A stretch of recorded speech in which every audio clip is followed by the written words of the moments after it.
Hello, everyone. Hope you're having a good weekend so far.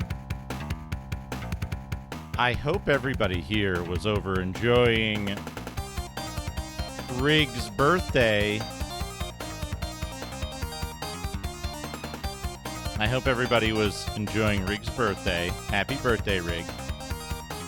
Perhaps you still are. You can have more than one window open as a treat. Hello, Sneakernets. Hello, Darkmax. Hello, Space Opera Copter. Thank you for the 25 foods. Oh, that's a good emote. Hello, Sepicide. Thank you for the 71 bits. I didn't catch what that was. Tater's Games, hello. Sam Hain, welcome. Krakia, excellent, excellent. Oh, So a delicious good. breakfast. Thank you for the 5-bit Space Opera Copter.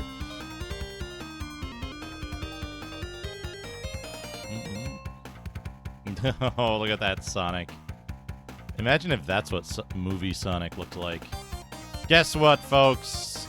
Today, my camera on the desk is a little I'm gonna give him 100 bits. Off. I'm gonna go. Share 114 XP and 34 Masada. Earn 14 XP and 34 Masada. Earn 14 XP and 34 Masada. Earn Also, 14 thank you for the XP and 34 100 Masada. bits.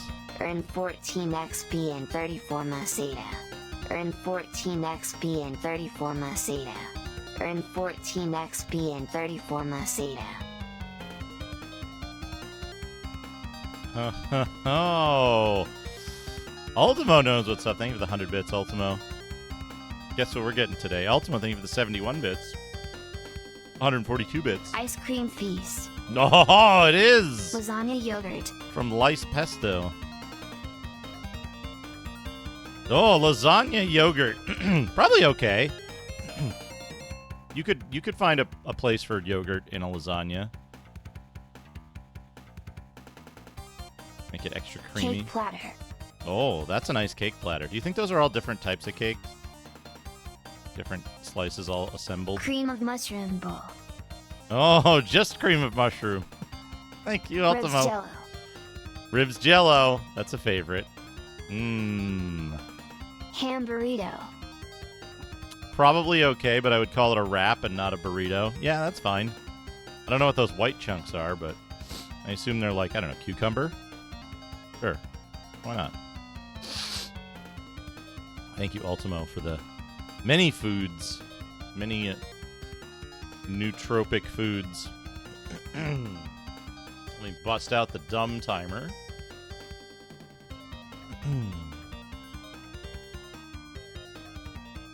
Yeah, cottage cheese. There's a bunch of substitutes you can make in lasagna that are just fine. They're not gonna jack it up beyond belief. They're not gonna usually make it much better in any particular spider chart dimension.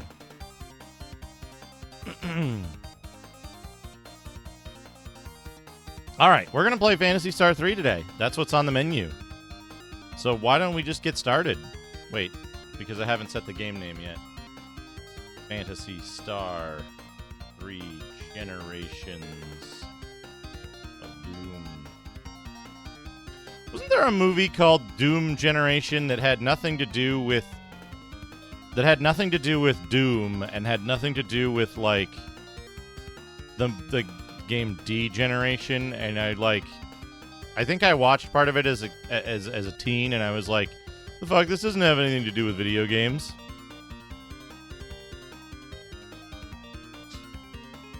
Anyway, let's head over to the Sega Genesis.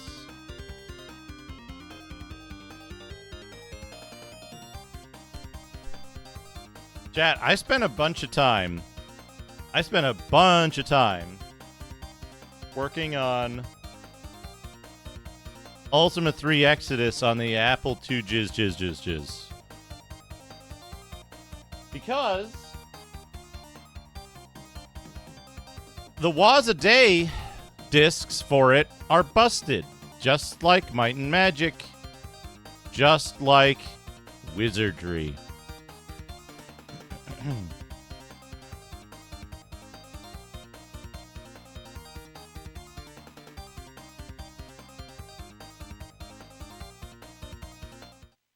Are you ready for some brilliant, melancholy video game music? 'Cause this game has it. This game has a lot of it. So the Waza Day collection is seemingly totally busted. What I think they did is they took a used game and they cleaned up the overworld on it, and then they said, all right, it's good. And then they they published somebody's player disc.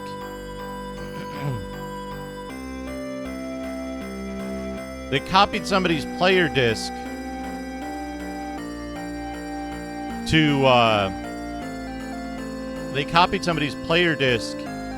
as the master scenario disc, and that's wrong. And so when you go on the overworld, you encounter dragons and demons and all the bad shit spawns right out of the gate for a level 1 party. And I was very confused by that. I was very, very confused by that because, how am I supposed to win the game if I'm fighting end game enemies on the overworld right at the start? But it turns out it wasn't that the game is totally fucked. It is the disc that's fucked.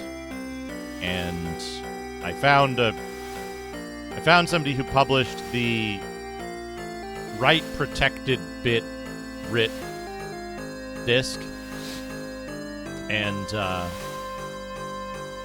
it's all good. All right, now we're gonna have to go backwards in. We're gonna have to go backwards in game a little bit because okay, now 22 is when we got the Royal Needler to see if it was good. We saved it on the side. Now we have our full party. Lena and Lyle are level 1 and 2, which is fine. It doesn't matter. But what we now need to do is we now need to go back to Desert Tower and get that second Royal Needler because we're like, I don't know, 2/3 of the way through the first generation. This is Generation 1. You're still on Generation 1. Now I'm doing some stuff. We got our full overworld music.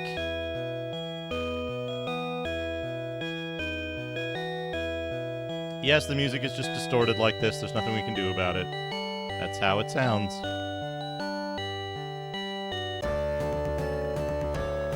Proposed idea for Phantasy Star 3. Generation update.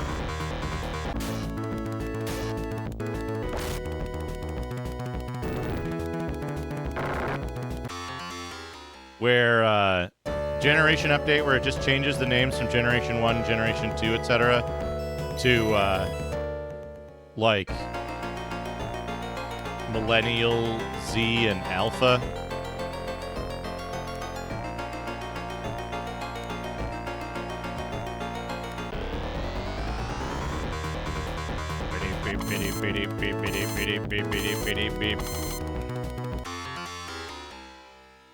Now, these Royal Needlers that Reese already has should allow him to kill pretty much any encounter, so we don't have much to worry about.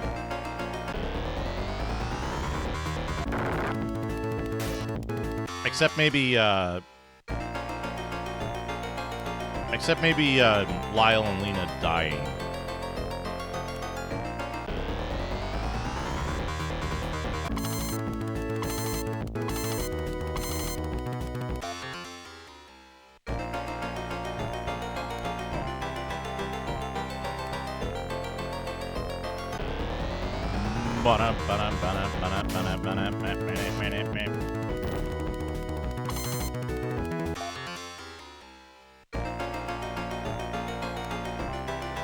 You know, the only reason I didn't reinstate Duke Duke dance for this stream.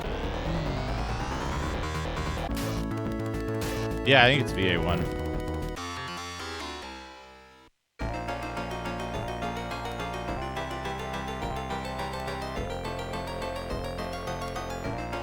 Hey, Noru, how's it going?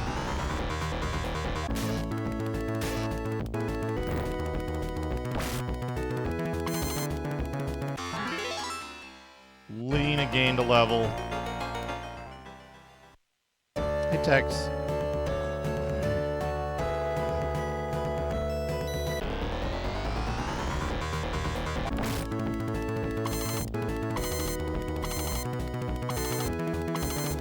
Cheese bowl. Oh, look at that cheese bowl. That also has bread and grapes and broccoli in it for some reason. And some kind of thing. Yes, Soppy, thank you. 71 bits. Hello, welcome.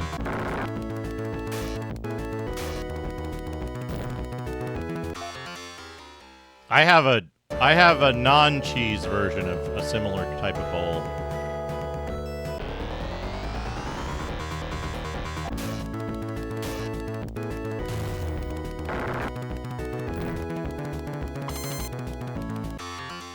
The overworld music should sound a little more full because we have a full party now.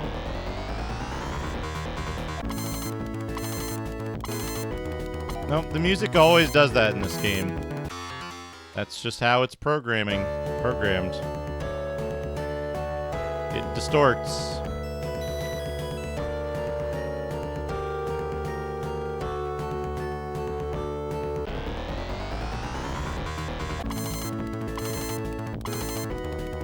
And as it would on any console, any stereo, any output. This is how the game sounds.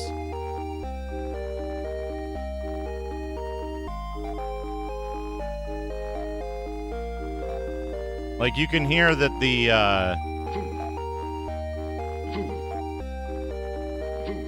you can hear that, like, the interface sounds even distort.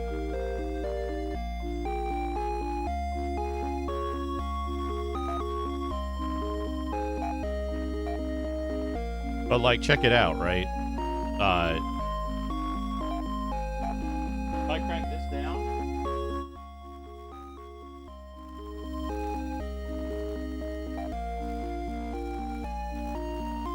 we can introduce more noise.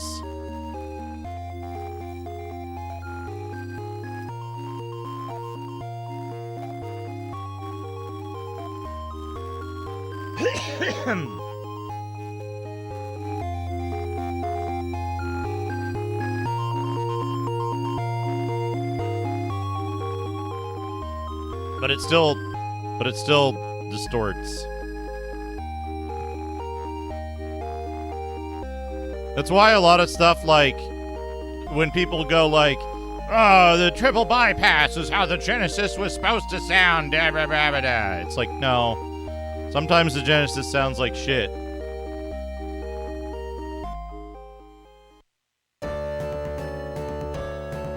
Nah, it just does that.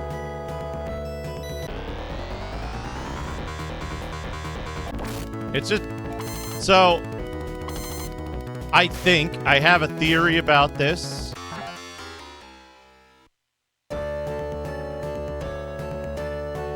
I think the people who worked on the audio drivers for this didn't know what they were doing. And I think the people who designed the, like, audio output... Hey, Xkeeper, how's it going? The people who designed the audio output didn't understand the concept of, like, audio mixing.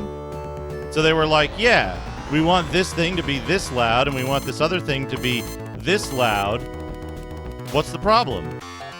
Just mix them together and they'll be the same loudness. But that's not how audio mixing works, so it didn't work that way, and so everything just distorted. And it's distorting at the chip level, not the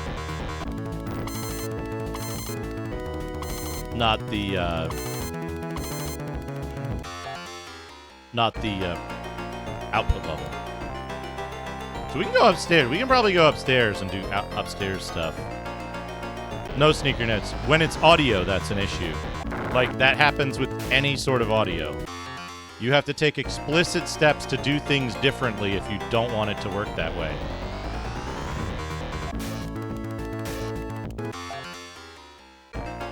So, like, for the overworld music distorts significantly more than all the other music does.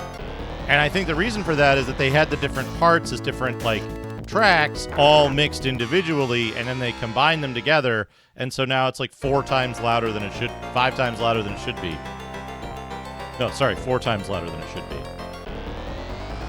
Because they had all the tracks mixed correctly. They just, like, didn't do the final mix correctly because they didn't understand how that works. Is my theory, right? I don't know. I'm not a Japanese video game developer in the late 1980s and early 1990s. But we know these developers were rushed and inexperienced, so I think it's a fair...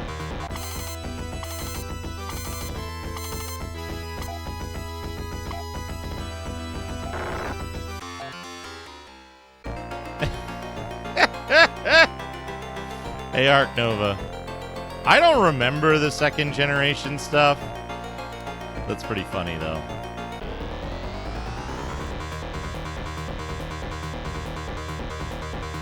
Obscene waveforms. You can't show that on Twitch.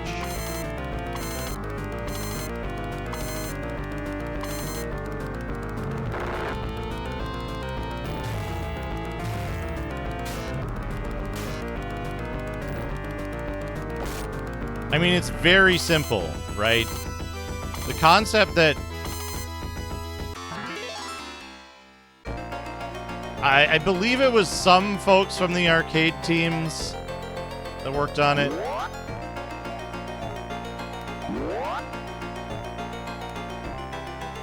Yeah, okay. Gaia-Rez makes more sense now.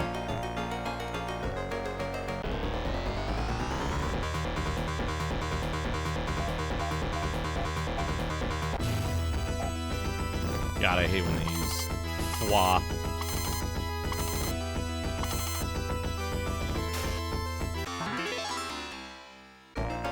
Yep. Yep.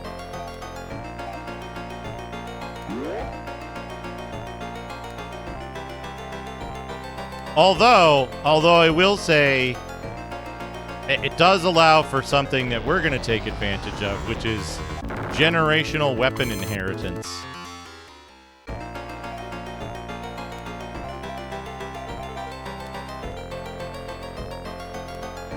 Generational wealth. It would have been really cool if, like... I guess part of it, right? Part of the problem is that...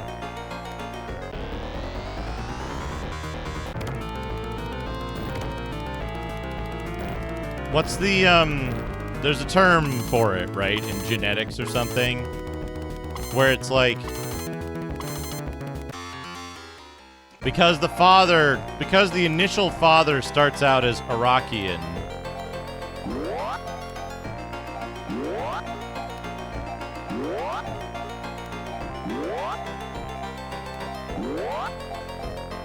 What a cool game.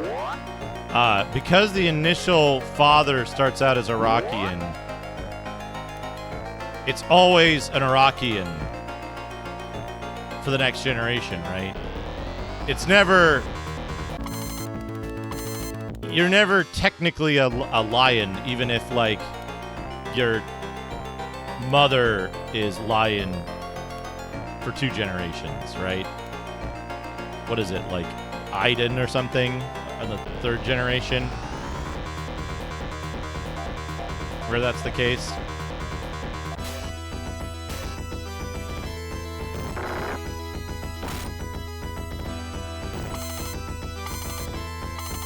Ein.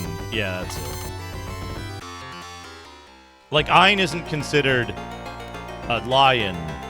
He's he's still Iraqian because his father is Iraqian. Hello, Baines. What gave you the impression that this is my favorite game? What led you to that conclusion?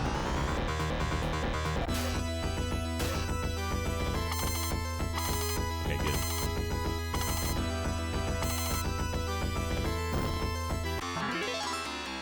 $102 Maseda for that battle.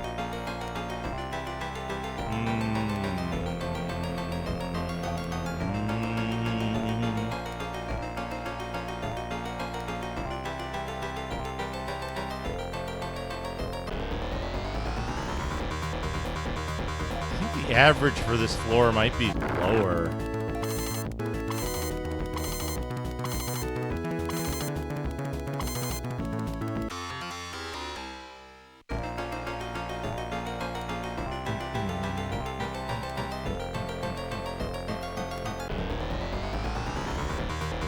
Oh.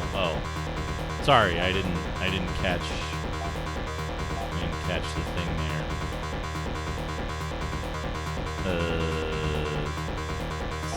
Zan? Yeah.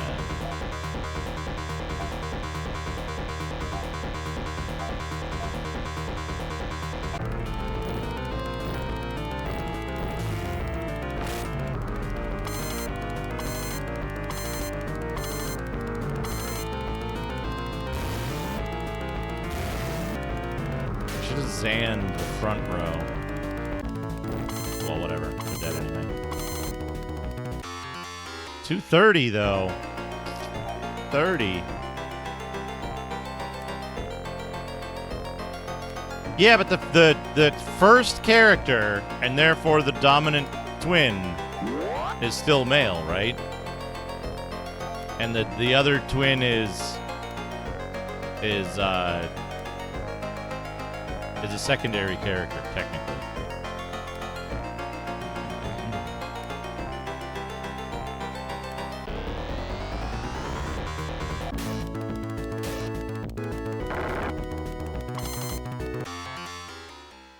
Yeah, the Iraqian character is male and the initial party leader. It's a shame. They could have done a lot of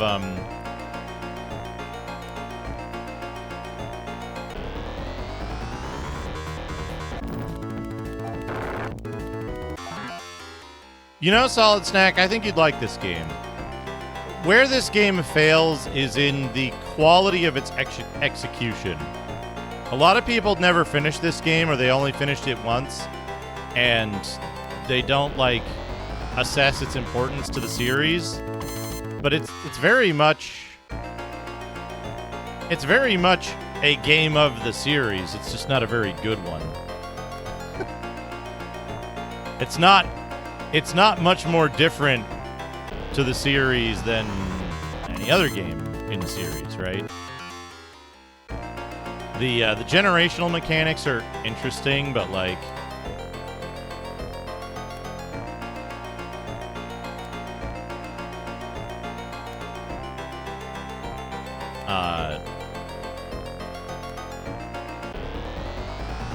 but they don't really change much about the format of the game, other than like the game is played in...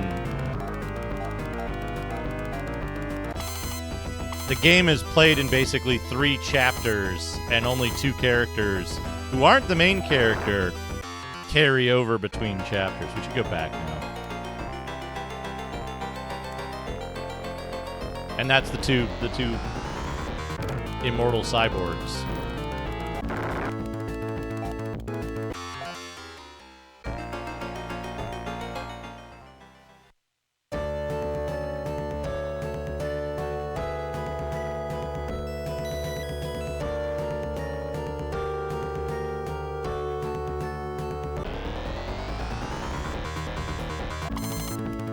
Yeah, I think that this game is probably one of the games, historically, one of the best candidates for a remake that could actually improve the game in meaningful ways. Oh, is that a skeleton? Oh, that's a good skeleton. Love a good skeleton. Chat, put your favorite bones, skeleton, etc. emote that you have in chat. Whatever your favorite skull, skeleton, bones, any of those sort of emotes. Oh, Dino Bones is a good choice. Oh, that's a good one. That's a good one. Yes.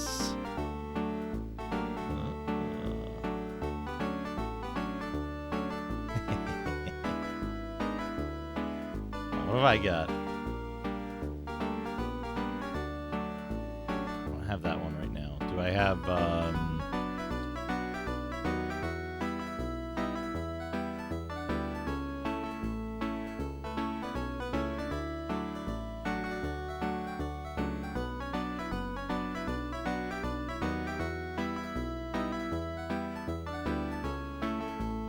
three good ones from Bilbo?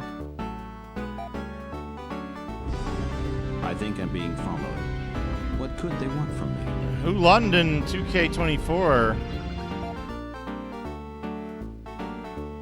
for the follow.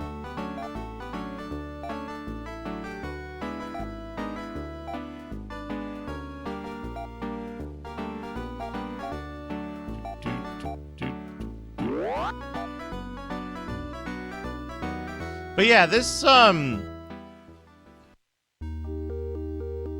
game's shortcomings are all like, they're all in mechanical design and execution, right?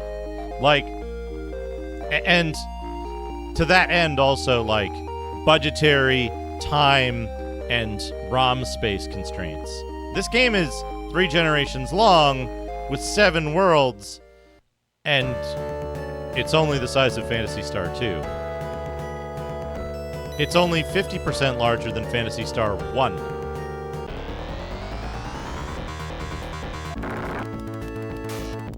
So, like, take away those constraints, give it a real team and a real budget, and not like a low cost remake. This could be an excellent candidate. Fill in those story beats of, like, you know, like, you don't have to make it all like, you don't have to make it all talky too, right? Like, you could, in just a few scenes, you could give Reese a reason to feel the way that he does about Maya, right? You could change the, like, hey, I found a girl on the beach, let's marry her, creepiness into something that's actually, like, kind and caring, right? And, like, you know, give a few moments to show how Lena is like, how Lena is supportive of Reese, and, like, more than just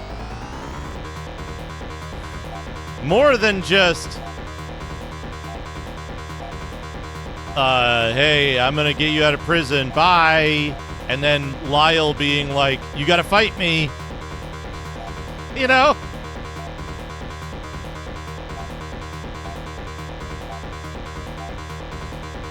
Let's see. Gra?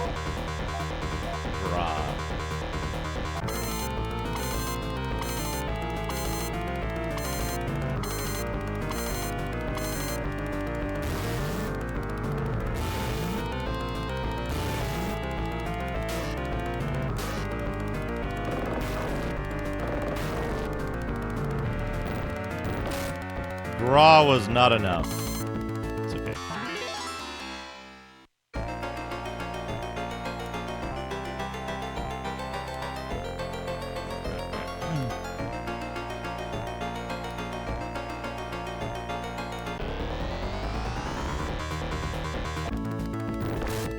Yeah, like,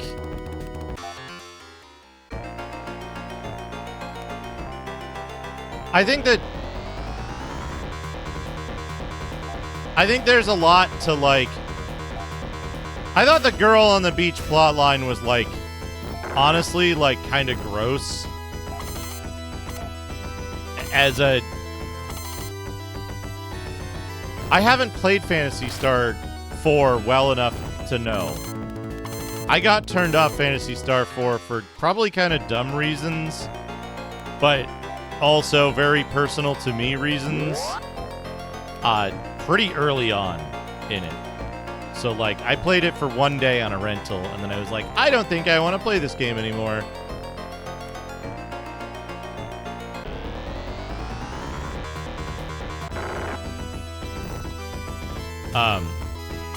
Damn it.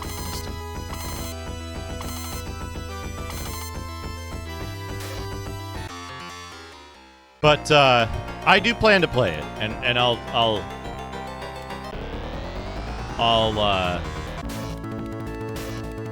comment at that time. But I think, like, here's the thing, right? I think that what this game is trying to do requires a certain amount of talking, right?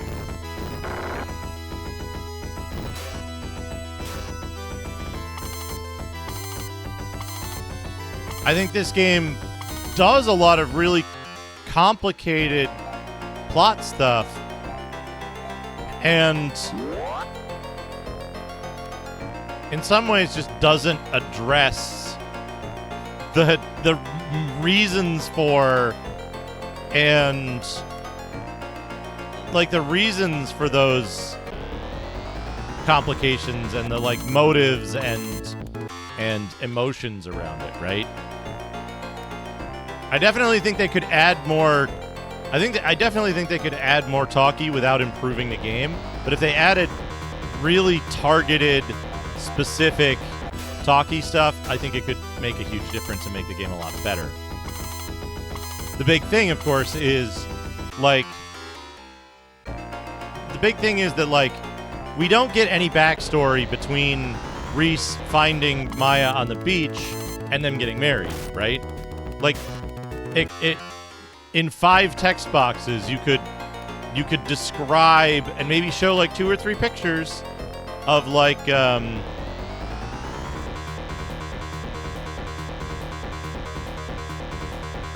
exactly. That's exactly it.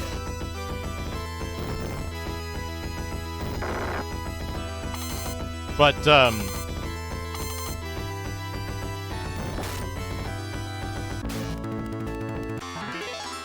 right, but like show 2 or 3 pictures of like,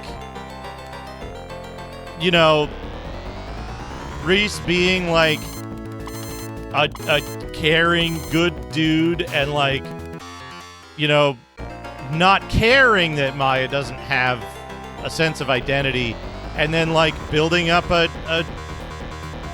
building a relationship naturally rather than like, oh yeah, they fell in love and now they're gonna get married. It's like that kind of glosses over how humans operate.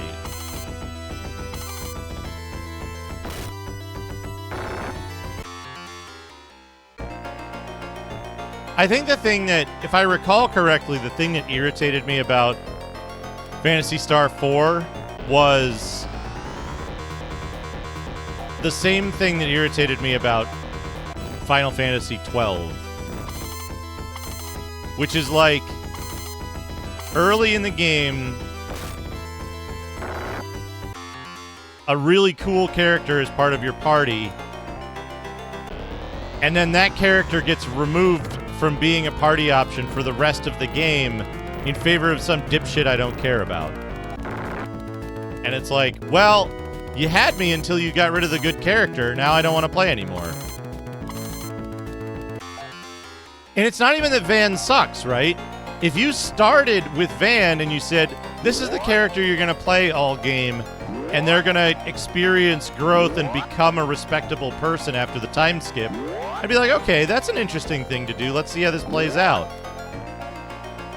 But when you start off with somebody who's like, hey, here's this cool-ass person, and they're in your party from the basically from the beginning, and then you're like, ah, just kidding. Yoink. You're not going to get to play as them. Well, that kind of sucks, because now I don't get to play as the character that I grew to like. And now I don't care about the character that I didn't like, and I don't want to keep playing. You're not getting me invested emotionally in the game. You're getting me mad at you, the developer, for having done that.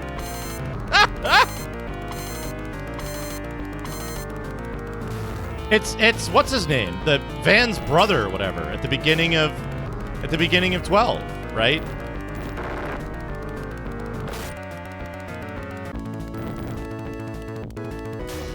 I think Phantasy Star 2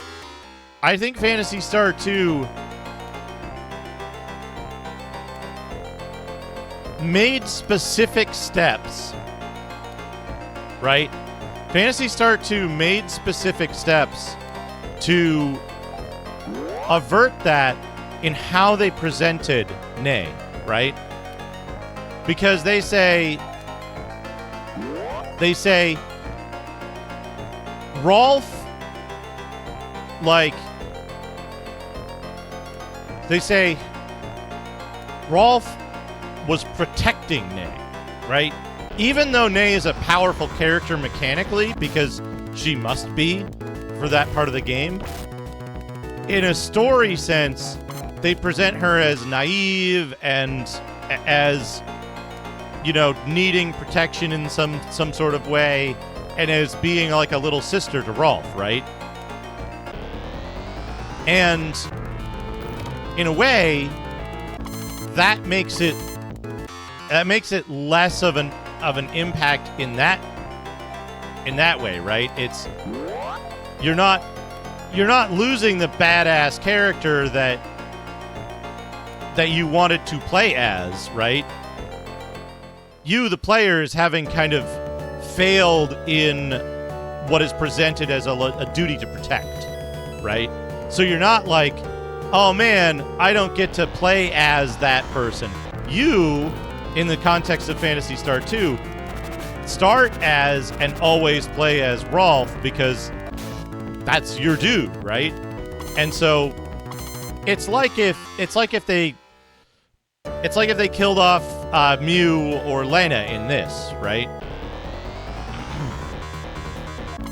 So as far as I know, and again, right, like I stopped playing, but the at some point early on, fairly early on, I don't know how long the game is. At some point fairly early on, I recall that like the Alice surrogate in 4 like becomes deathly ill, and they're like, we need to get this guy to like heal her, whatever. And they're like, no, there's nothing I can do. She's just gonna die. And I was like, well, okay, well, I'm done with the game then. I was like, all right, that's it. And if they bring her back later, like, that's even fucking worse. For me. Right? Because it's like everybody just gives up, and then that's it. End of discussion. We gotta go on and do fucking whatever it was that we were trying to do that's more important. And it's like, it felt irritating. I was irritated at the designer and the writer for that.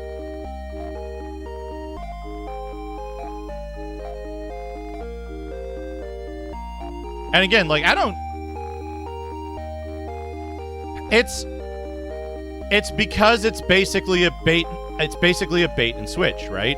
They gave me what is presented as a main character who is like a cool character that I identify with and want to play as, right?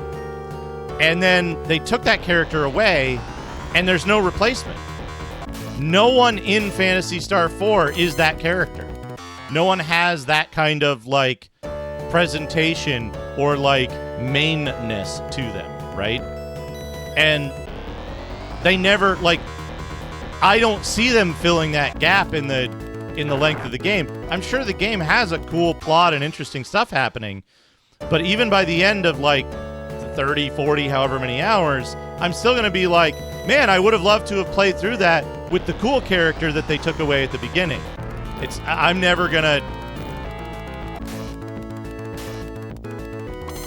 I'm never gonna be like, ah, yes, they've made up for that, right?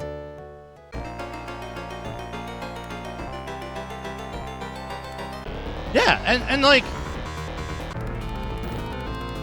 it's the same. It's exactly, to me, it's exactly the same thing that what you call it does. Final Fantasy 12. Don't you start out as dipshit all the time? You're always playing as Jaster Rogue in Rogue Galaxy, right?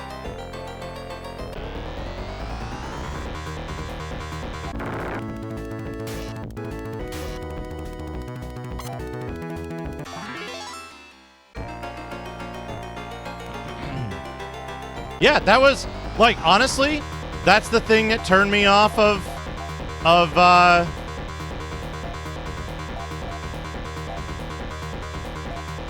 Metal Gear Solid 2. I stopped playing that when I was like, I have to play as this dipshit now?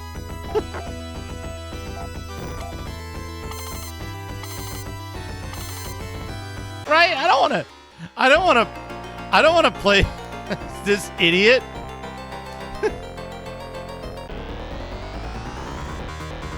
Well, no, that's the thing, right? Is that, like, they make an attempt to establish Chaz. Hold on. What's a Chaz look like? Because I'm getting Chaz confused with the Matavian. Phantasy Star 4. Yeah. Chaz. Chaz is the dipshit. Chaz is, what's his name? He's Van. Vaughn. However you pronounce it. He's the little dipshit kid from fucking Final Fantasy 12.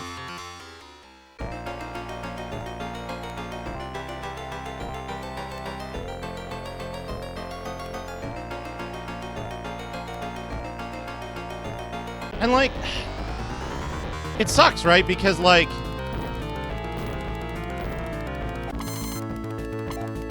he's not nearly as insufferable, right? He's not Van, but it's the same, like...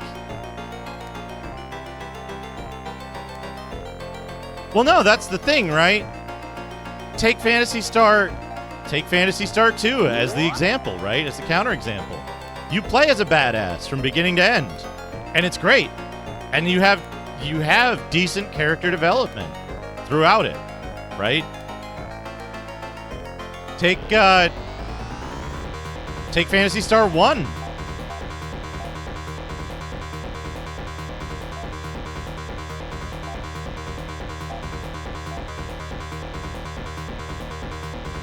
Yeah. Like, Rolf is a secret. He's like a special agent right from the get-go, right? He's doing special work that nobody else can, right? And take Alice, right? Alice sees her brother get murdered, and she goes, "Oh, fuck, it's on. I'm gonna get revenge," right? And even though she's, like, kind of weak at the beginning, she's not a fucking dipshit. And I think that Chaz and Van are absolutely dipshits, right?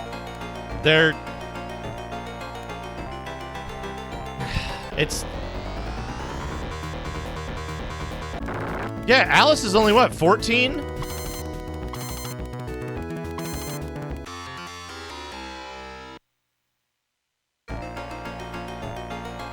Yeah, and that's the thing, right? Is that, like, I'm sure the game is good. I'm not saying the game is bad.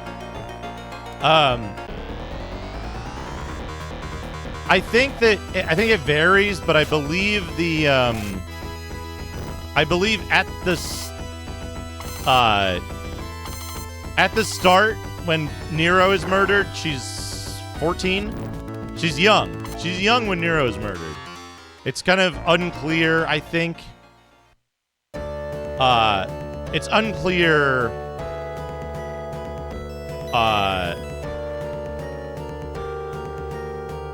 it's unclear whether there's time between that and the start at the house.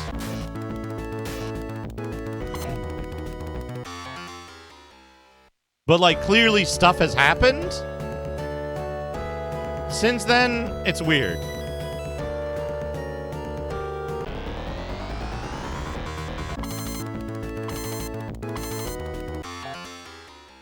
But yeah, that's the thing, right? Is that, like, how do I put this? From a like personality and presentation perspective, I think Chaz is a weak character compared to Rolf and Alice. I think, and again, right? In this game, I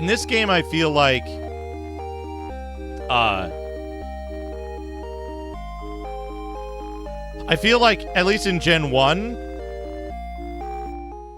Lena is probably the most interesting character because she's off doing a bunch of shit and, like, kind of independent of this, like, reinforced generational hatred thing that's going on. This, like, generational politics. She's kind of independent of that for the most part, if I remember correctly. And, like, Lyle's just kind of a shit. I think Lyle is insufferable. Yeah, he's interesting in Generation 2, but he's just kind of insufferable here, where he's just, like, randomly like, hey, fight me. And you're like, what? Why? And then guards appear out of nowhere. But then Reese is just a whiny little shit, the way he's presented, right? They could have done a good job with Reese, right? They could have presented him as a rational, like, as it is, right? Reese seems like an irrational teenager who's just going off on a temper tantrum because he couldn't marry Beach Lady. The Crow-Cacaw, thank you for following. Right, and that sucks because, like, you know what I mean? Like, I don't want to play as this dipshit. Yeah, and I hate that. I hate that. That is my least favorite form of anime game protagonist, right? Like fucking idiot and moron in Star Ocean 2, right? Same thing.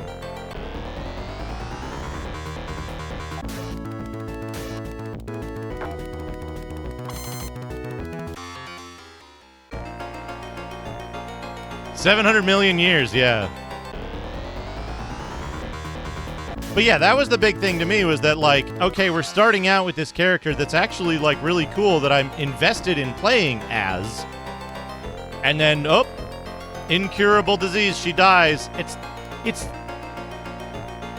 She doesn't even die doing anything heroic or anything. She just dies. They're just like, well, can't have this powerful character for the rest of the plot. Gotta kill him off.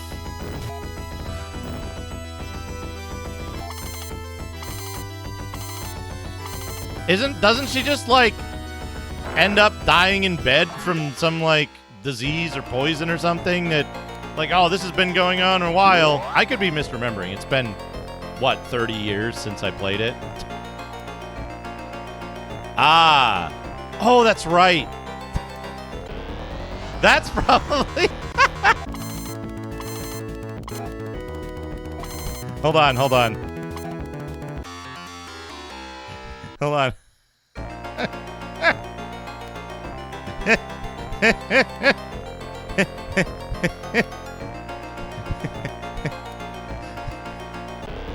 Like I said, she dies doing something pointless.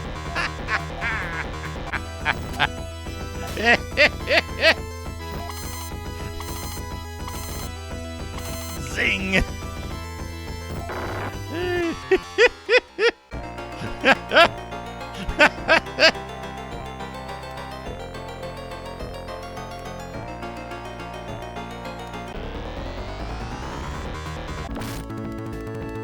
But yeah, that, like, I realize that it's a thing that's like, it's specific to me, right? It is my preference. It's the fact that it's something that irritates me in particular, and not a failing of the game for having been written in a particular manner. It's something that irritates me. It doesn't make it a bad game. I think it's probably a very good game, but it does something that irritates me.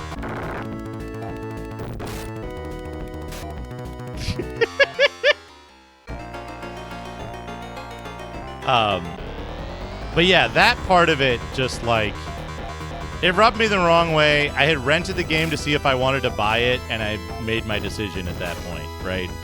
I was like, no, I don't want to buy this. I want to buy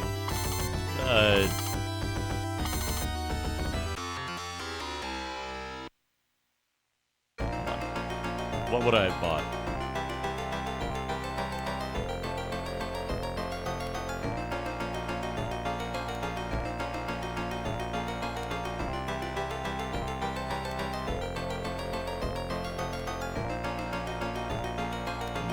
I want to buy Heretic instead. I want to buy Arena instead.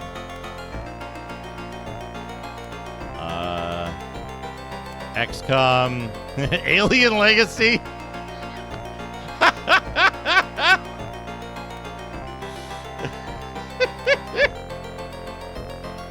Because I didn't get it right away, right?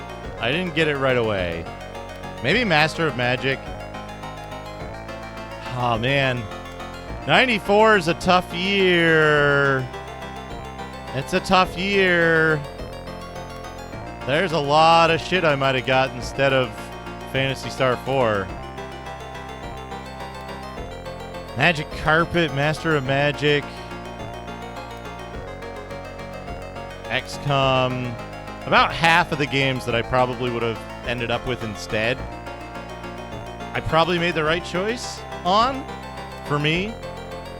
Probably. Tough to say.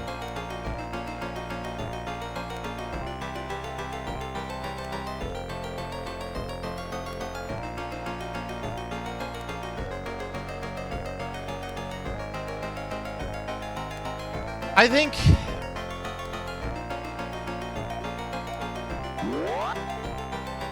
without getting too deep into it, right? Without getting too deep into it, if they just blasted Chaz instead, and you continue as the Alice surrogate, I forget what her name is. If you continued as that character instead for the rest of the game, would it severely change any of the plot stuff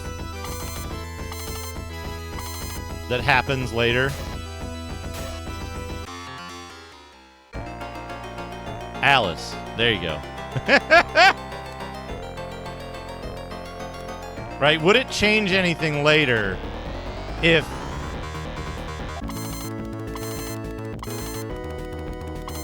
No, I'm saying if instead of Alice sacrificing herself to save Chaz, instead Chaz gets fucking blown away and any remaining plot points for Chaz get transferred to Alice, does it negatively impact the story in any way?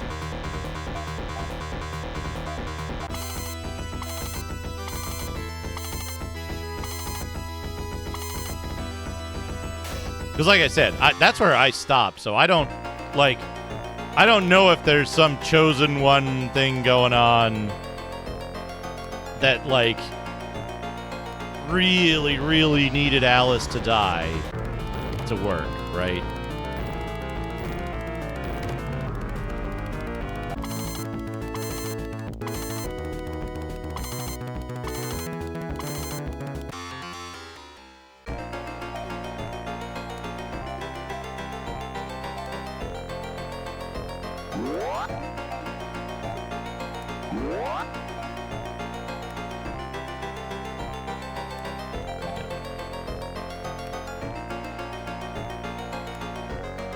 Yeah. So that's, like...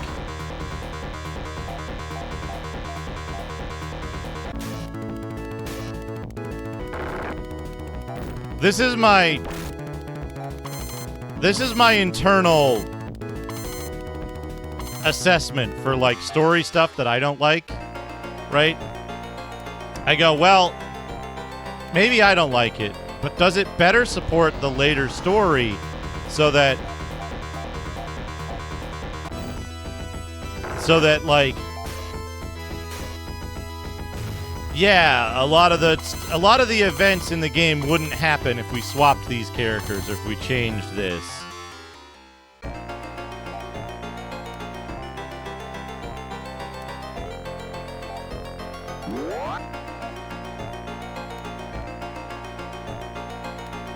So, when you say that need a Chaz character there, you mean a useless character who gets things explained to them because they're naive and pointless. Based on what you said before about Chaz's character type and its place in the story.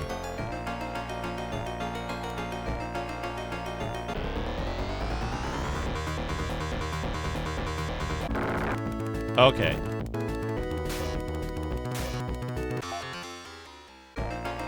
Like,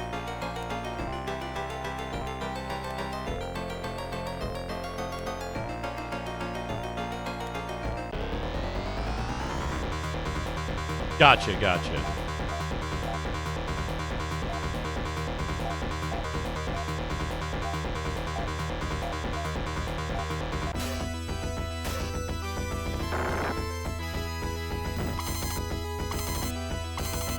Right. Yeah. I mean, like, I don't mean like just swap. I don't mean like a find and replace Chaz for Alice.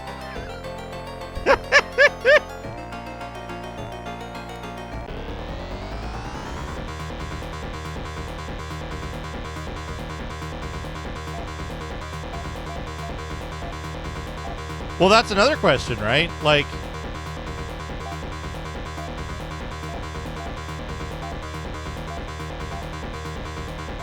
that's another question entirely, right? Which is,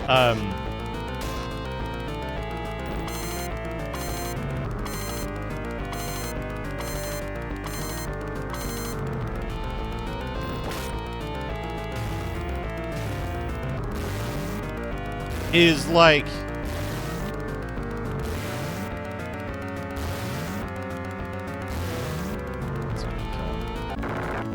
that'll kill him.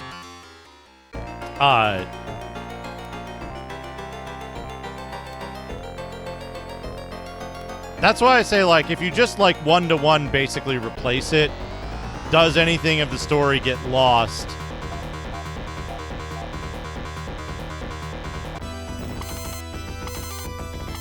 Well, they've done that 3 times in a row, so you can't be surprised, even if you're disappointed. Right?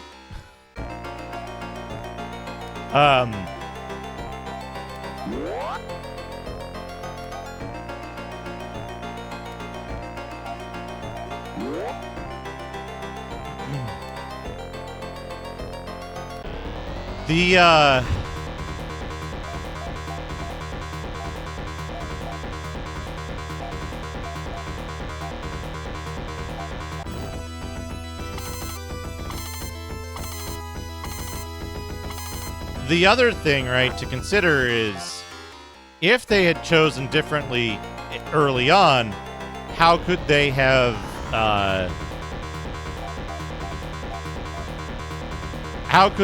improved the rest of the game's story in meaningful ways, given that Alice was present and Chaz was not, right?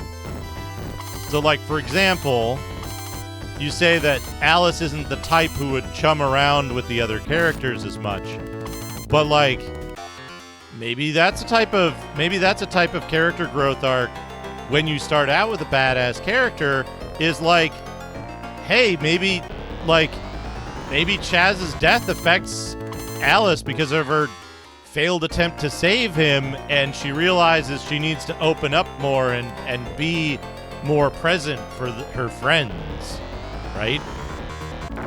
That kind of character development arc is just as meaningful to me.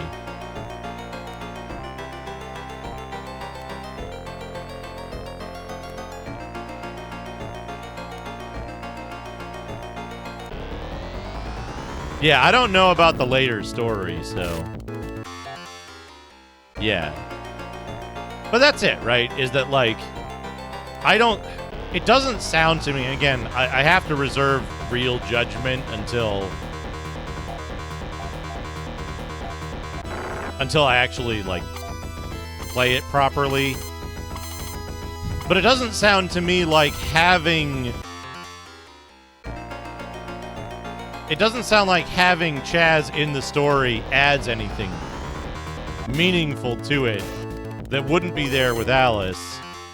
And not having Alice meaningfully takes away from the, like, cool factor. Right? I think the counterbalance, the counter option to this kind of thing, right? Not that. How to describe it? The opposite kind of scenario to this is when you, like in Symphony of the Night, at the beginning you start with some powerful weapons, you have them for a few minutes, and then they get taken away by a later character.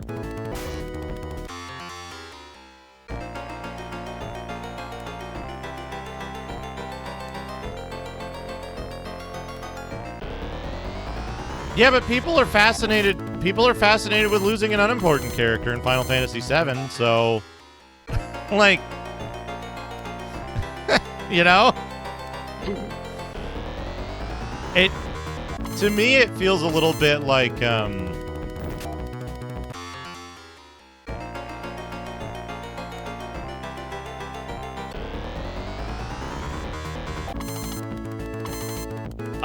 Transformers and G.I. Joe movies.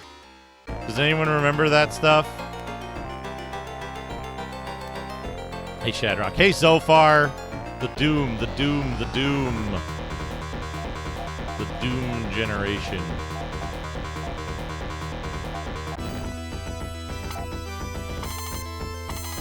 Hey, Legend Domain.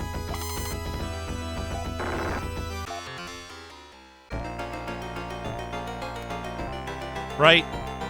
In many games, right? They give you a, like... They give you a, like, power-up period for a very short time. One mission, one dungeon, or something like that. When it's very, it's very clear that they're going to take this away.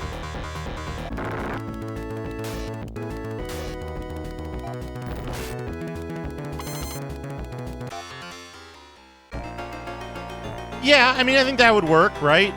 Start me off as Odin, right? Start me off as Odin, and I won't complain about, you know, losing Hugh.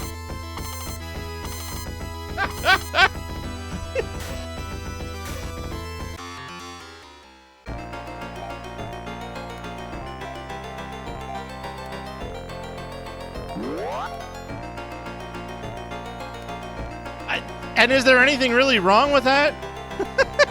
Is there anything wrong about playing as Alice and beating ass? Because that's what Phantasy Star 1 is about. And it kicks ass. Hey, Z Death, how's it going?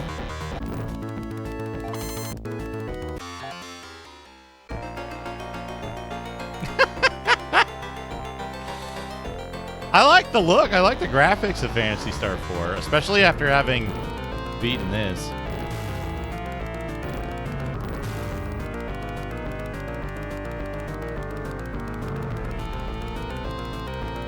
You know, yes, Soppy, I think that's the reason that it's and that's an exploration, right? I'm not saying you should do this to the game. I think it's a good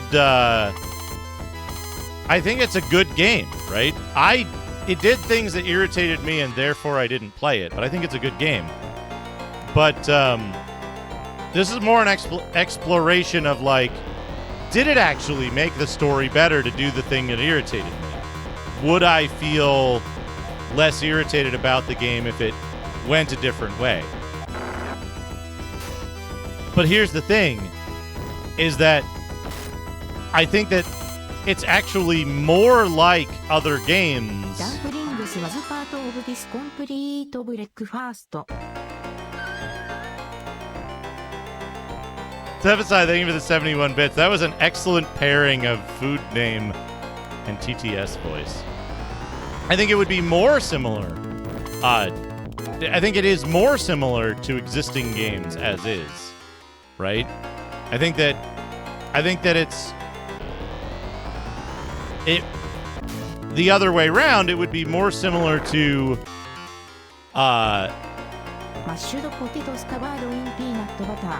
oh, look at that. Mashed Roast potatoes. beef deluxe. Ultimo, thank you for the bits. Pizza cheesecake. Cakey. Sandwich sculpture. Strawberry deluxe. Oh, pizza cheesecake. I forget what that sandwich was. Strawberry deluxe? Yeah.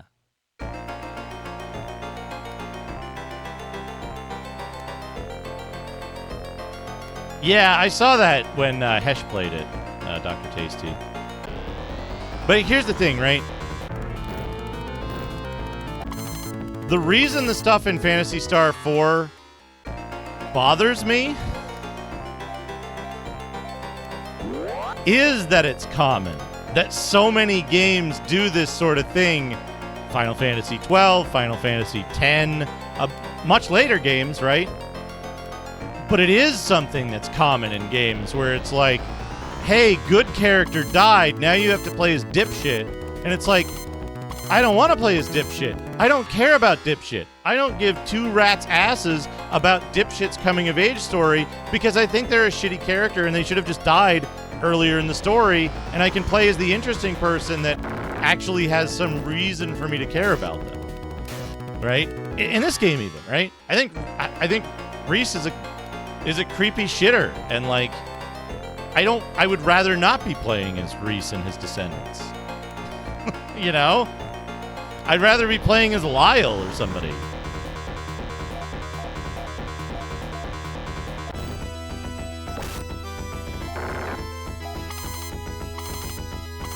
So that's the problem for me, is that it is something that games do a lot of, and yeah, Rex is even a cooler name. And it is something that like that coming of age story thing is something that has been around in JRPGs for fucking ever, and I hate it.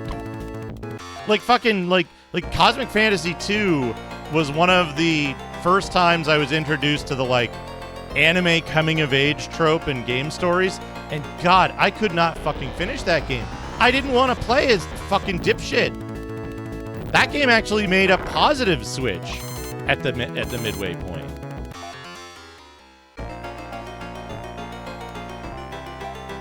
I think here's what I think, right? I think that Phantasy Star 4 probably does it better than a lot of games have done since, but it was also the first time I was introduced to it, and I didn't like it then, even when it was done really well. And again, not a bad game. No, I don't.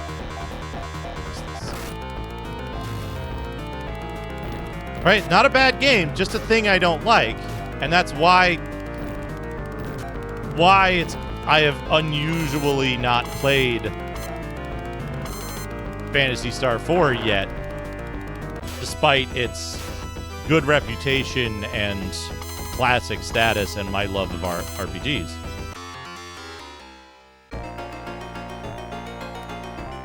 Looks like a clown being you. Have you not seen the Clown Symposium?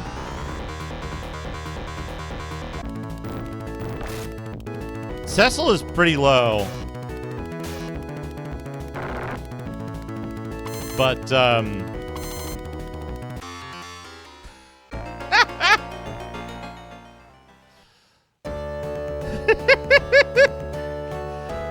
but yeah, like I said, right? I think Phantasy Star 4 probably does it well. It's something that irritates me specifically, but a lot of people like, which is fine, right? But to me, one of the problems is that even within, like,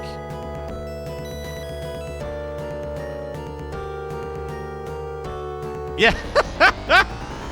Hey, old man alien. Yeah.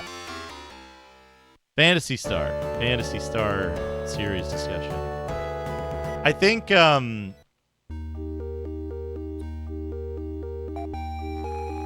anyone poisoned? No. I think, like,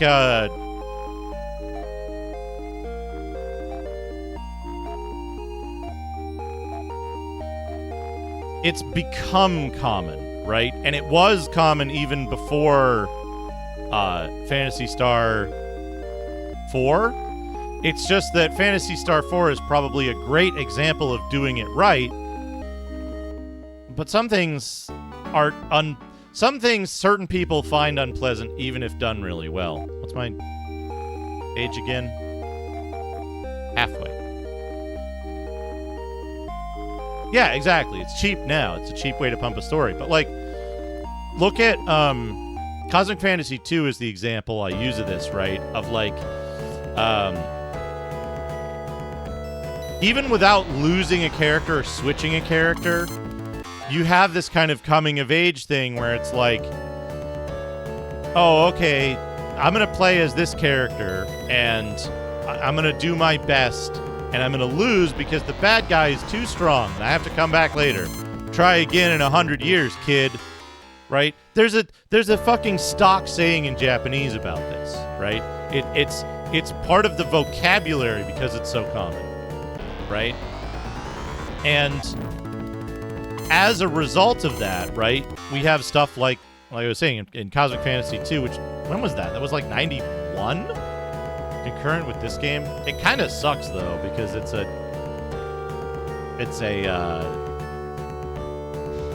combination of Turbo CD, yeah, it was April 91, so it was a year after this, 92.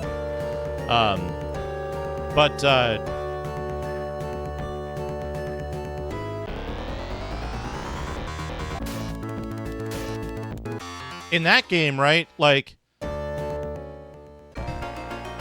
you go out and you discover that, like, your village is being attacked. Oh no, you've got to fight the lieutenant of the Dark Lord who's kidnapping your sweetheart. Oh no, you lost because he's too strong. This is how strong the Dark Lord's troops are. Okay, cool. Now you're gonna spend like 20 hours playing through fucking playing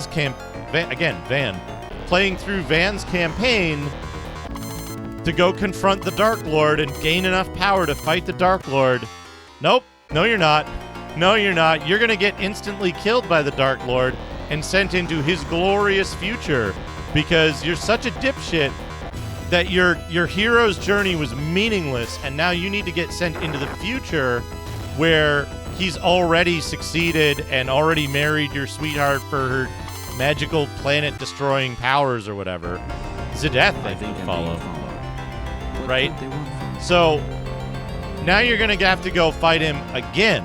Now, they actually did a good bait and switch because Babette or whatever, the space captain, way cooler character than Van. Van is a fucking dipshit. But again, right? Then you have to go play through this whole second story, and then it's fucking Van's story again, and it's like, I don't want to fucking deal with it. I don't want to play as this guy because he sucks, and he failed twice, and he should just go off somewhere and be a failure. Like, discard him. Let me play as the cool space girl. And it irritates me it irritated me to play the entire second half of that game. And I got to the final castle, and it was a fucking maze area full of, like, invisible pits and shit. And I was like, nope, I'm not doing a fucking trial and error. This is in 1992, right? I'm not doing a fucking trial and error invisible pit dungeon where you can only save outside. No, not fucking doing it. And to this date, I have no plans to ever finish that game. But that turned me off to that whole trope of shit, right? Like, I don't want to fucking do it. I don't want to deal with it.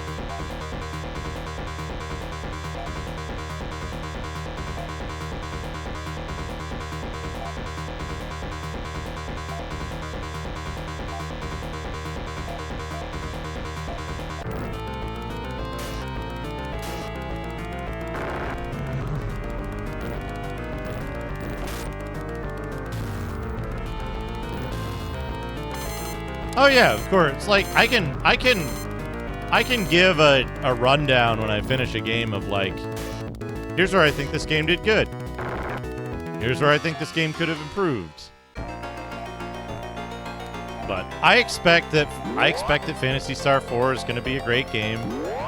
I expect that it's going to have some moments that irritate me and some moments that I find really cool and compelling. And I'll be happy to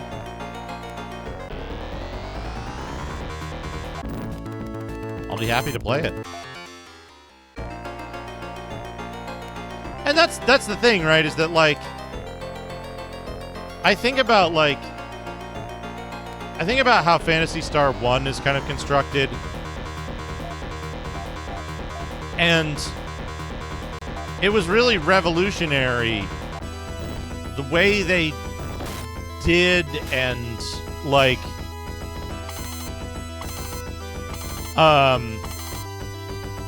the way they wrote and presented the cutscenes and stuff in Phantasy Star 1, it was really revolutionary, right?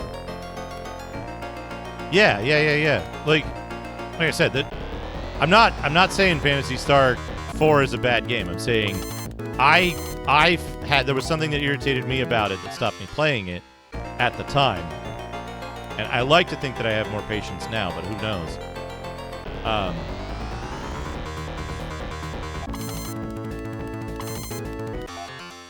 Yeah, especially in the West. Phantasy Star 1 was revolutionary in a number of ways, but a big one that I think people discount is its use of storytelling and cutscenes in an RPG in a way that, like, made it really compelling to continue. Right? And to that end, right? Like, yeah, well, like, there were, like, Apple, right? Like, the Apple RPG scene was pretty strong by 88, right? But, again, right, like, Bard's Tale doesn't have anything to compare. I don't think... Wait a second.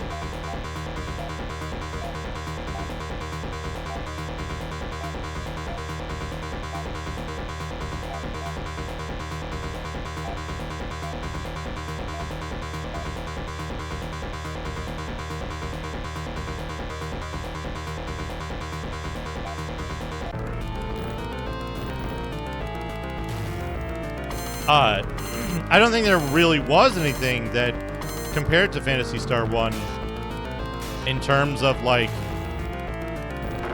just that general, like,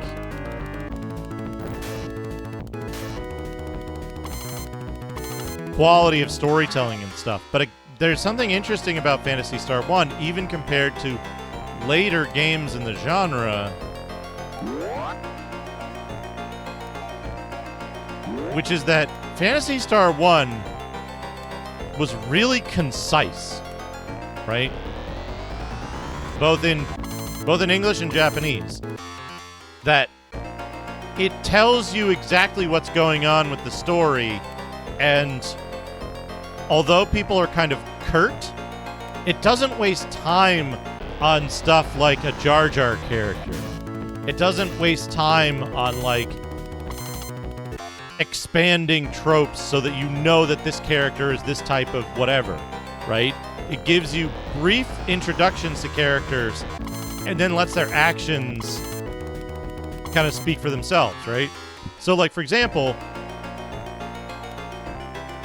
Nero tells you to search for Odin, right?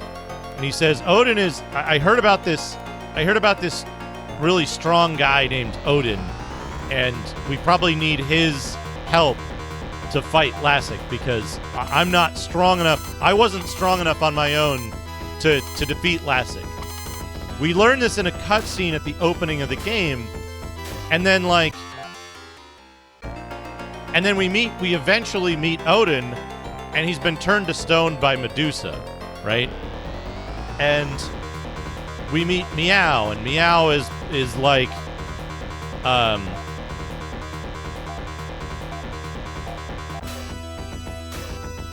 and Meow is like very, we find out what an idiot he is when we meet Meow. But then we go and we meet Odin, and it's clear that despite the fact that he's got this reputation for being like a super strong dude, he has self-doubt. He's more complicated than just strong dude shoot thing, right?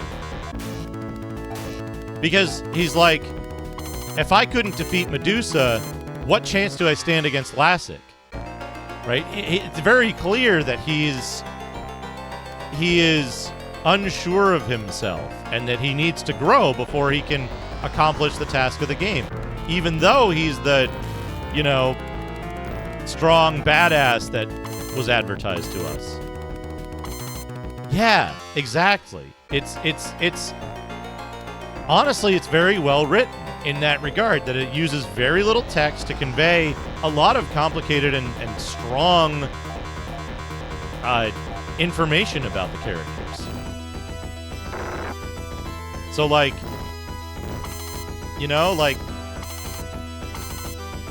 when we learn about Noah,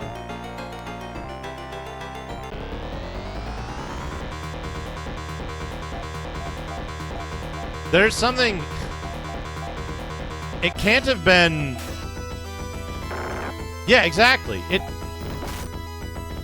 Phantasy Star 1 is full of imaginative lore without ever feeling arbitrary, but also, and this is important to me, without wasting a lot of time doing it, without wasting a lot of words doing it. Right? In Phantasy Star 1, Alice wants to fucking kill Lassik, right? Her goal is revenge. And she's like, I need this dude to help me with revenge. Let's go. And then she's like, okay, well, if you're not strong enough, what other power do we need to fight Lassik? Who can help us? Oh, the governor, right? Yeah, exactly. And it's not even it's not sniveling, right? It's they managed to give Odin self-doubt without it being some kind of major thing where he's like, I can't do it. I'm too weak. The whole time, right? He's just like, man, I fucked that up. I need to get better. Right? And then he does. And then he gets better.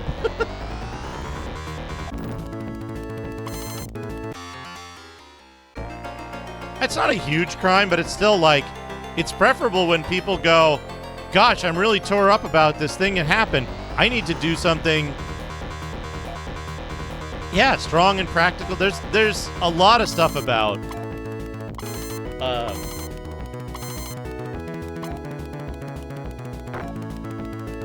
there's a lot of stuff about Phantasy Star 1 that's, I don't know, very interesting to me. That's interesting. Tin Man. Gotta get the Tin Man, the Alcilin.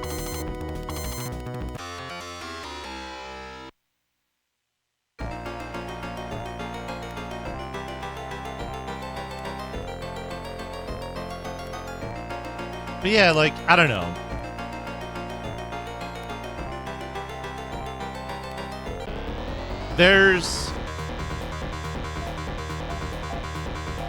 I don't want you to fight there.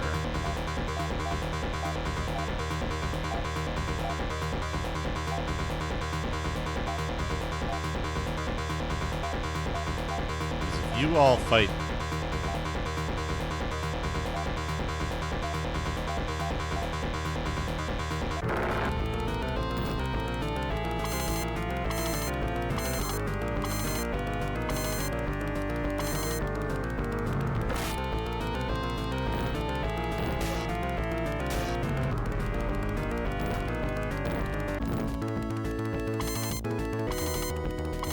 Yeah, it's weird, right?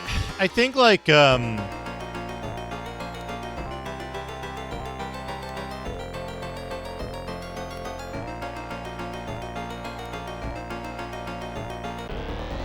think it's a difficult thing to... It's a difficult thing to, like, shoot for. It's a difficult thing to pull off. But I think there is room for, like, strong characters who go, you know, who end up going like,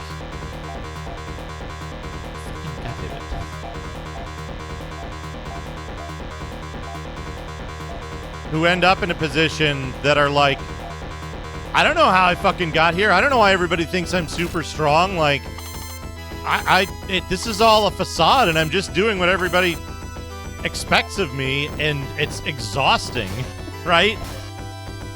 Like, I think that's something that, if pulled off well, is a super good style of writing, but it's often pulled off really poorly.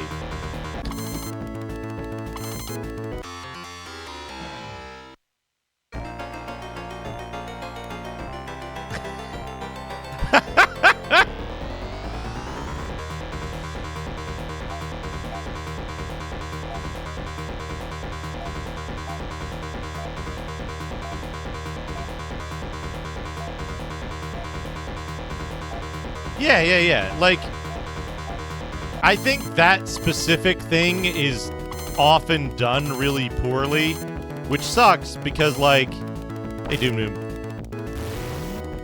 Which sucks because, like, it could be such a good... It could be such a good, haha, Nova. It could be such a good bit, right? It could be such a good thing, but it's often done so poorly.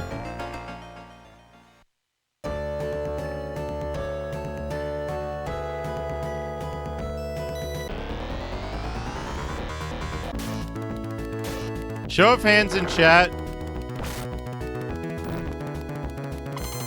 How much did Oddworld fuck up your spelling of Odyssey?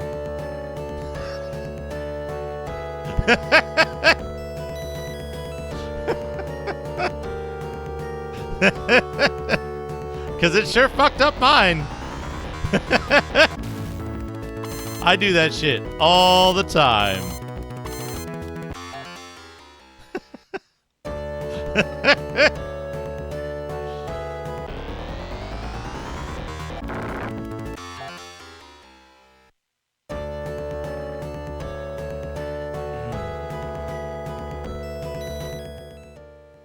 But yeah, I don't know.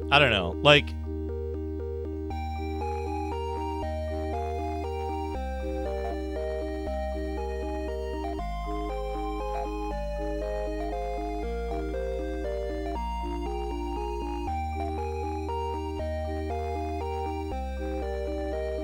Duke Nukem Forever was very clearly people who didn't get the joke.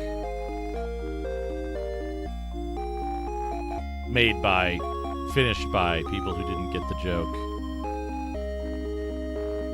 Started by people who had forgotten the joke because of EverQuest. Wait, no, I remember what I was going to do. Technique distribution.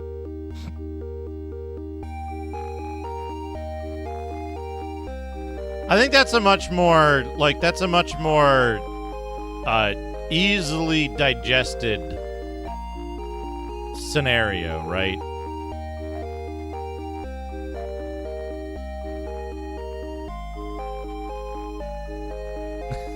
I think they did that. I want all Zan for right now on both of these dudes.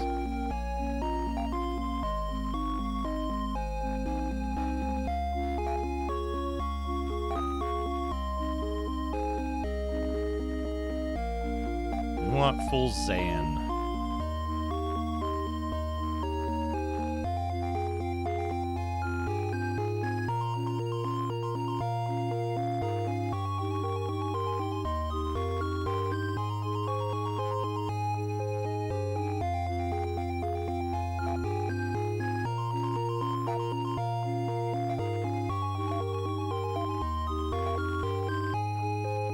I think a big part of it, right?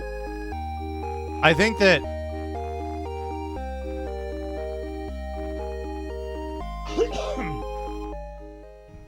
I think a big part of it is Phantasy Star 1 does something that a lot of games fail at as well, which is having a non-silent protagonist who doesn't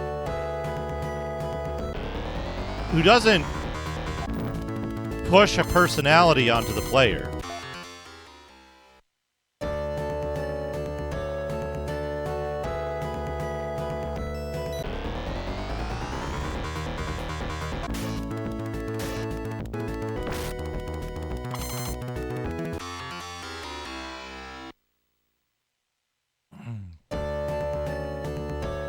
I think part of what makes Alice yeah, but how many sentences do other characters say in the game, right? She has 4 times as much dialogue as any other character.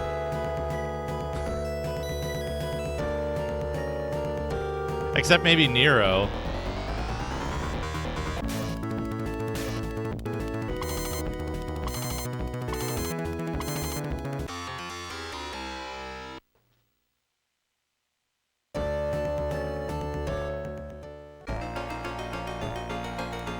How many lines does Rolf have? How many lines does Reese have?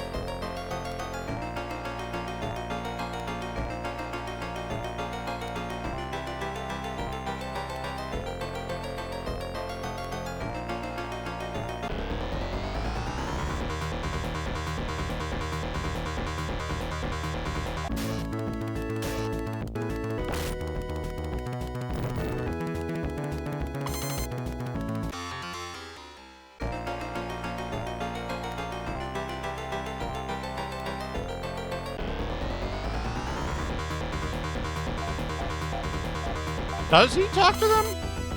I don't recall.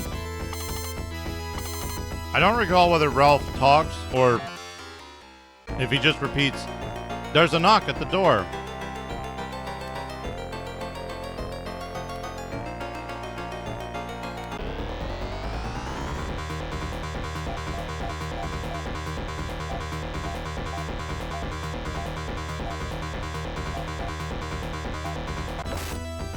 By the way,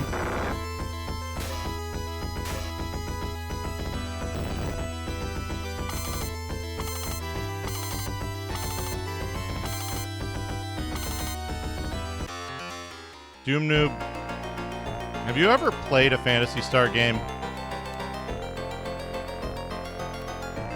Honest question. Honest question.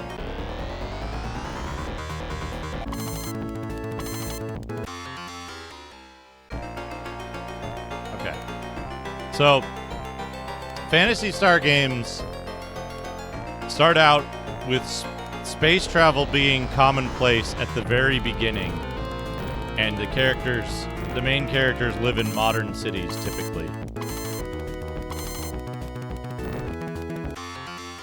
This game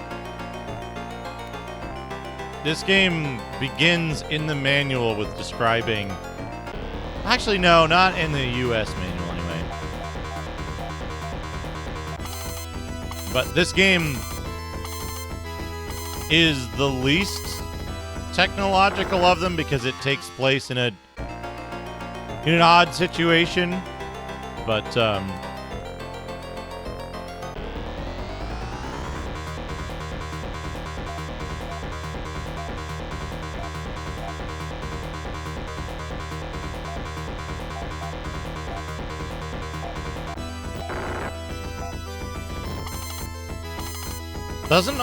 doesn't the store in Ultima sell hovercraft and spaceships right out of the gate?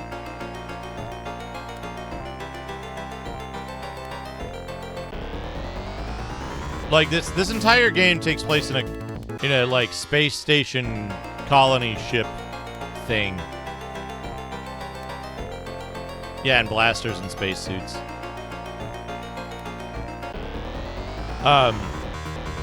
Might and Magic, I would say, is the only game I'm aware of that follows that pattern pretty closely of like, yeah.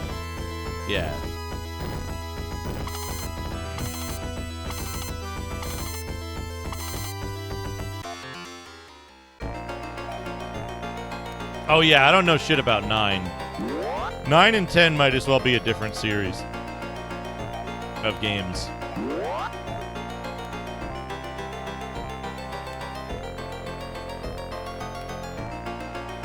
Phantasy Star 9.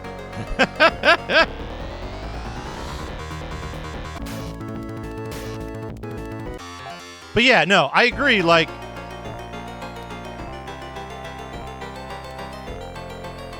yes, Soppy, that, like,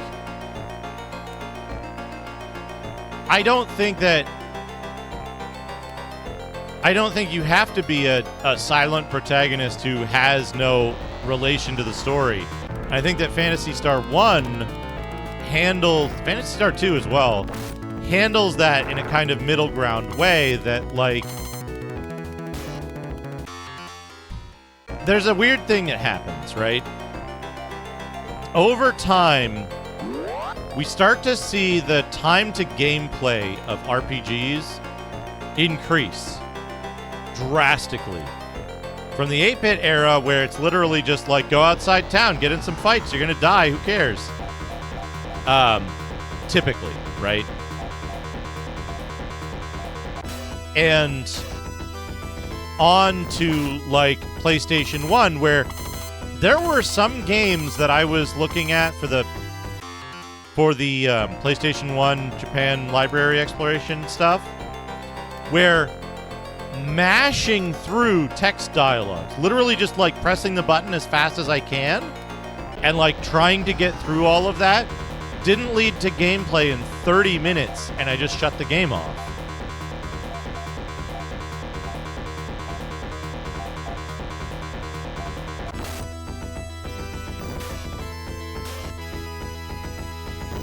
But, like, for example, right?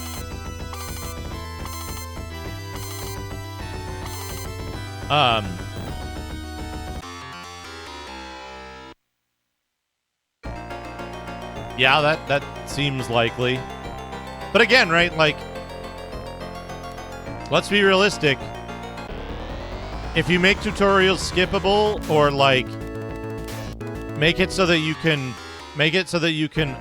not do stuff, a huge portion of very loud players will not do the stuff and then complain that they didn't know to do the stuff. Like, that's the market, and, like, it's sad, but that's how it is, right? Look at Starfield. A lot of people went around spreading complete falsehoods about Starfield because they simply didn't fucking play the game. They didn't do the shit. They skipped the stuff that you could skip and then got mad that that stuff wasn't in the game. And it's like, well, I don't know what to tell you.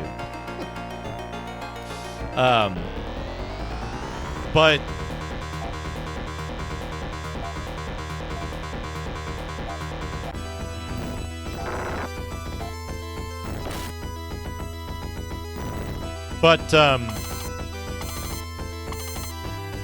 yeah, I agree, Starscav. I agree that, like, it can, like, it can be weird. Like, why doesn't my character know their place in the world? Why doesn't my character know what all of this shit means? Why is there someone explaining all of this? Like, hold on, let me get it.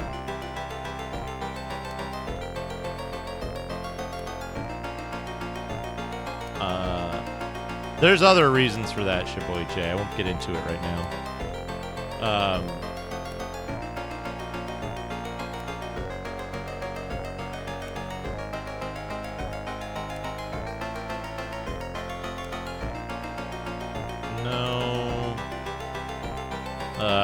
Hold on.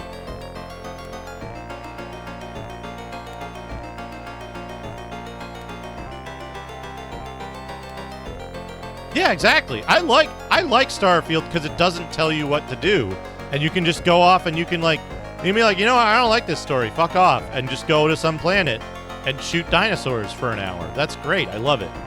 But not all people love that. It's not for everyone. Golden Sun LP archive.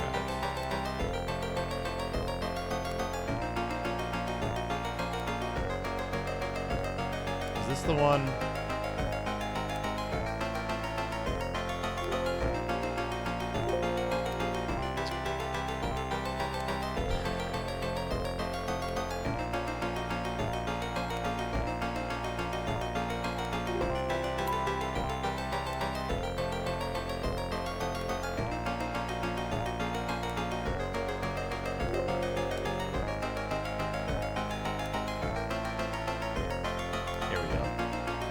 Sometimes I remember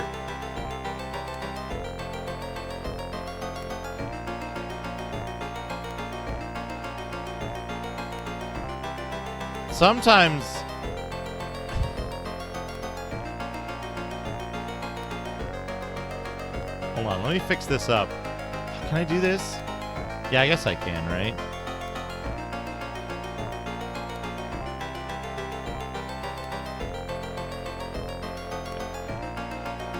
Find question mark. Replace question mark with. No, wait.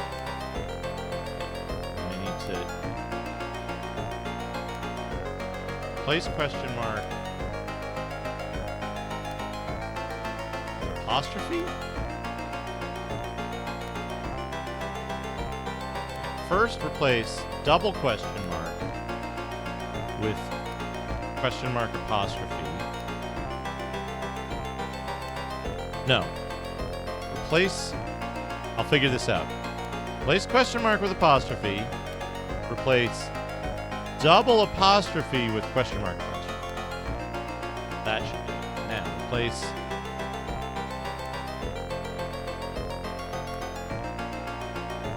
carriage return line feed with space.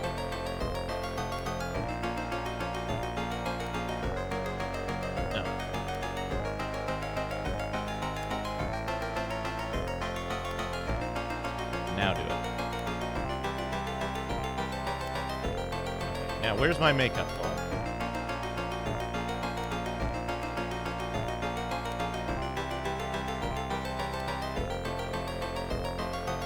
$80, $100.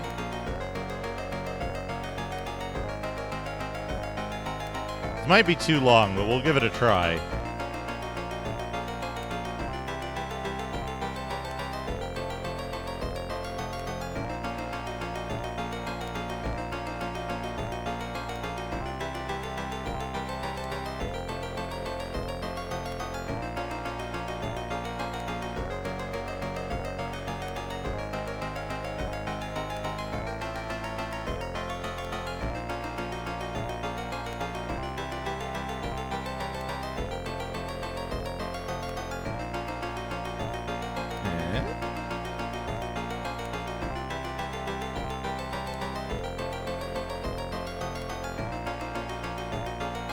What went wrong here? E?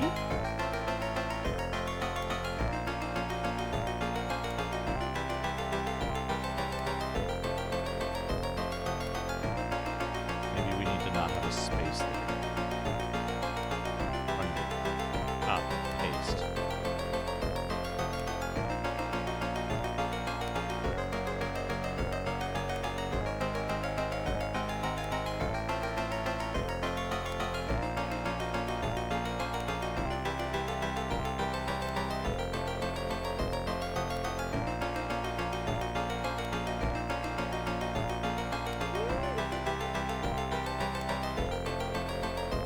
Why not work? Oh, because this needs to... Fuck.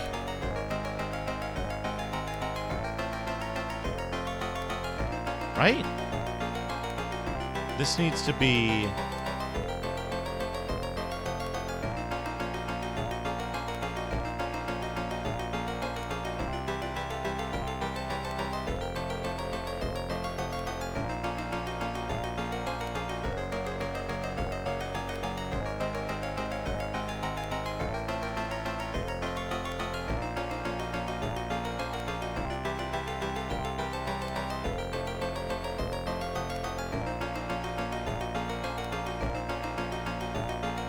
really want this to read this out. I think it's failing because it's too big. It's too large. How large is it? 5,000. All right, so...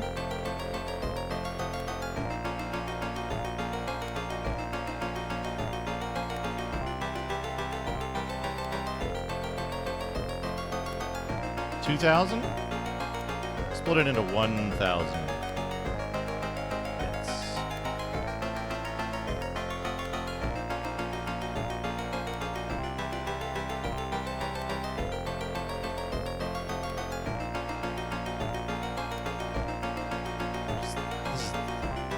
Too difficult. I'm not going to do it. Anyway, imagine I made TTS read that whole article.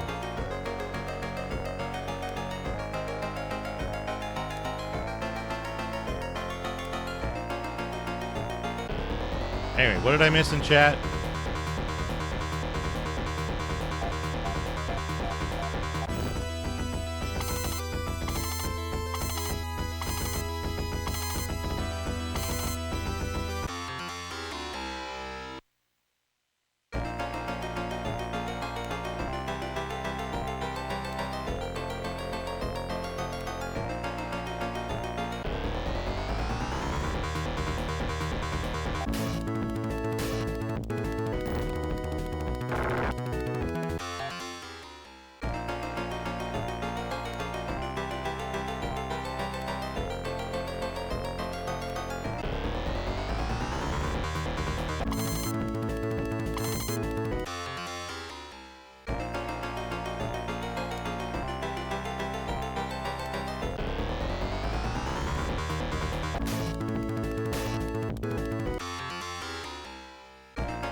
Cherry Alfredo. Oh, delicious cherry Alfredo. Set aside. Thank you for the 71 bits.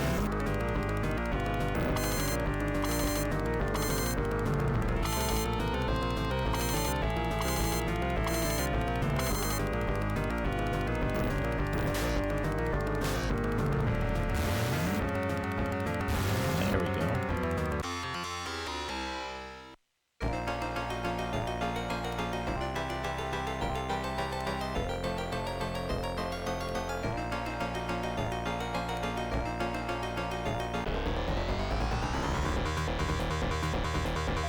Some surprisingly lucid Ritz takes. omelets. Oh. just throw the ribs in there. It's fine. That's how you make an omelet.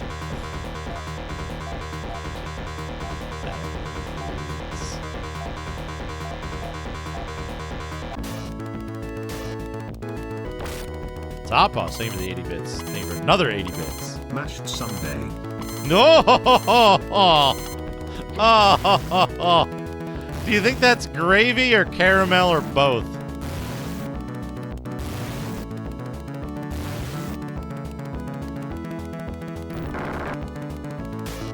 Yeah, surprisingly lucid takes. I think Baldur's Gate 3, I haven't played it.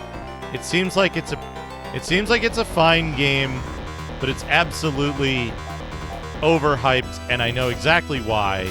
And it's because gamers are super fucking horny, and like games that give them titties can do no wrong.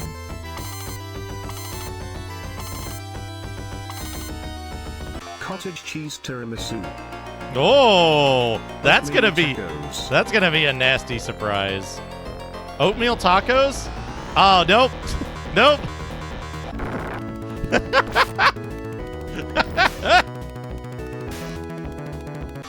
I think it's probably still a pretty good game, yeah. Right?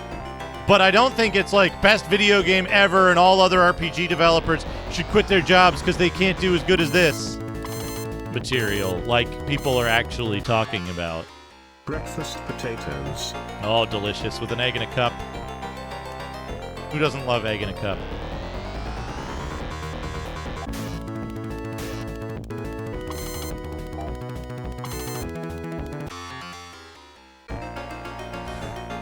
Night Sprite, thank you for the 80 bits.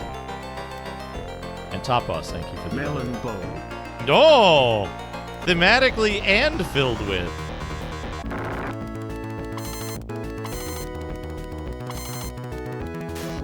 Top Boss, thank you for the 80 bits. Sausage milk.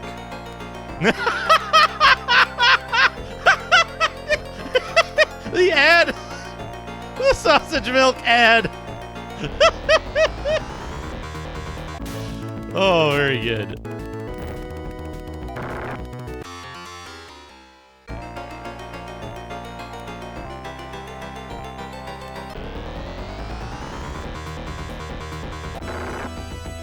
Doom Noob, have you heard what people think about Cyberpunk 2077 now?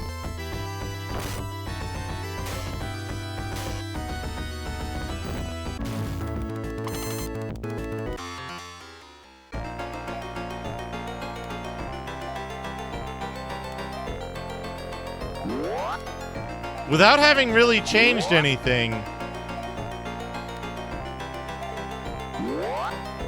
Cyberpunk 2077 is the biggest comeback in gaming history. They've really turned it around and made it what it truly should have been from the start.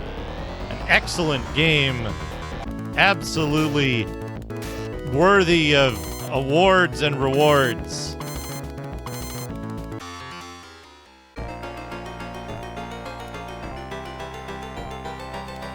Yeah, No Man's Sky, too. They really didn't do much to Cyberpunk 2077. Yep. But that doesn't matter, right? Did you know that they spent... What was the figure? Like the development to marketing budget differential between Starfield and Cyberpunk 2077 was 10-1. That is to say, Cyberpunk 2077 was marketed dollar for dollar 10 times more than Starfield. Hey, Mystic the Urge, how's it going? Love this game. Love this game. I think this game is a like hastily executed kind of crap experience compared to the other Phantasy Stars, but I still like it.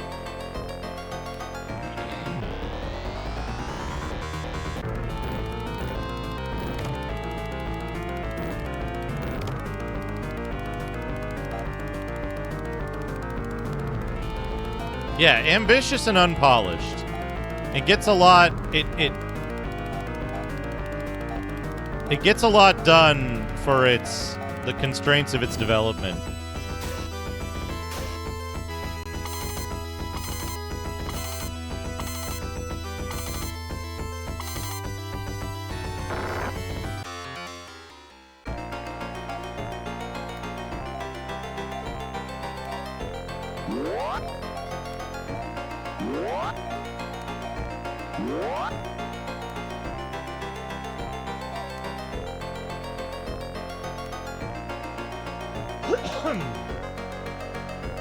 But yeah, like...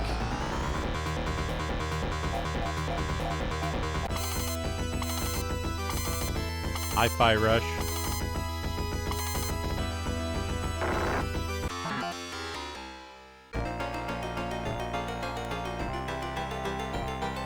I heard about Hi-Fi Rush, but I can't recall any of the details, but I may have once learned about it.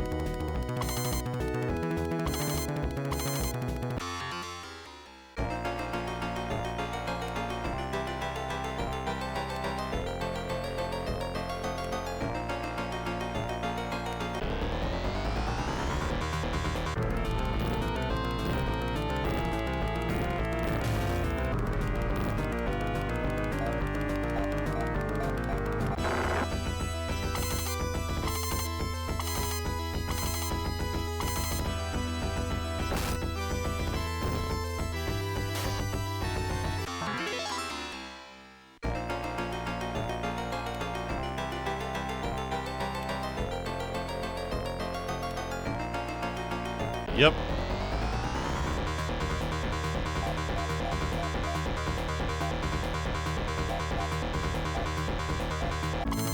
I mean, look at... If you haven't ever done this, I sincerely recommend this. But take a look at the top grossing films. Take a look at the top grossing films from, say, 1980 to 2000, and then from 2000 to 2020. Top grossing films, both worldwide and in the US.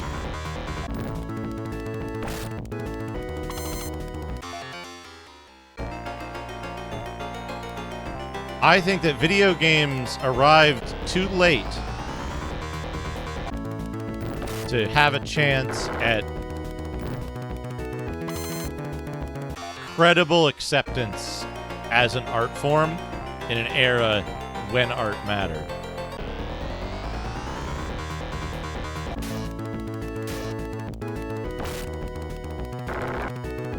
But you know what it was? You know what it is, right? And this is I have no evidence to base this theory on. This is all total speculation on my part. Fair warning. I speculate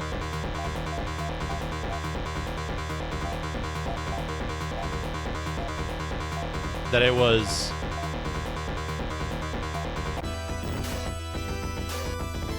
I'm still on Generation 1. I'm still on Generation 1.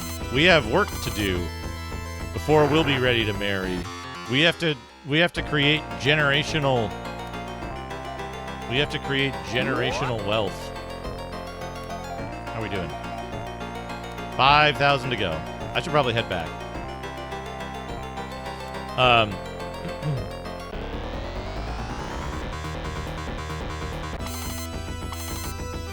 So my speculation is that the Phantom Menace provided a template for all movies to follow after its release.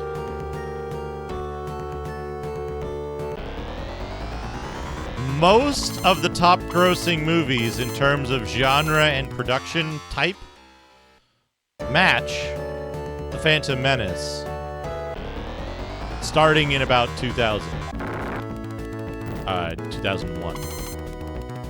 And you can see there's a slow tail off of romance, drama, or any other kind of serious movie, and only giant special effects sci-fi shit remains, and occasionally comedies.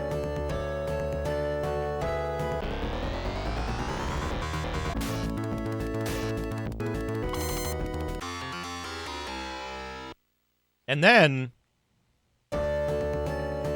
when you look at these giant science fiction endeavors and like that are supposed to be not awards. I'm not talking about awards. I have to be very careful about that, right? I don't mean whoops. I gotta do that again. I gotta save it.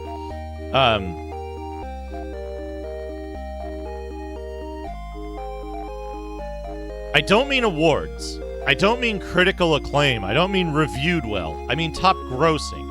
Just movies that sold a lot of tickets, right?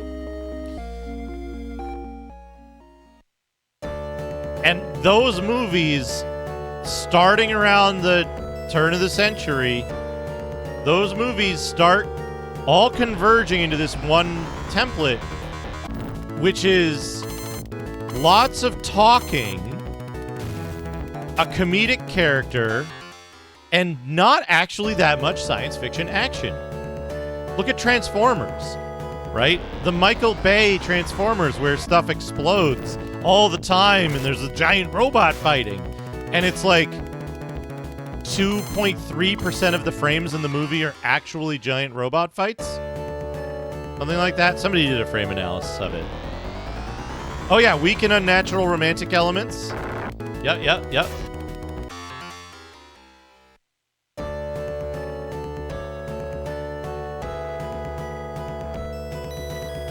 Oops. But that's my pet theory, is that like the prequel trilogy ended up harming cinema because it was viewed as a template of a way to like make a lot of money without actually, if you cheapened the process, if you cut the corners and you did whatever.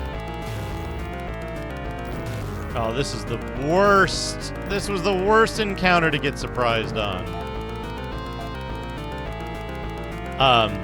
No, wait. I want you to attack 1, 2, and then I want you to do Zan. Oops.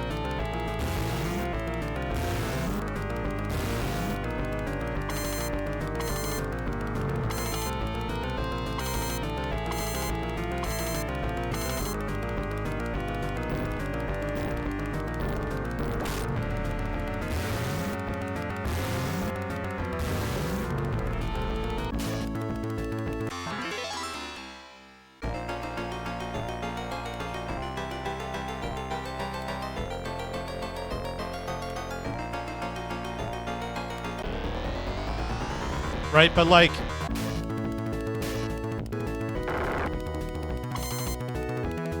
to me, right? To me, it provided a template of like something that moviegoers were willing to pay for, that you didn't have to spend a lot of time thinking about that.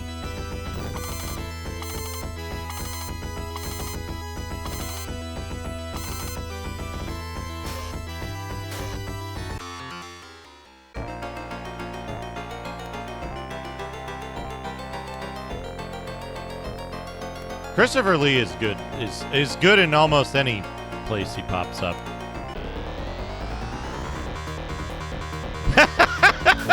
No, excellent way to loop it back around.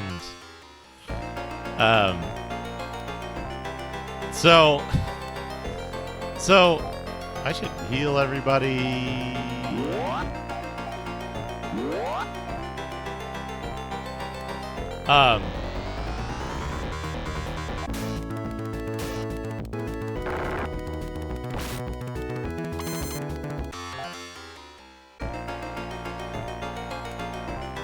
So, I think the end result was that I don't think it harmed cinematic business models at all. I think it harmed, like,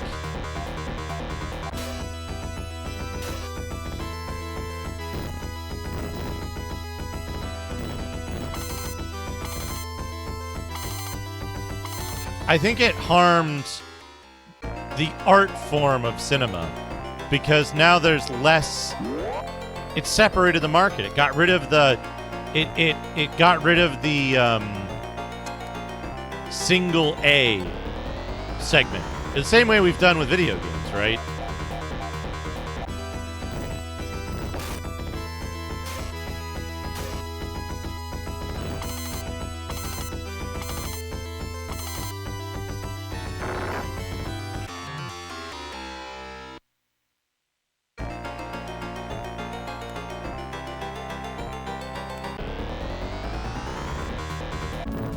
Yeah, that's it. What I mean is, I think that the expectation of a film as a monetary financial vehicle to make a profit, and the cost of making films as a result of that went up as a result of this shift post Phantom Menace to that template, if that makes sense, right? That's my feeling. Like I said, I have no evidence to back this up. I'm just speculating, but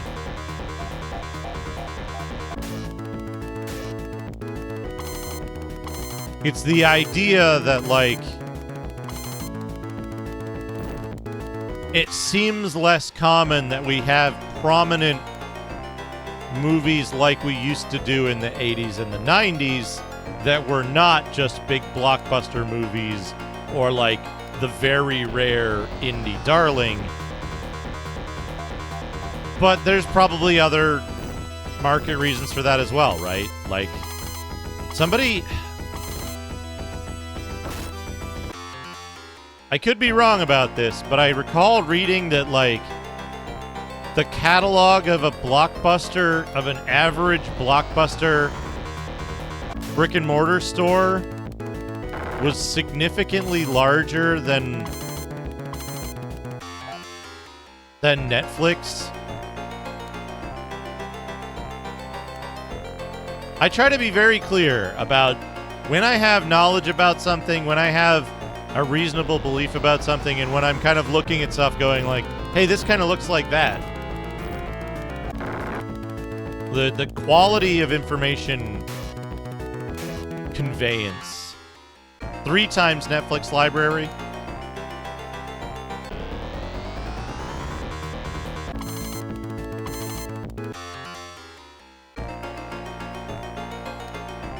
Yeah, that's exactly it, yes, Sapi. Is that like, I feel like that's kind of gotten into the like roots of movie making as a whole, of like, hey, we're gonna make this thing that looks cool, and we're gonna sell it, and then also, wouldn't it be cool if it fit this story? Where, like, I mean, shit, look at some of the fucking... Hold on, chat. Let me look up,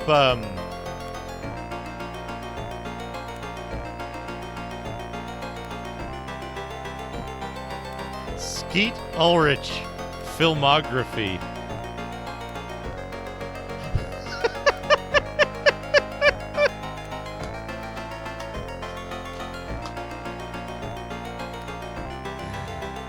Yeah. Have you looked up that guy's history, yes, Sapi? It's wild.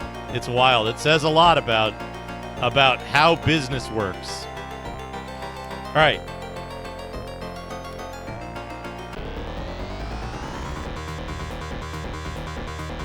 So look at Skeet Ulrich filmography up until like the turn of the century. We don't get a lot of movies like that anymore being like not budget films, right? Those are films that got like a full production, and they just don't anymore. They get, shunted off to some like indie land where they don't have to pay union people, and it, like, they don't get promoted the same way. I know the business has changed. Digital upended all of that stuff, but you look at Skeet Ulrich's filmography, and it's like, hey, there's a lot of interesting movies in here with cool premises that take place in, like, one movie takes place entirely in a bar, and it's like a tense hostage situation kind of thing. And it's like, I don't see a lot of I don't hear about a lot of movies like that anymore. They're all like, there's 2 things that come out now. Netflix TV series and giant blockbuster movies. And like, other than that, it's like, hey, did you hear this comedy's doing well? Or this one meme, the horror movie that's doing better than expected. And like, that's it. Thoughtful movies are gone. Or they seem to be, I should say. And somebody mentioned earlier that they like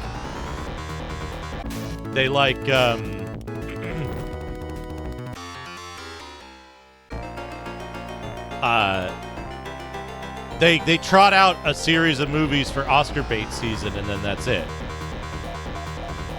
I kind of miss, you know what I kind of miss? I kind of miss the advertisements in Los Angeles, in and around Los Angeles, saying like, vote for such and such, best picture, or like vote for so and so, best editing, and it's like, man, like they're running ad campaigns targeting a very specific. I can hear strange music. I feel as if I'm in a strange world. Rig, happy birthday, Rig. Thank you for the 34 months. We can still hang out here for a while. I'm sorry, Rig. You'll have to make do with this. You'll have to make do with this 48K Zeddy.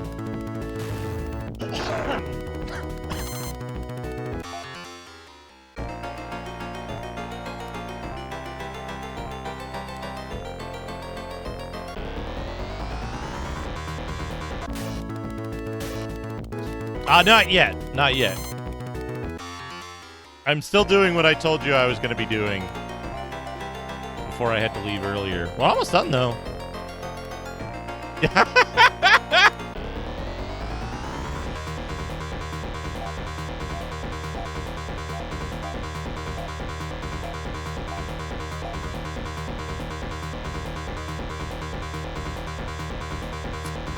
How do we do this? We Zan the back row. And then we have you target these two, and we have Lena target this one. And we have to have Reese target AB.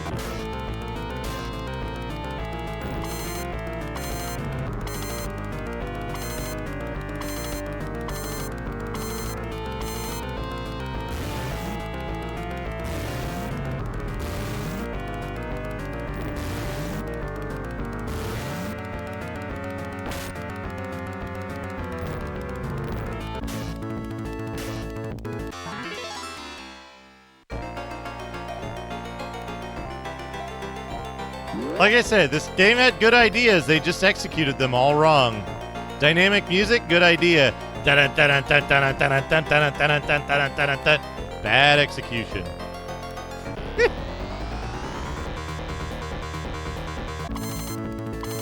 Yeah, the portrait art is great. I think all the still art in this game is great. I just wish they'd animated combat, you know? Instead of, you know?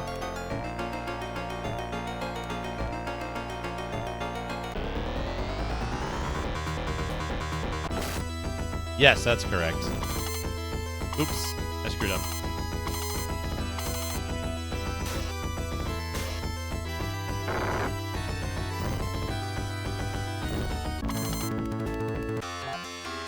What sucks is that, like, Phantasy Star 1, they clearly put a lot of effort and time into.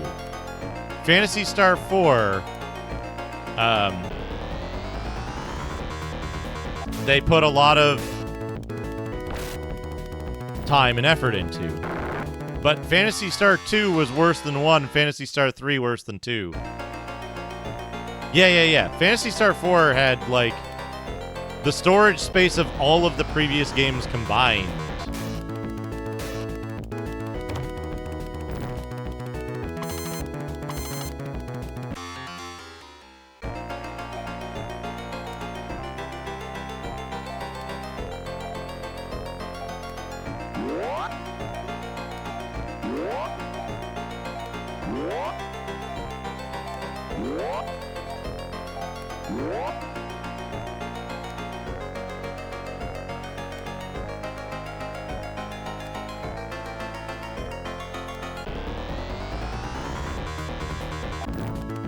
You know what I think? Hear me out, Rig. Tell me what you think of this alternate history idea. Sega realizes that Phantasy Star 2 was a little bit undercooked, right? First-person dungeons and like combat backgrounds and stuff would have really improved it, and people would have bought into it stronger, right?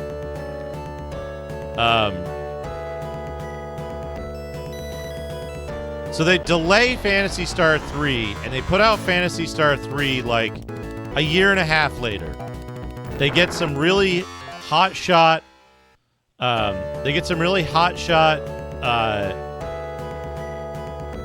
Designers on it and programmers, and they do the whole fucking deal, right? First-person dungeons, backgrounds, like the whole deal for Phantasy Star 3. They pump it up, and it's as good as or slightly better than Phantasy Star 4. Same plot, same structure, right? And then they spin up a second team to work alongside, and they plan Phantasy Star 4, same story, etc., for a Sega CD release. And they get that ready for like pretty early era, I think, Sega CD, as just like this, as like a big deal system seller Sega CD game. Do you think that would have, number one, it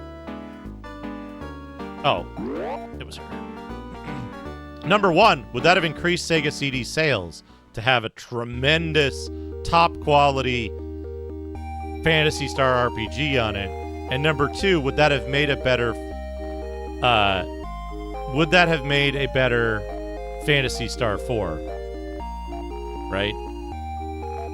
Actual, like, say they went out of their way and they got animators to do full animated cutscenes of like key moments in the game and so on.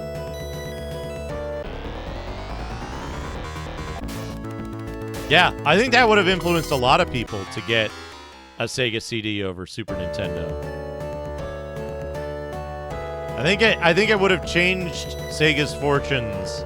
Again, total speculation, but I feel like it would have changed Sega's fortunes in the marketplace entirely.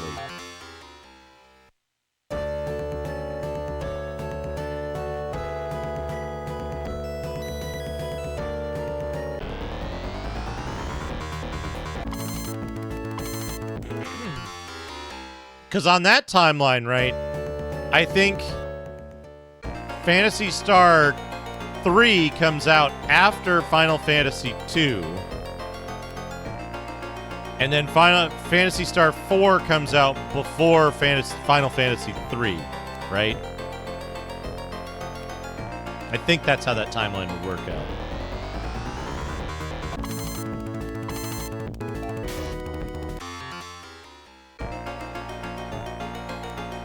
But man, like, imagine what they could have done. I mean, Final Fantasy 3 for the Super Nintendo, which has a different release date to Final Fantasy 6 on the Super Famicom.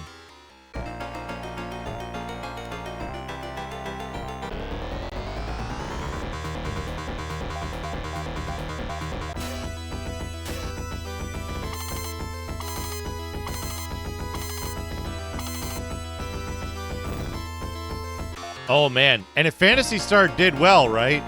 Imagine Phantasy Star does well. They push back the release of the Saturn and make it actually good. And then release Phantasy Star 5 for the Saturn. When the Saturn comes out, being slightly more powerful than the PlayStation.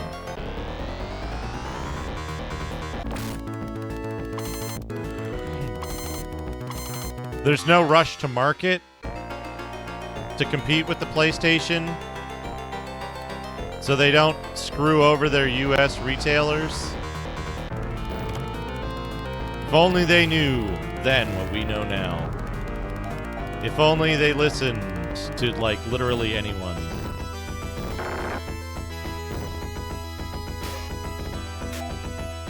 You know what that means, Rig? You have lots of treats ahead of you in PlayStation RPGs.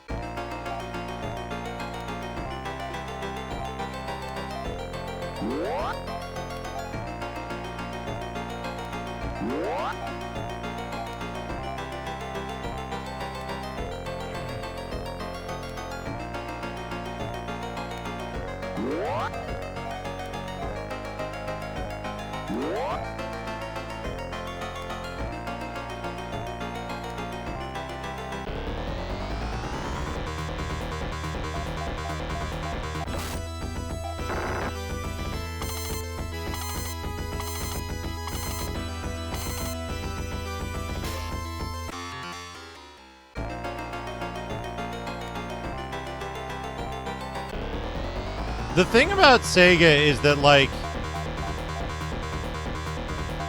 we know for sure, right? In hindsight, we know for sure that Sega's, like, completely insane internal strife between regions and divisions killed them. They killed their console division. It killed their, like, actually making, like, their business, their, like, market leadership position. Absolutely killed by their own internal problems.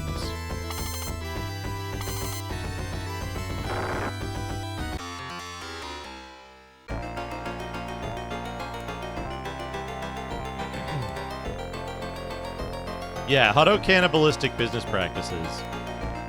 And just, like, stuff that you fucking know. You know in advance that people are gonna be mad if you do shit like fucking,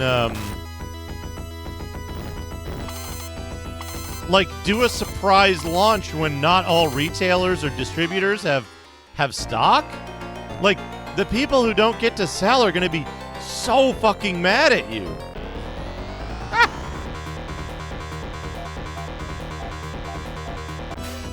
And, like, the way that they, like, the way they ended up limiting their business in the United States for whatever reason, right? But also, like, the U.S. office was fucking... The U.S. office was idiotic on their own without interference from the Japan office. Look at, what's his name? Was it, like... What's the name of the dude? The head Sega dude in the 90s?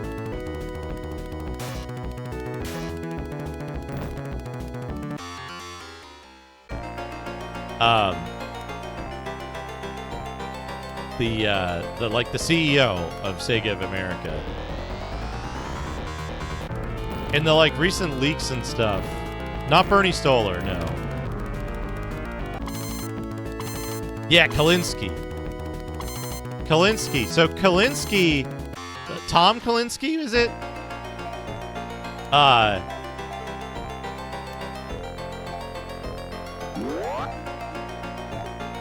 There's...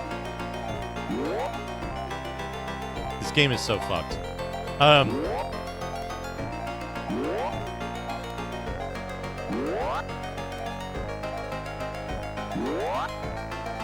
In the recent leak, right?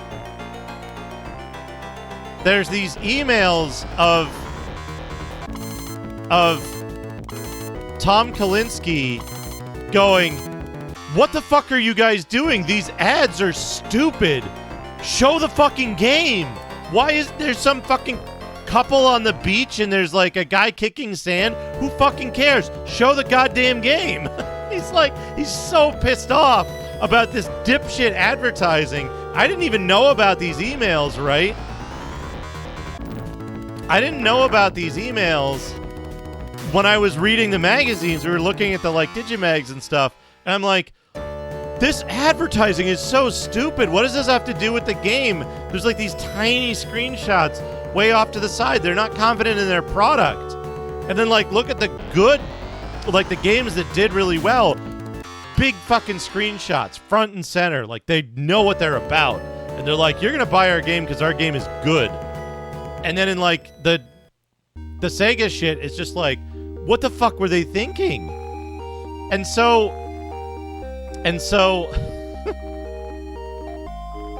yeah, and their own fucking magazines, like Sega Visions magazine, having the fucking, like, these, like, blurry RF screenshots of Rocket Knight with no fucking color in them that look like absolute dog shit. And, like, it's no wonder, like, Nintendo invested all these resources to present their games big and, like, show the games, and they were confident in those products up until much after Sega kind of did this thing. And, like, it kind of ended up being this, like, weird... It ended up being this weird thing, and I had no idea that the fucking CEO of Sega was like, what the fuck is wrong with you people? These ads suck. We need to show our games. And he was right. I mean, like, clearly he wasn't a very effective CEO because of what happened to Sega, but, like, he called out a lot of what we now know were shitty practices that they shouldn't have been doing. And it's really interesting to see that. It's really interesting to see that like thing. Yeah, that's the thing, right? Is that I think the problem was that Kalinske knew what was wrong. He just didn't have the wherewithal to, like... He didn't have the wherewithal to, like... Or the control to do what was necessary to fix shit.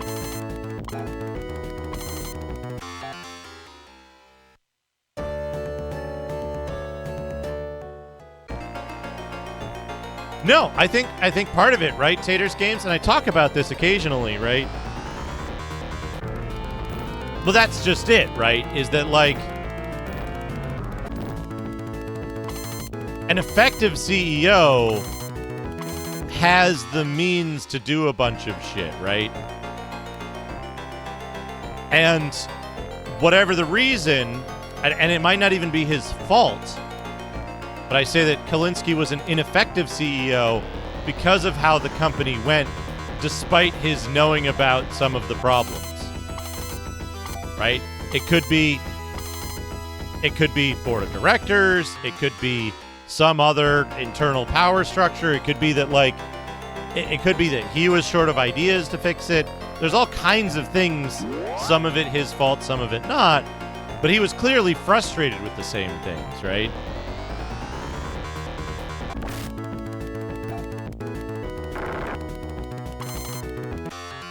But part of it, right, why did they come up with those ads and stuff like that? Yep.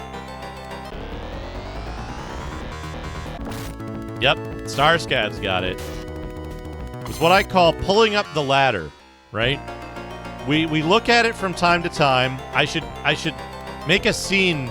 I should make a scene just for it. But the Hey Chris Series, how's it going? There is an ad in Dragon magazine of the early 90s. It's an ad for a Forgotten Realms product. Oh, what is it called? It's like Waterdeep Calandra's random item stock or something. I don't know. And it's a fucking disaster. It's an absolute disaster. What is it called? I don't know!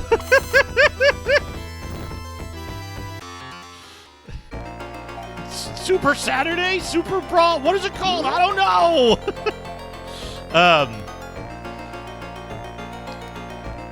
But it's, yeah, the desktop publishing thing, right? And so, at some point, traditional advertising design was starting to go away, and people who were in traditional advertising design were consolidating power, and people who were just getting into desktop publishing positions and stuff like that a couple of years later were pulling up the ladder so that other people couldn't get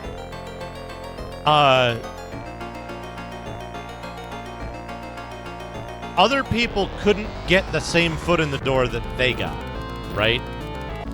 And so what we end up with is this situation where a bunch of people who didn't know what they were doing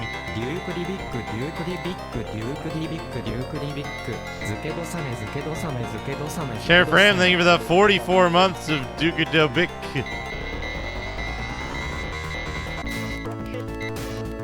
Right, but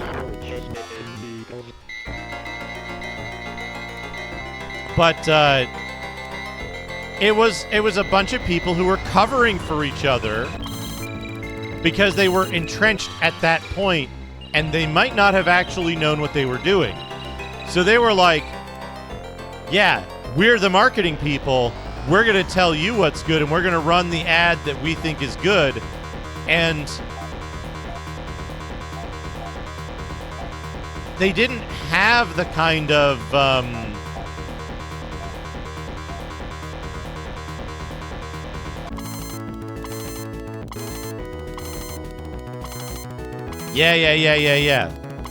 Yeah, that's a very good way to put it. Mashed potatoes au gratin. Oh, that looks fucking delicious. I'll be honest. Mashed potatoes au gratin sounds real fucking good.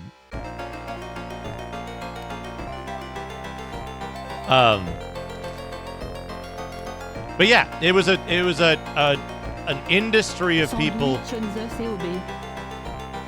The sobe. Sandwich on the cob. Thank you, Sheriff Ram.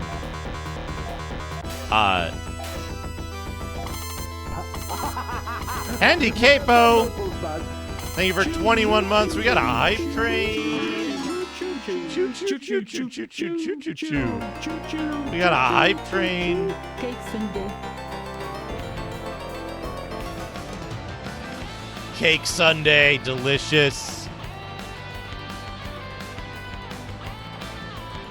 But yeah, so they ended up with this. Here's a question, right? Ice cream nachos. Oh, that's no good. Actually, wait. Were those like what are those things called? Puis la parovésie complète de breakfast. Plums are part of this complete breakfast. No, what do you call yeah, the like flaky cinnamon stuff. It's almost like it's almost like wontons, but it's not, obviously.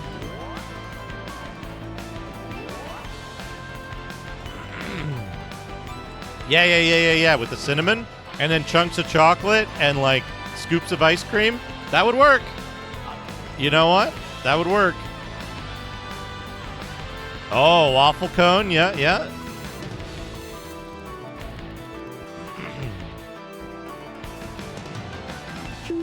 Sheriff Ram, thank you for even more neural food. Omelet. Mango omelet. Oh no, what is that? What was it sliced out of? Choo-choo, choo-choo, choo-choo, choo-choo. Pizza pot pie. Oh, that's probably pretty good. Except for the peas. Andy Capo, thank you for the 300 bits. Choo-choo-choo. I don't know what it's going to do with that, honestly. Let's turn this down a little bit so we can... It's your boy Jay, thank you for the 71 bits. That's going to take a minute. Yeah, 4D omelet. They cut a slice this wide and this deep, and it turned out this deep and this wide.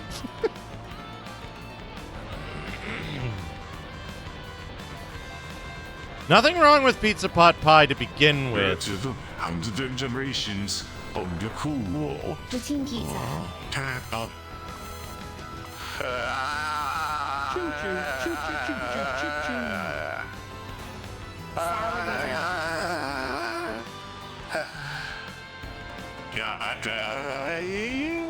The Cephage.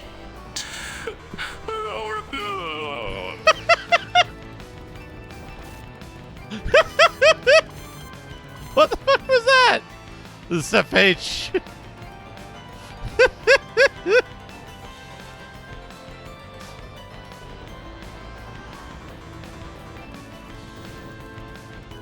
Choo choo, choo choo, choo choo, choo choo.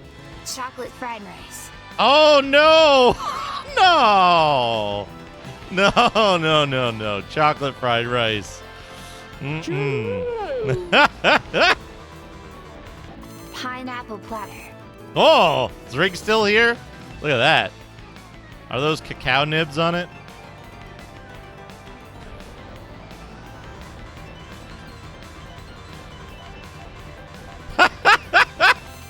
Choo choo, choo choo. This is the hazard. This is the hazard of neural food. Mashed potatoes soup. I kind of want that. It wouldn't work though, right? The mashed potatoes would just like choo choo choo, disperse. choo choo. Soup sandwich. Would you like the soup or sandwich? Yes. Yeah, they just like dissolve, but like Choo. okay, hear me out. I got an idea. Tater's Games, thank you for the 300 bits.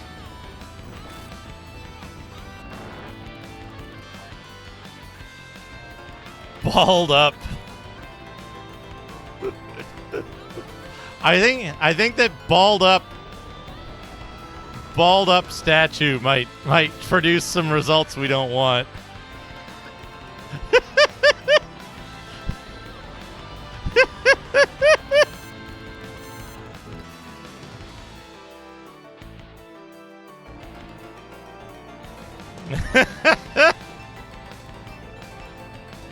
Choo choo, choo choo choo. I was gonna choo, say, choo. Starscav. There's a what is it called? The like fried mashed potato balls. I've had them. There's a place in Los Angeles, Porto's, that does them. What are they called? Is it Papas Rellenas? Yeah. Papas Rellenas. It's like you take mashed potatoes, right? And you form it around like a little like nugget of, I guess it's like ground beef and like some vegetables and spices. You wrap it around that and then you deep fry that whole thing. I think you freeze it first, technically. They're so good. 在此记住I so madness. I'm so indulgent. Pancake sculpture.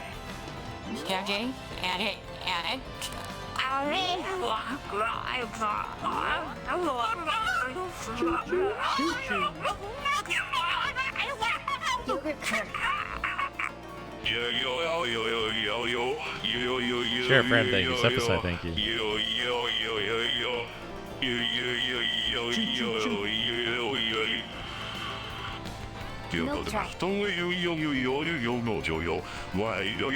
I missed what that was. It looks kind of gross, though. Yeah.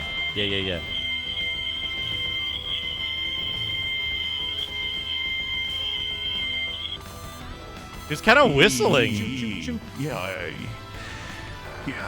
Milk tripe? Alfredo. Yes. Blueberry Alfredo. Yeah.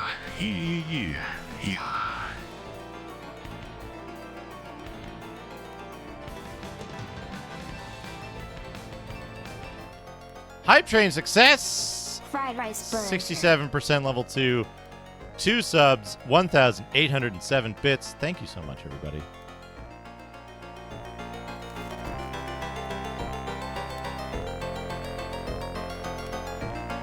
Thank you so much. Sheriff Ram, thank you. Thank you. Chocolate goblin.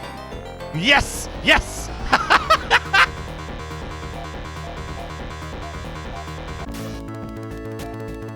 Chocolate goblin.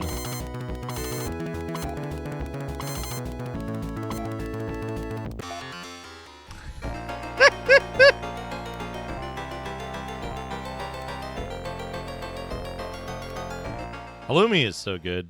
Fair frame, thank you. Lasagna potatoes. Oh.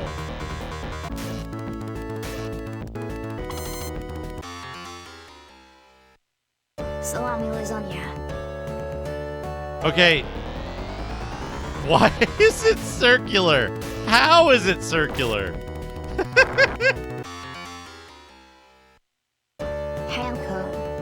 Ham cone. Oh! It's in the painted world.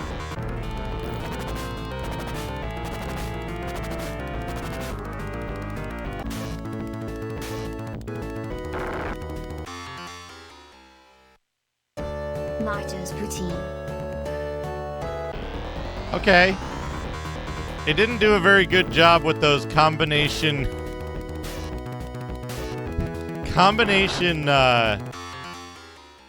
avocado jalapenos. Pineapple spaghetti. Oh ho ho! The retaining ring around it so you can pile it up higher.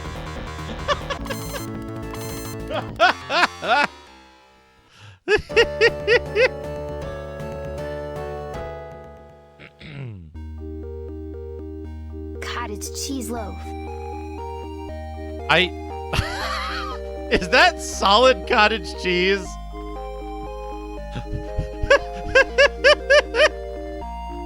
Was that solid cottage cheese compressed into a loaf and then sliced? That's gotta be so dense.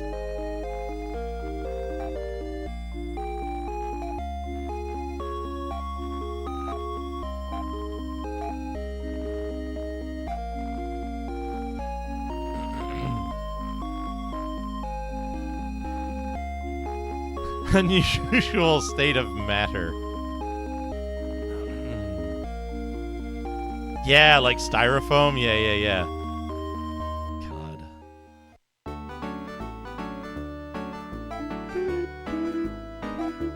You sure can help me.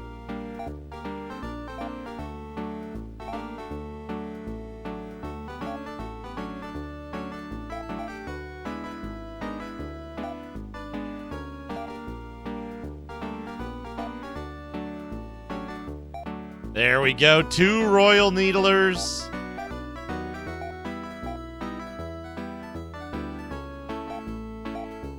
I don't think Lena can use this, but we'll find out. Can't.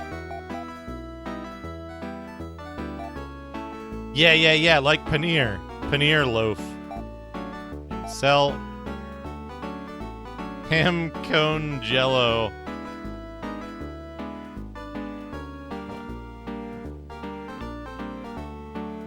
Whoa! Everyone hates it.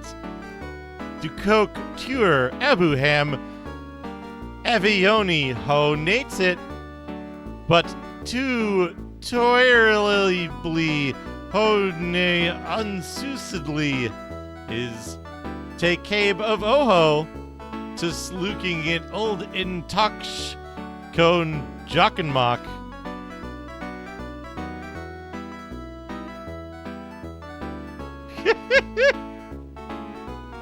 The one with the sign that said oh!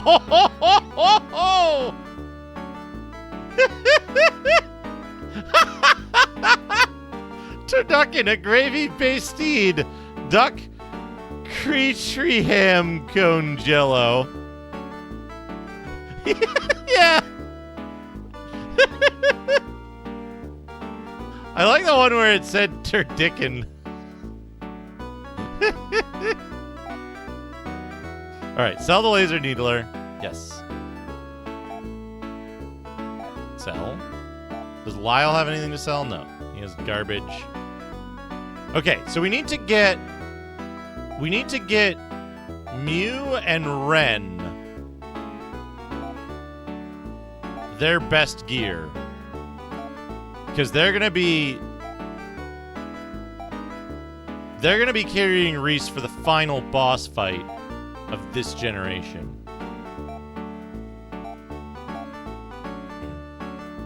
But we got it. We got the second Royal Needler. Now we can wipe out literally any encounter, and then we can give the Royal Needler to Mew or Ren to carry forward to the next generation. A small price to pay of just like 6 hours grinding or whatever. We're gonna save one. Now, I'm gonna pause the timer. I'm gonna take a quick break. I've been kind of talking and paying attention to stuff this whole time. So I need to take a quick break. And then we'll get back to actually advancing. I gotta check the store lists when we get back to the game.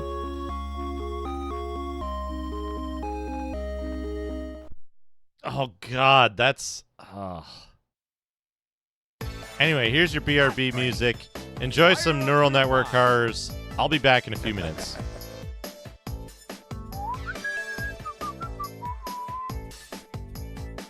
Let's go! Hot brain. Fire up your mind.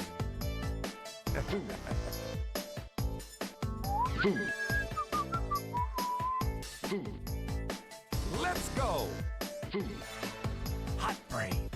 Fire up your mind. It's so good. Oh, yum. It's so good. Let's go! Hot brain. Fire up your mind. Time for a meat wave.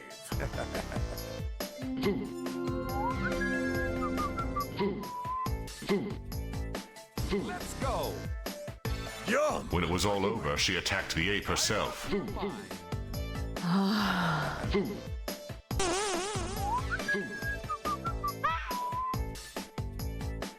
Let's go! Fade jumped into action against Korath. Fire up your mind. The light heart of a little monkey. You are dead within this carnivorous ape. They fought. Soon there was no one left. Magnus Pound offered no benefited more from the cordial dollar's words and weakness attacked. and rose to the giddy height of $1.90.42. He was no That's wizard the to be highest in trifled 4 with. years before They dropping attacked back. her for violating her sanctuary and attacked. This has become a terrible Korath never heard of such madness and set to kill her again. Steering And they column. joined combat. You, 21, Foot. hearing his approach for some time, Pillow. were ready when he was attacked by Killer herself. To come attack the killer in pause. Milk. And they fought. Mirror. And so they fought. Jackie, She come waited for and no save your reply and gamey. jumped when he Onion. casually approached the beast. Water pipe. Ice cream. Sardines. Korath had never heard of such madness and emitted a fiery flame from her raising a mighty sword. She saw Fade no longer have a spot. So they chose no escaping. She attacked. And so they fought in the sunlight beneath the tree. Korath attacked the assassin.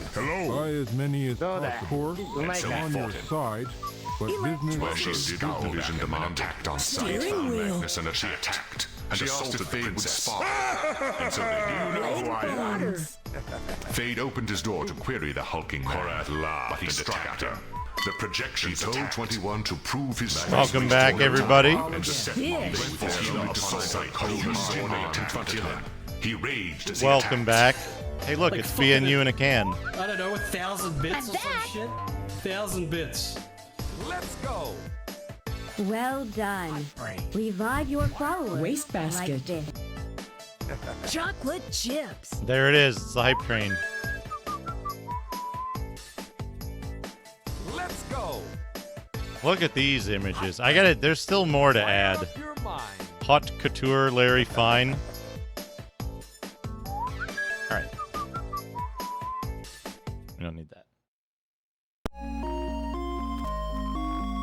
Okay, I need to look up an equipment guide or store guide for this game.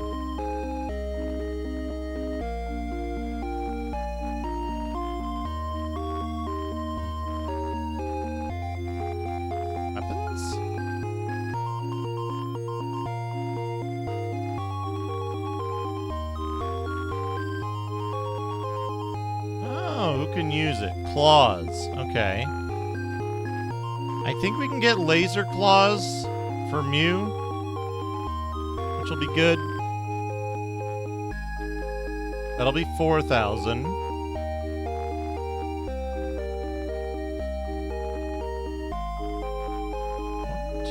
3, 4, 5, 6, 7.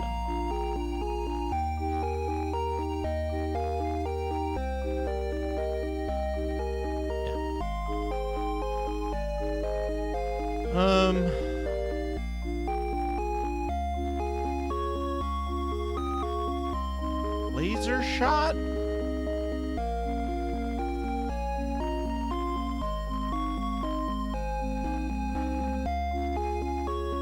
I really don't care about...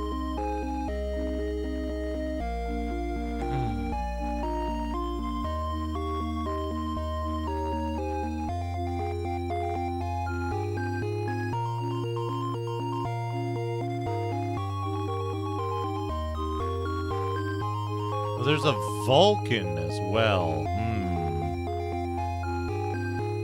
Ceramic shot. But what I need is, I need, oh, I should start this up.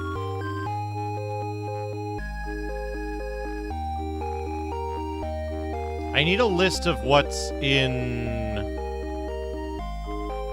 stores. Yeah, here we go. So what can we get?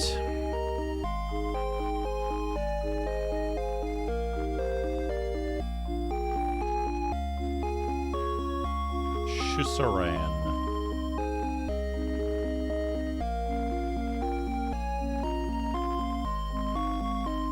Doom Noob. Have you watched the stream before? I do mean that in a pejorative way.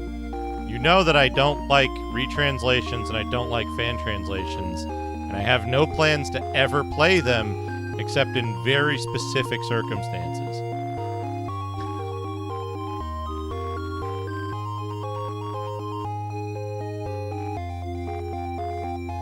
And that's part of the problem. Is that you've been here ostensibly watching long enough, and I talk about it so frequently that not knowing is part of the problem. Anyway, no, this is the original version. I'm playing it right off the cart, as you can see.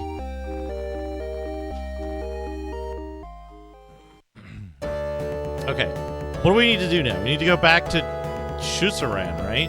Is there armor or shit that we can get for Mew or Ren? Main character doesn't matter, and Lyle and Lena don't matter, because we're close enough to the end that, like...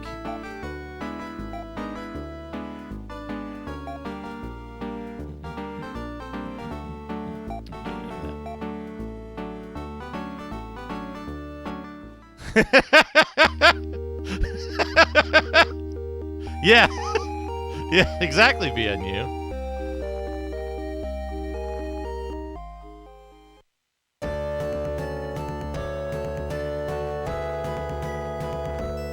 I have like $2,000 right now, but we're going to be taking every fight we get because we can just immediately disintegrate them. Because Reese is going to be even faster now, too. Right? Not only is he stronger, he's faster as a result of the Royal Needlers. I haven't been to Seal yet, right? Now, again, I only care about equipment for Mew and Ren, because they're the only ones moving forward to the next generation. So they're going to be carrying a party from here out, basically. And whoever our descendant is that gets the Royal Needlers.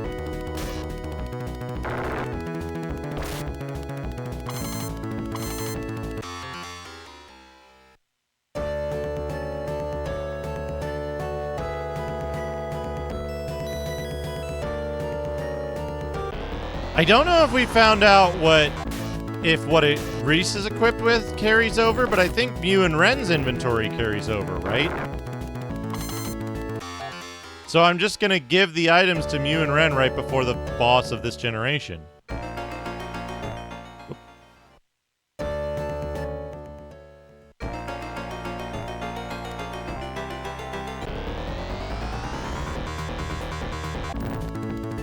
Oh, they are. They are Mystic the Urge. They are exactly that guy. Yeah. So in that case, right, we can... What, we can... If the last dungeon of the generation isn't too large, which I don't think they are...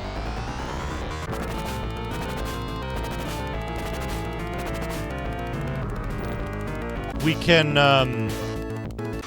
just test it by keeping it on what's-his-face.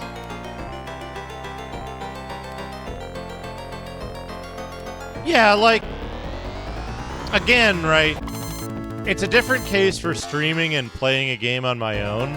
On my own, I might take fan patches, but never, like, retranslations, because I feel like a lot of times fan translations are not as good as fans think they are. Not to devalue people doing a ton of free work, and sometimes they can be better, but also, like,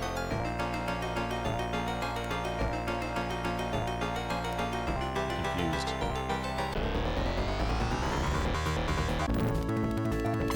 But also, like, they're not professionals, right? They don't have to answer to... They don't have anyone to answer to at the end of the day.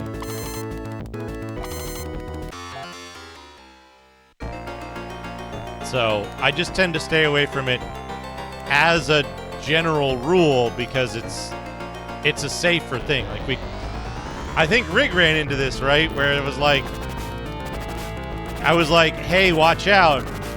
That game you're playing, that's a wild bill. And he was like, I'll just skip past some stuff. And I heard later that it was like, oh, yeah, let's just skip past that. There were a few of those moments, right?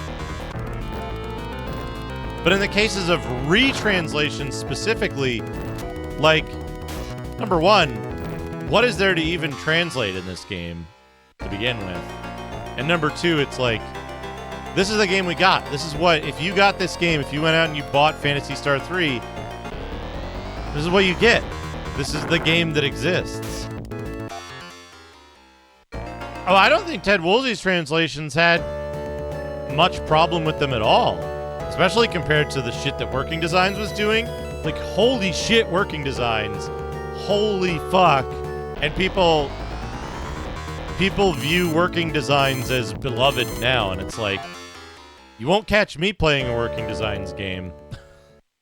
Those are on the once I speak Japanese list.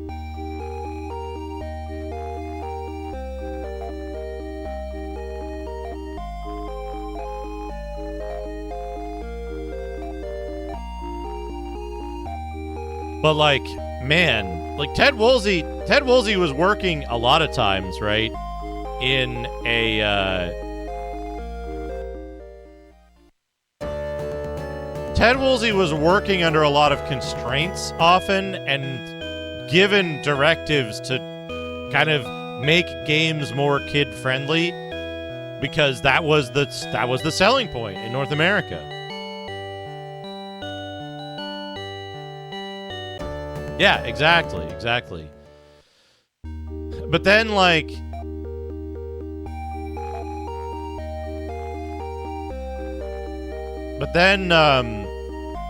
there was Working Designs, and Working Designs literally admits on video, well, deworked patches don't change the shitty dialogue, the injected racism, the bullshit pop culture references, deletion of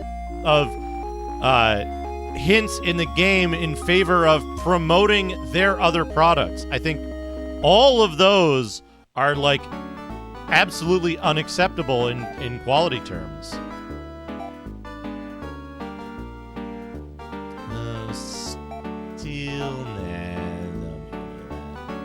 We do need a technique shop, though, so that we can switch to foie. Right?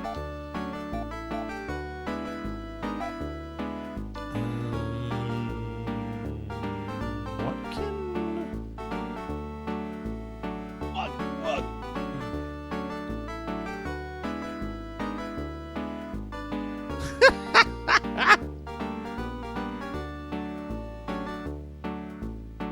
Look up, I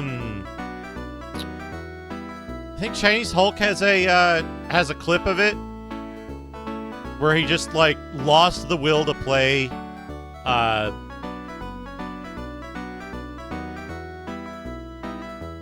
that's the game. Biffed it game. Sister Sonic. He lost the will to play Sister Sonic when he got to the point in the Working Designs translation where they're like, did you hear about have you heard about the other Working Designs game, such and such? And it wasn't hidden. It's just an NPC that you talk to who's supposed to be like, you can get this item in this place. Let's see. I'm looking for Phantasy Star 3 Armor.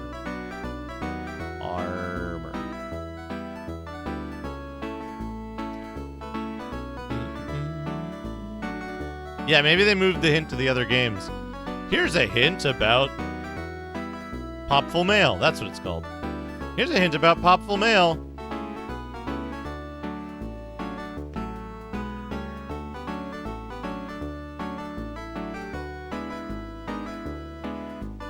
Yeah, except they put an ad in for another game they published that was made by a different developer.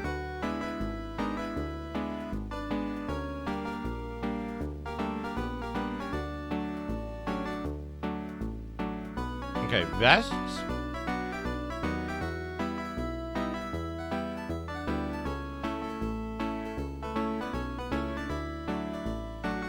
And protectors.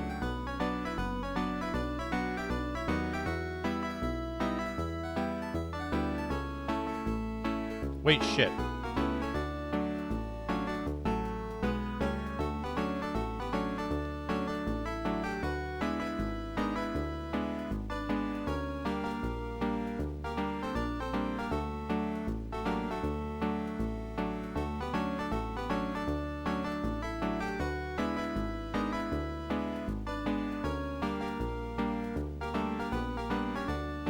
Okay, gear.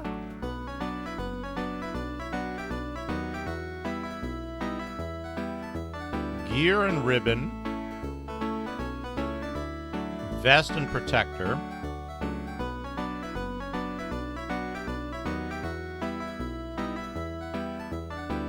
Gear and ribbon, vest and protector. Okay.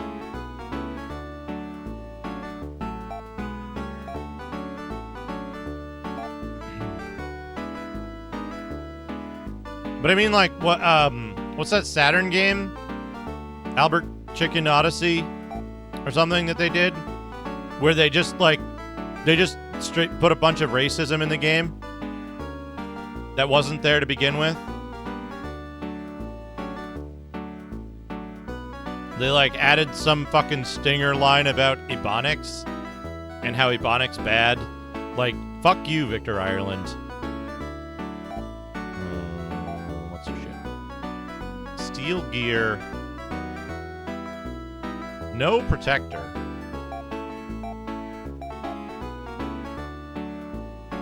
Hey, Sever, how's it going? Ribbon, steel vest. Okay. And we can get... She's still got hunting claw, so we can get steel claw and laser claw, I think, somewhere.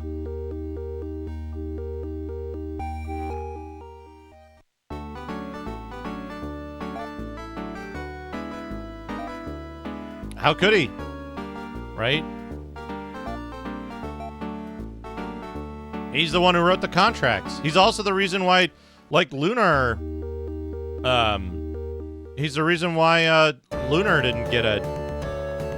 like, re-releases in North America because he was being a stingy fucker about owning the rights, which was because he had really aggressive, toxic contracting with those developers. Revelations Persona is...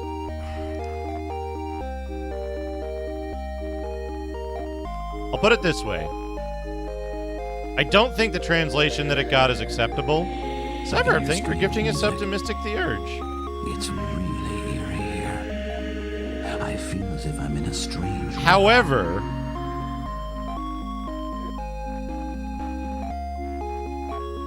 I think that whether it was acceptable or not, I think that they... A bunch of weird video game power-ups. 1. Blue cheese. It works like standard cheese except it only attracts your opponent's rats. 2. Purple cheese. It turns things into black plants, called midi cows, that move around constantly like a self-organizing high school Mobius strip. 3. Orange cheese. It works like a yellow gold sticker, but it is much more dangerous. A strong guy finds a nearby purple cheese, steals its power, and pulls out the power to turn enemies into puppets/pigeons, aka pom-pom flingers. 4. Red cheese. It is built in a similar manner to the purple cheese, but they have their own special items. They are one color, and draw you closer by attacking your own character like a dog. The visuals are very simple, also playing on the effect classic cartoon backgrounds had on the older TV sets. They are bright, colorful and fun without looking dull. The backgrounds are themed after the cartoon theme seasons in a similar way to the Mario world and also to the board minigames. Their influence is obviously strong, but it is played as a hook for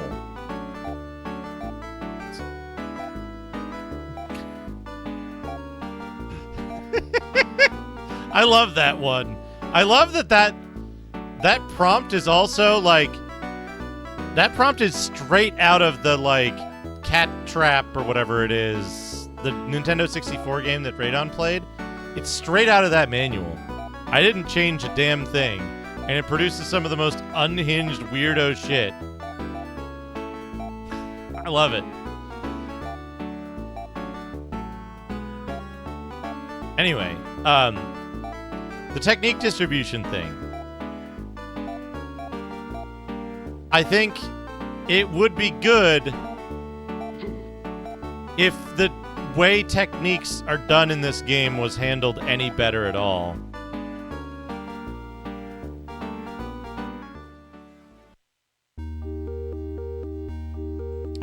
That's, I think, the main problem. Hey, Salvage Bar. About the Persona translation, about Revelations Persona, I think that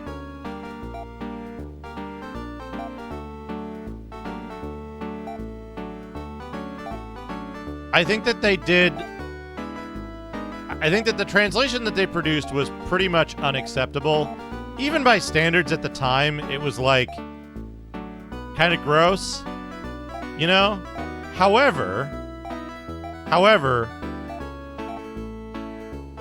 we are still in Generation 1 because I'm an idiot. I think that they managed to reproduce all of the problems in a very realistic way. They managed to reproduce the problematic nature of American high schoolers, which I don't know if that's to be commended or not, right? Is it good that they produced how mean and fucked up and, like, fairly racist American high school kids can be?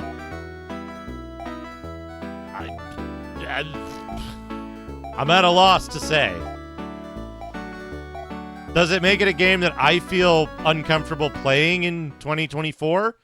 Yeah, a little bit.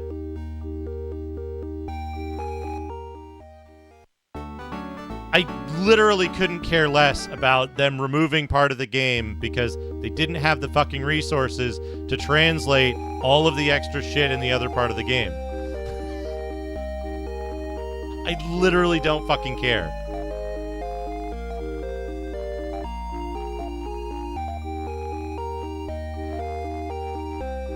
Yeah, like It's a notoriously difficult series to present to Western audiences at the time of the game's original releases. Welcome home, Prince Lyle. I'm supposed to exit the top of what you call it, right? No, you.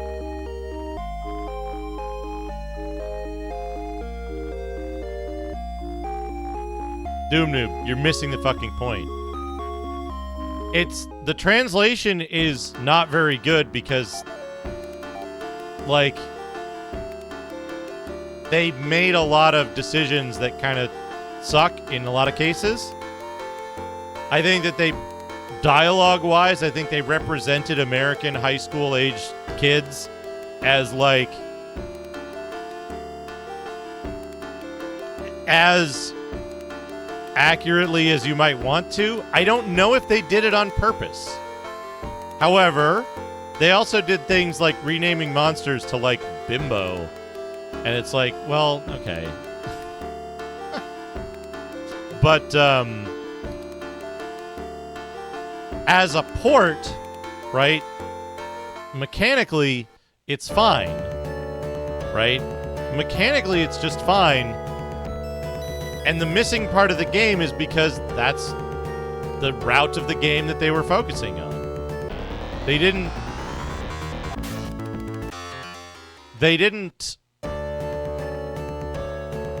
need to do the rest of it because that was the value proposition they were presenting. Here's the part of the game that we translated. Here's what it is. It's a different, it's a different set of content in a, like, different presentation than the Japanese game. Okay. Right? Like,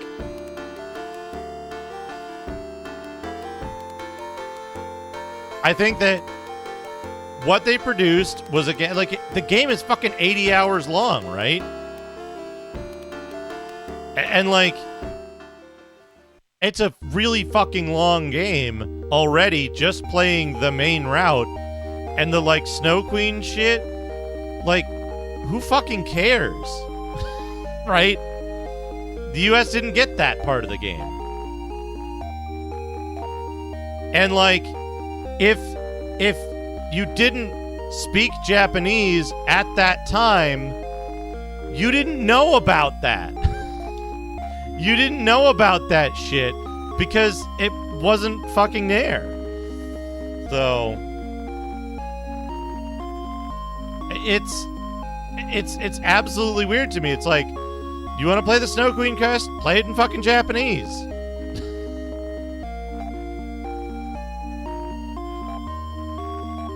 That and the fact that, like, the layout of Persona 1 in general irritates me as an RPG, right? Because you can't do both sets of content. There is a defined split point at which there's one 60-hour game and another 40-hour game on either side of that, and you have to redo all of the shit that you did past that point on each path, and most of it is boring. So, like, you know,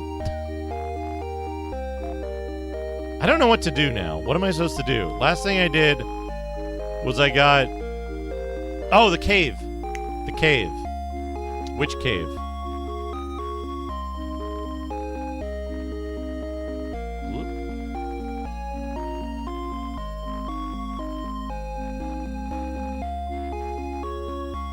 Right. Yeah. That's just it, right? Is like, I don't enjoy that type of game design. So, like, it doesn't strike me as particularly, like, fucked up that they were like, hey, you know what? We got a 60-hour RPG here, an 80-hour RPG here, and we have enough resources to translate one part of it, and the other part of it we can just drop because we don't have the budget for it, but we can release this game. I think that's an acceptable compromise from a business standpoint, right? Like, now, if they had done stuff like, right? If they had done stuff like,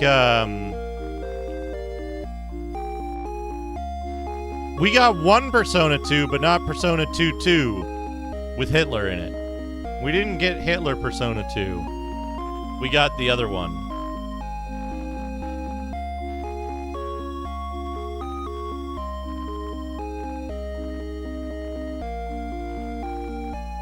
Rizel, Agoe, Shusaran. Right? So how is that different? How is it different that Persona 1 got released with one story and Persona 2 got released with one story, but Persona 2, like, you know what I mean? They had the resources to do one of the games. Same thing to me. Oh, they do have some fucked up stuff here. Fortunately, I don't need to get any of these. Royal Vest and Royal Protector are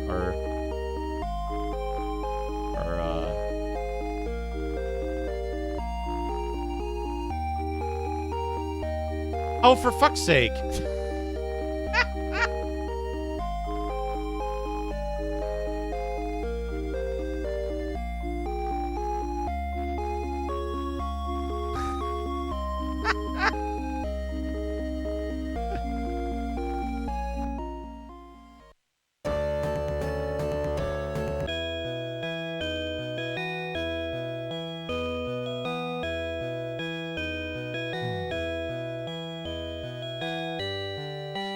Now, here's the thing, right?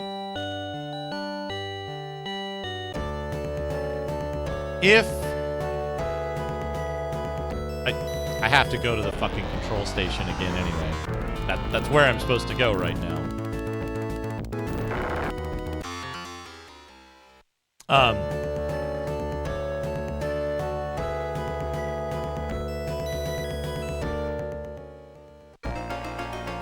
If they had, like, left a bunch of stuff in Persona 1 that pointed to the different route, and, like, if they hadn't handled it as, frankly, as well as I think they did, which is, like,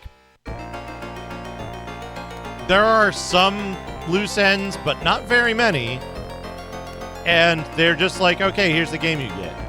And they shut off the other path, and they don't talk about it, and there's no, like, reference to it in the manual, and there's none of this shit that, like, they made that decision real early on to not include that as part of the game, and they stuck to it, and I think the game probably came out better as a result because they weren't spending a bunch of effort on putting in content that they had to cut at the end, right? So to that end, I think they ended up with probably a better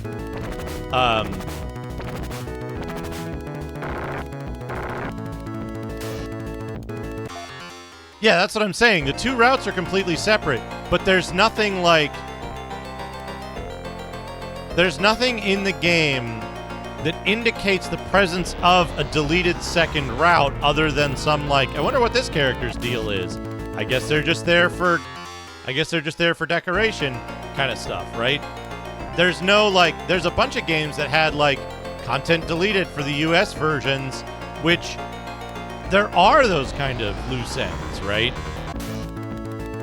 And so when you play one of those games, it kind of sucks because you're like, man, what is all this shit that, like, I can't do because it like gave me this thing and I can't use it, right? And it led to, like, giant fucking conspiracy theories in some cases.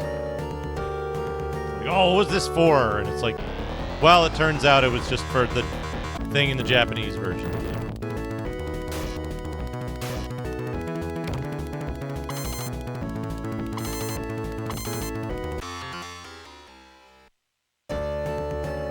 But my point is, right, that, like, if you only have the resources, right? If you only have the resources to translate this much of a game and it's one complete route, and you make that complete route contiguous, and it's a full-sized RPG, there's nothing wrong with taking that approach. And the U.S., as a consequence,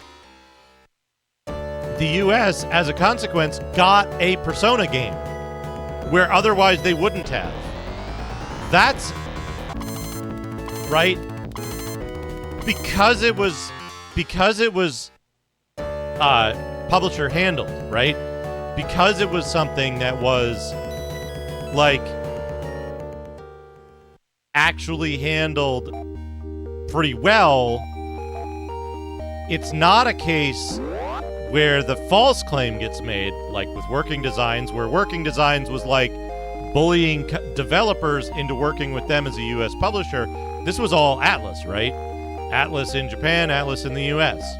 And they were like, we have the resources to give you this much of the game. It's like 80 hours long. Hope you enjoy it, right? I'm fine with that, because that means we got a Persona game, and we got, such as it is, we got that much content. The alternative would be to not get that content, because it was that actual publisher, right? Right. I don't think they could have done two things kind of okay. They could have done a real shitty job, and that might have led to us not getting further Persona games in the US, right? So, either way, I think they made the right choice. I don't think that they had the option to do better or more, right? So it's like, it's not unacceptable that they couldn't do it. They made a business decision based on what they had the resources to do, and I think they made the right choice to get us a Persona game, because, I mean, shit, if there had never been any Persona game, would we be having this argument? Because it wouldn't fucking exist, right? It wouldn't exist at all. And nobody, and like a lot fewer people in the West would have known what a Persona was when, like, you know,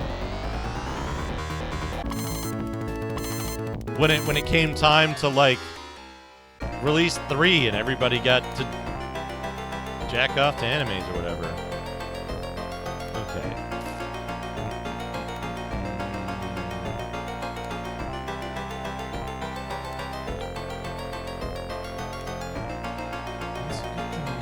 Doesn't explain what though. Let's go look at.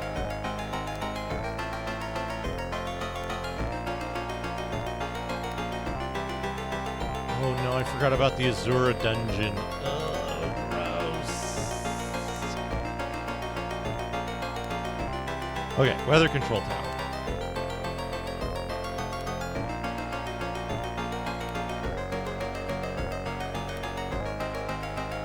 All the way east.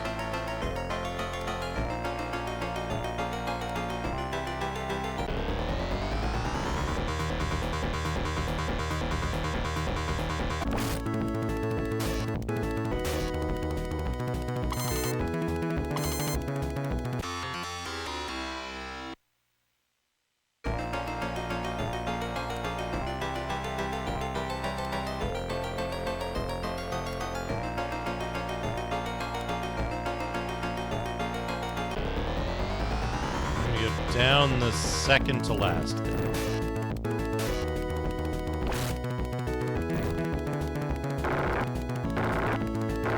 Hell yeah! That ceramic Vulcan.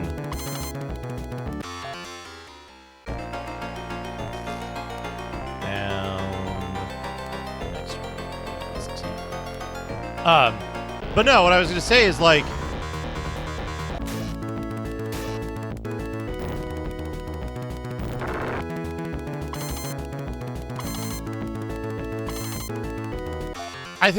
I think part of it, right, is that, like, had Persona 1 not done unexpectedly well in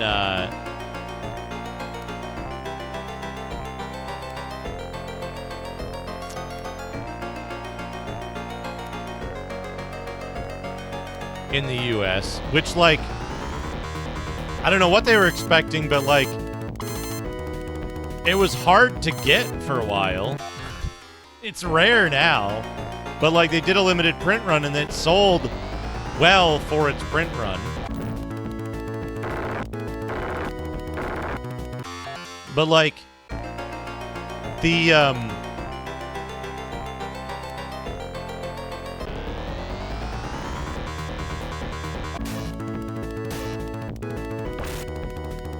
I think the difference is, right, that like if Persona 1 hadn't sold well and Persona 2 hadn't sold, like, I don't know if Persona 2 sold as well, but like if those games hadn't shown the interest to Atlus in the US market for Persona games, for SMT games, it would have been a long time. We might not have got the PlayStation portable versions. We might not have got a port of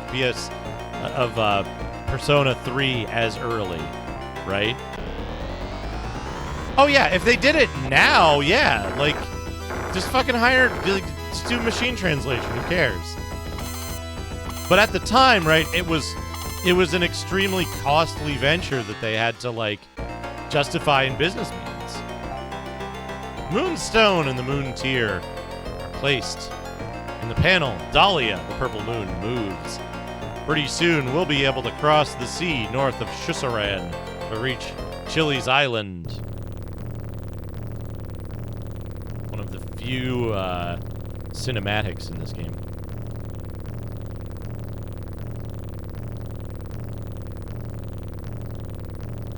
There's something I don't understand about this game that I think is purely an oversight.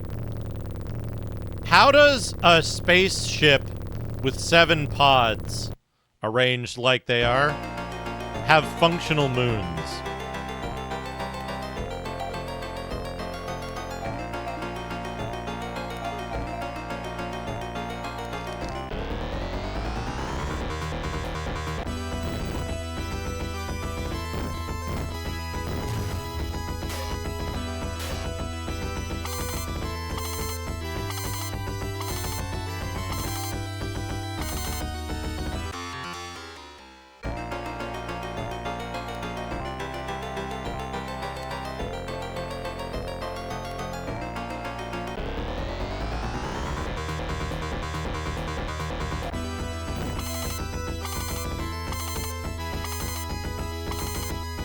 Yeah, they're both artificial, but it's still like... I'm talking about, like, mainly, like, the orbital mechanics, right? Like, wouldn't some set of the worlds get, like, way too strong a lunar pull? Like, they'd have massive destructive tides.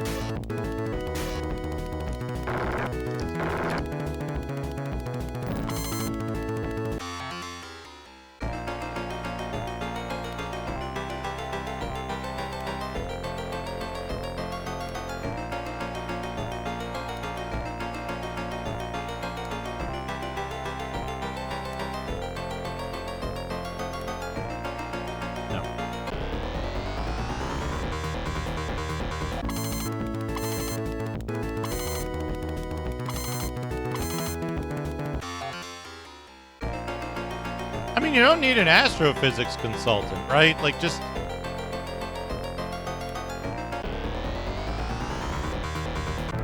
It's like grade school science.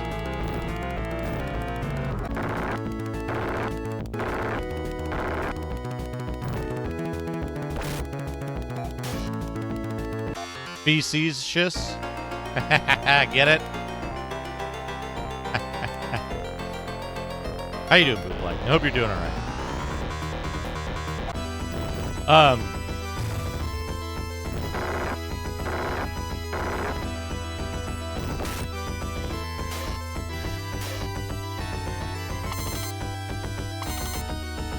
The ultimate attack. The tiny knife wiggle.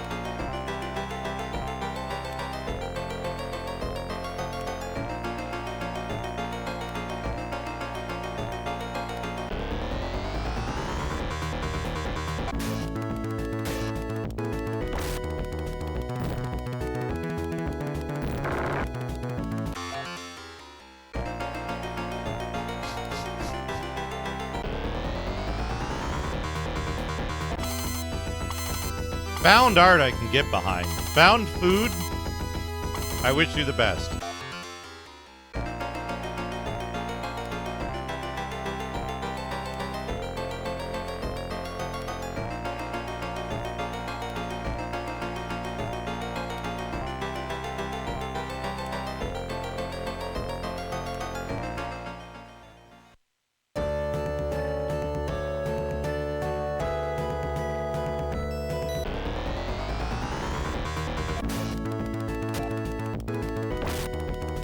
Chat, what's the sketchiest food you've eaten successfully?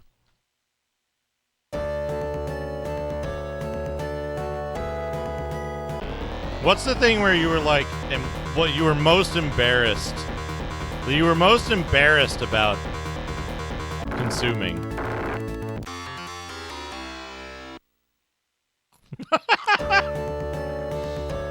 Define successfully.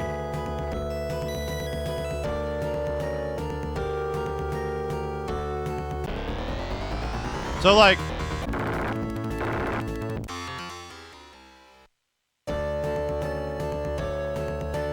now, again, I mean more like, not necessarily the dish, although the dish could play into it. But, like,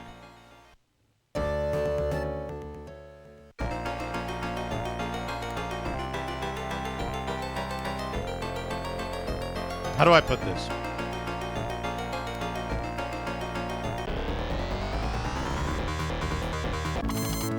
The circumstances.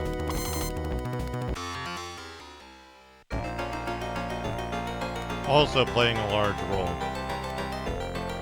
Like, I dropped this on the floor of the gym locker room and then ate it anyway. Or like,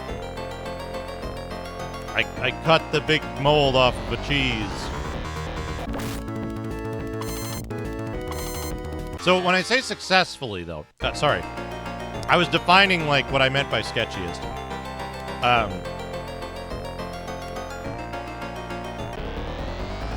So when I say successfully, I mean like, if you, like, took a nibble of it and you were like, oh, it's rotten, and threw it away, not successful. If you ate the whole thing and then threw it up later, that's still eating it successfully, even if you didn't, like, hold it down.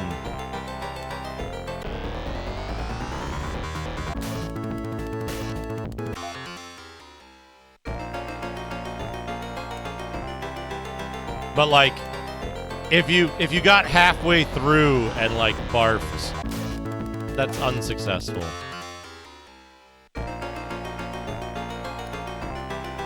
If you got food poisoning later, still successful eating. Yeah, I'll cut. Drinks are definitely worth the discussion.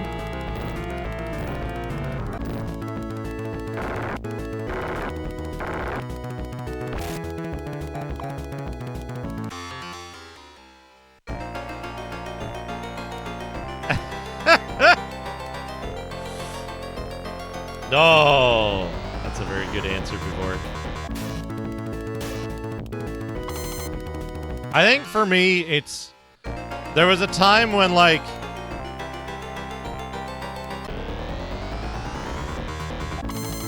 I don't know how they came to be there, because I don't think it was just a delivery person doing it, but, like, somehow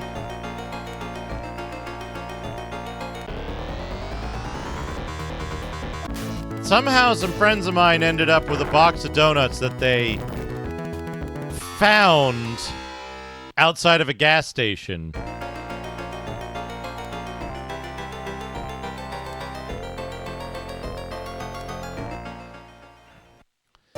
And the best case scenario is that they stole an early delivery for this food sketchiness. And I ate one of the donuts, and I was like, did you guys steal this? And they were like, no, it was just there. And I was like, that sounds suspiciously like stealing, but also like, were they in the dumpster or something? Because I'm not going to eat this if they were in the dumpster. And they were like, no, they were just outside the door. And I was like,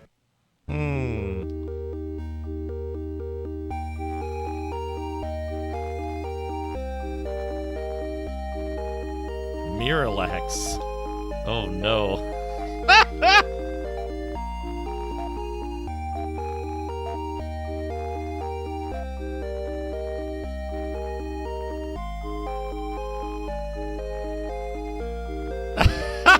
Oh no, Star Scab!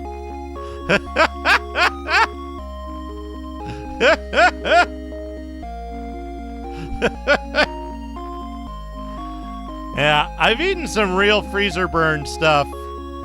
I've had some real freezer burned stuff as well. That's been a mainstay of like, this is probably still good. There's a lot of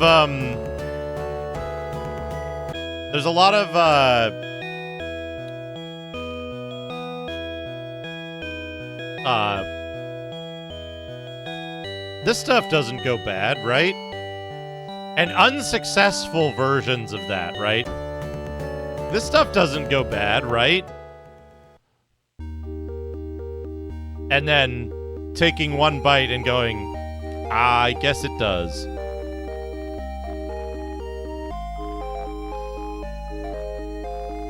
But like spaghetti, like I had like a 20-pound box of spaghetti that I got about halfway through over the course of a couple years, and then I was like, pasta goes bad eventually, doesn't it?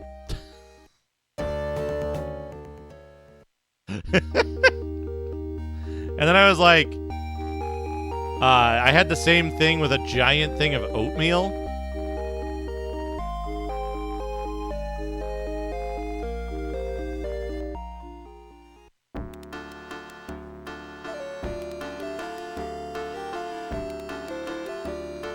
So, I didn't realize it at the time, but in California, in Southern California, there is a chain of stores called Smart and Final. And I realize now what their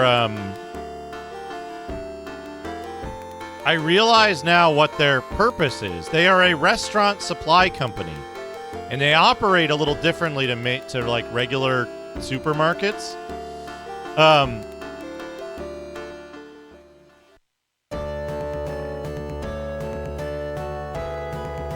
Wait, did I not need to go here? What did doing the moon thing do? What have I done?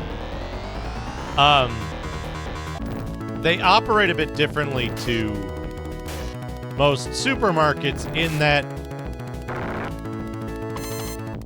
they basically give space to their vendors, and then the vendors... Oh, right, we gotta go up there. And then the vendors are in control of that stuff, right? So, like, they don't have Smart and Final employees doing shelf stocking for most products. It's somebody comes in from the company and makes sure that their shit is stocked and whatever. Yeah. So,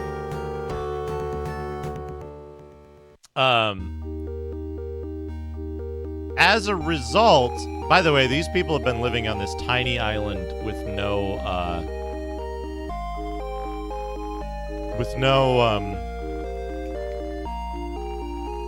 farmland for presumably centuries at this point.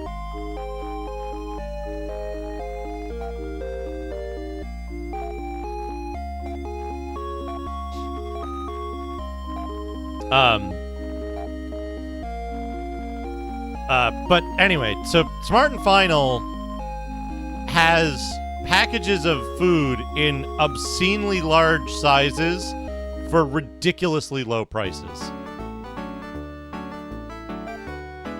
That's correct, this Machine Hugs. I like this game well enough. Oh, I should get the... I could get the planar sword. But I think that only the main character can use swords, right? I could get planar claw, though. Mew could carry forward planar claw. Nah, we don't need it. We can always come back here, right? So, the stuff that you buy from Sword and Final is, yeah, I mean, it's they go through their stuff in like a reasonable amount of time, so you're not like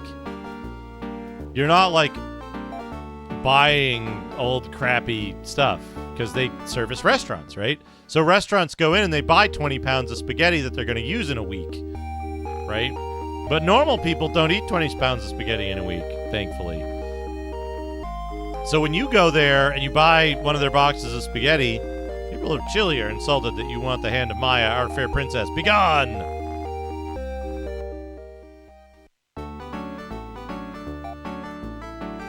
What do you got for me? Force Protector, Force Vest, Royal Vest. Man, there's no better way to get... There's no better way to get money, right?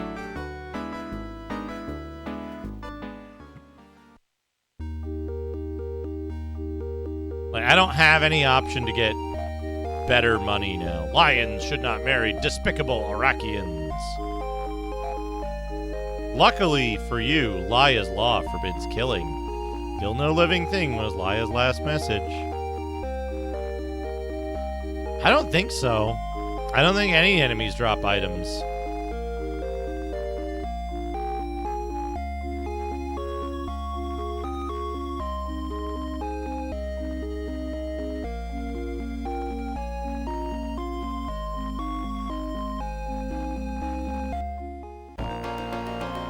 Wang, wang, wang, wang, wang, wang, wang, wang.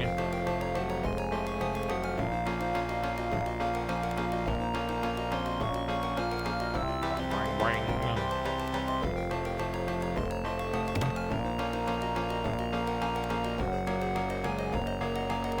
Escapipe.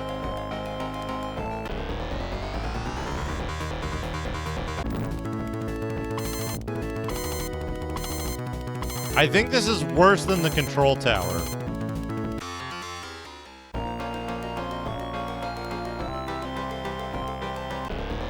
Blah, blah, blah, blah, blah. Well, we got these things, whatever they are.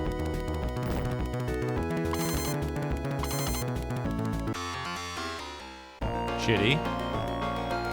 Why am I going this way?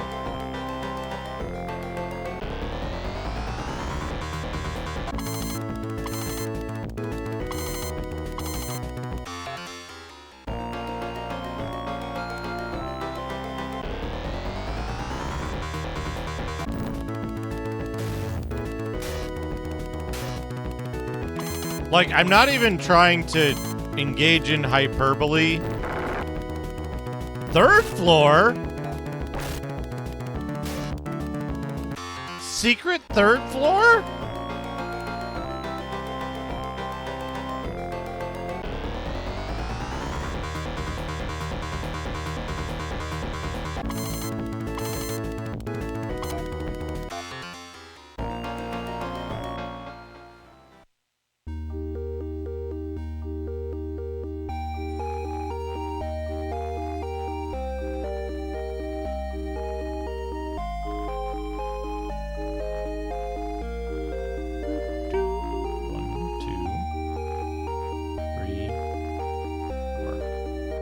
I believe the weather control tower only has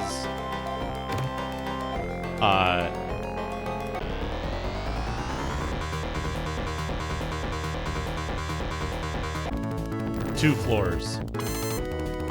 And we were grinding on the second floor. It's so far the best place to grind.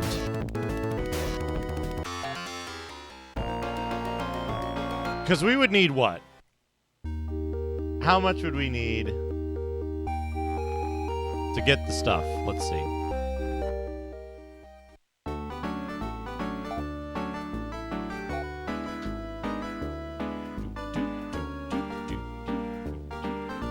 $23,000 plus $47,000. Also, does it strike anyone as strange that they carry all this equipment for cyborgs that the lions don't use here in this town of secret town of lost lions? Does anyone else find that a bit odd?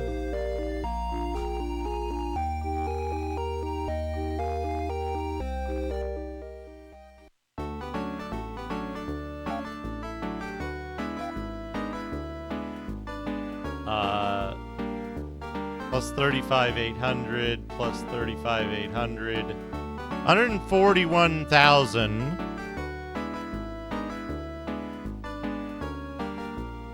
Divided by 20,000. Times 3. Roughly. It would take 4 more streams of just grinding in the weather tower to get enough money to buy all the stuff that I want to. I guess we're just gonna skip it.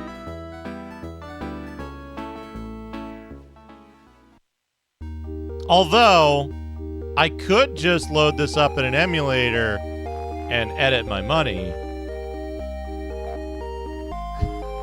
I could just cheat. What do you think, chat? Should I just cheat?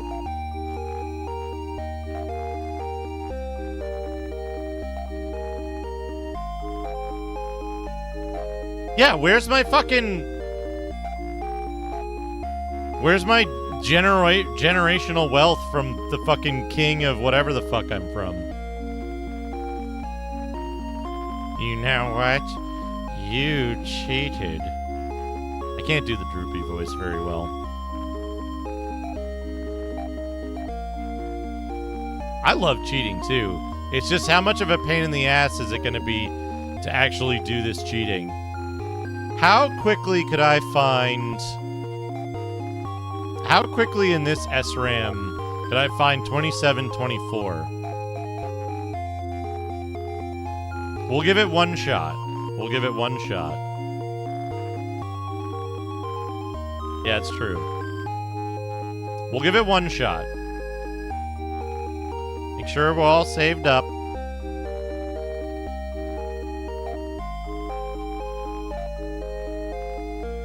$26.99.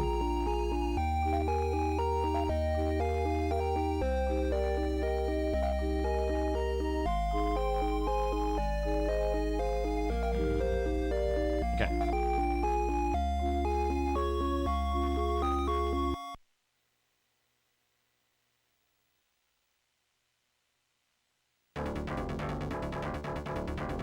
Yeah.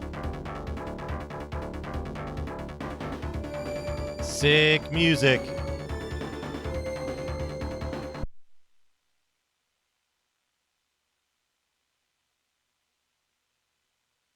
Yep.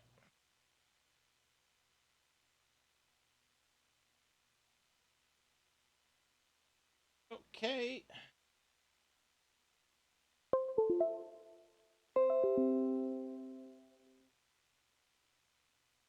I was gonna say we don't know the Endianness of it, right? Where does this go?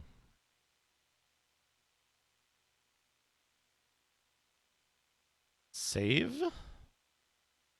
Phantasy Star. 3 Generations of Doom.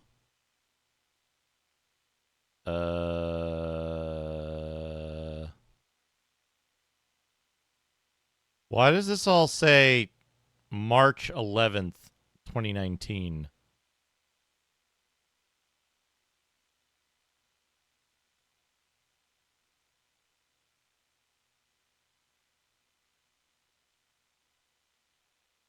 That's where it puts it, though, right? In the mega save folder. Ah, of course. How could I be so dense? Copy that. That in the downloads folder, because that's where everything goes. Do I have that? No. HXD. Doop, doop, doop, doop. Fifth. F. Right, because it's...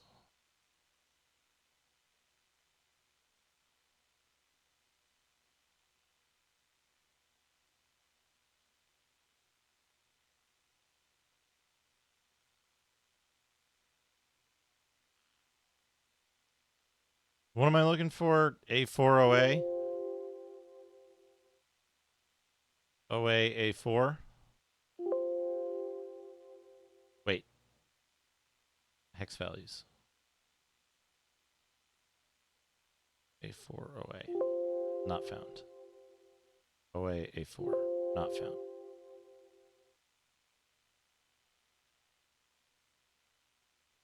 Why is this all fucking empty? Empty. Oh, and it's... why is it...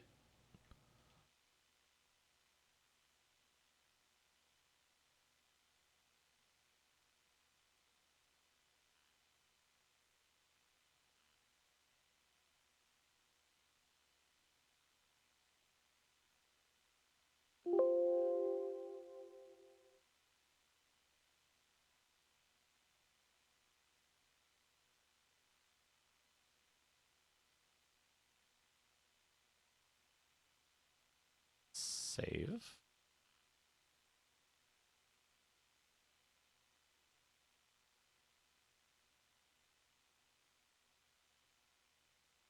Bang it. Copy. Here.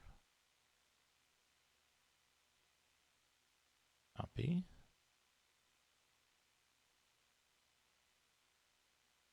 Here.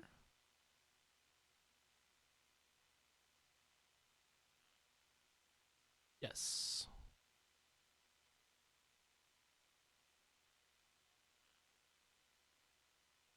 Okay.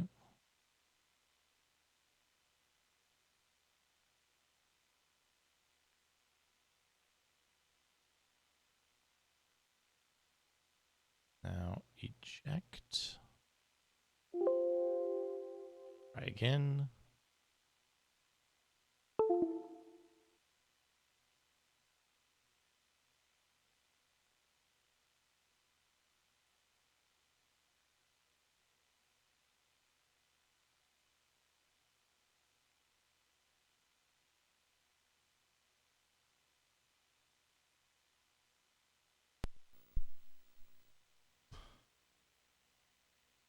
A4.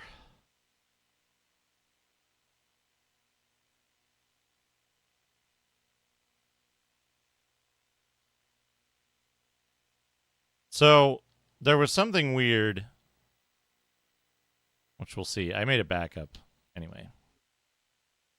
I made a backup.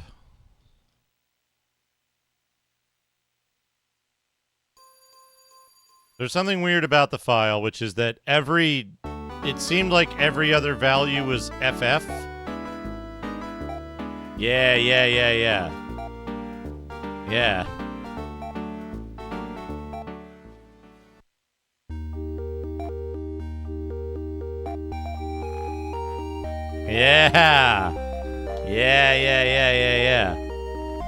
Okay, so it calculates a hash.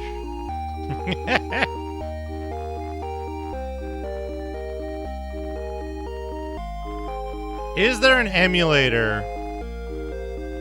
Is there an emulator on PC that has like a memory editor that's easy to use?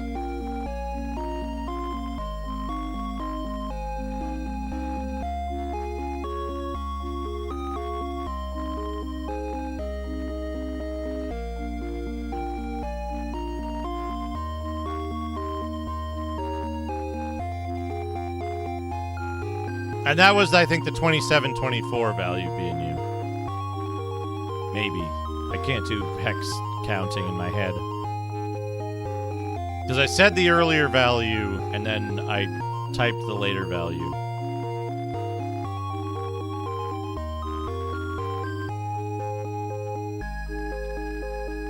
Or could I use a cheat code?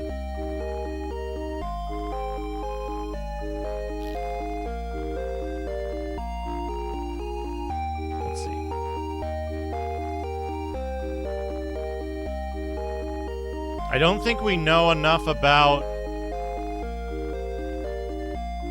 the game's hashing function to do this directly by save editing, right?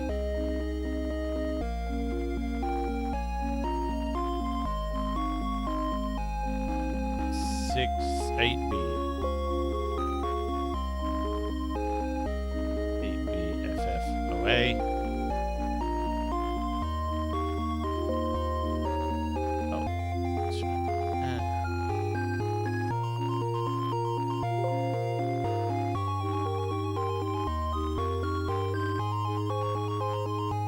There's that.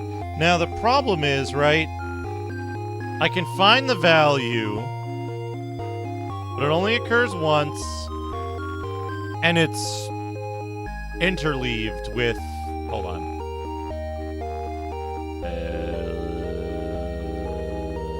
Do that time. Window capture. Right, it's interleaved. It's interleaved with these FF 255 values. So my thought was, oh, well, I'll just add... Oh, that might be the wrong side, though, right? It might be over here that I need to add it, because the endianness is different. Or could I just add it here? And just do, like... I don't know, like... How many would that be?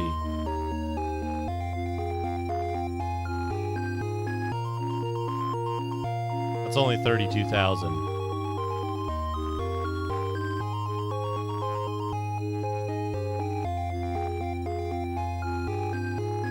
It's got to go one more place.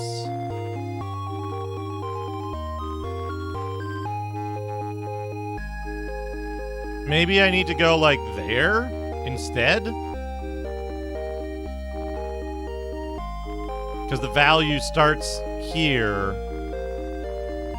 and goes this way.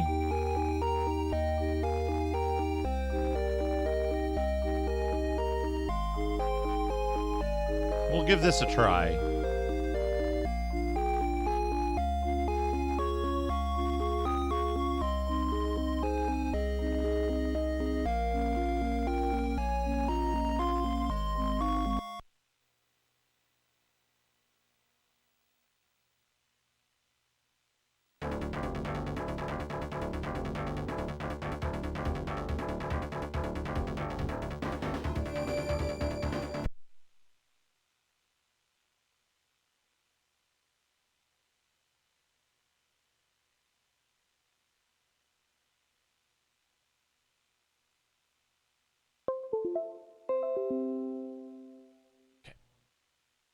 Copy.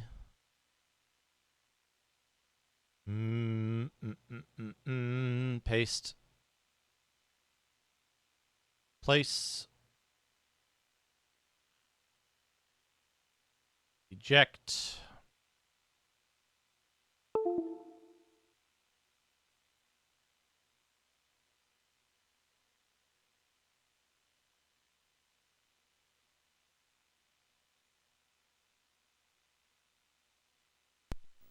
Okay.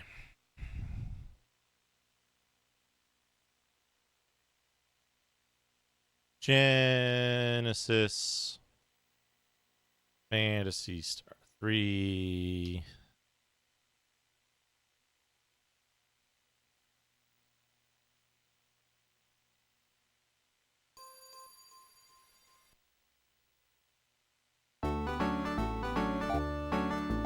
Yep.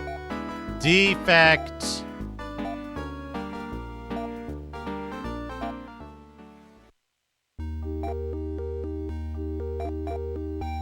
Yeah.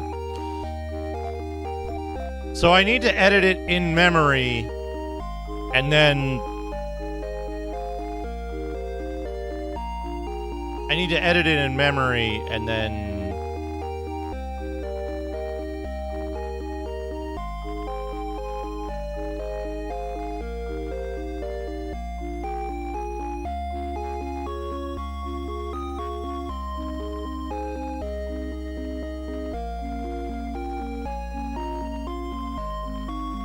Aha! Yes! Space Mister.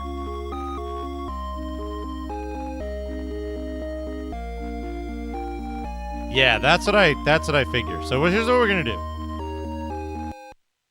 I'm gonna restore my save back to the backup one, which should have no defects.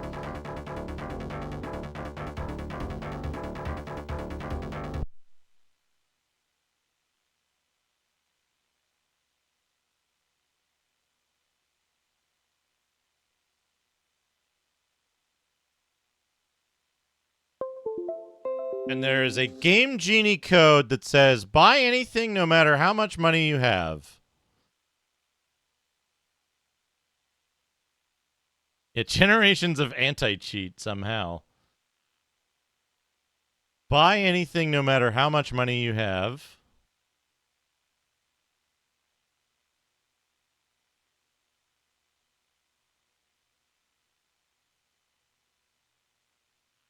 Okay.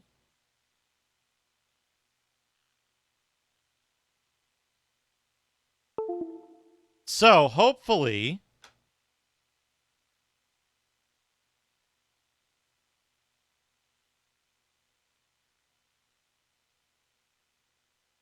we just buy this stuff and go.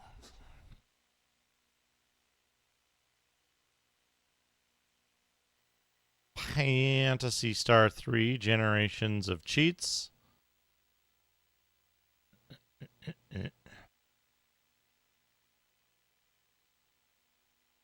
A4.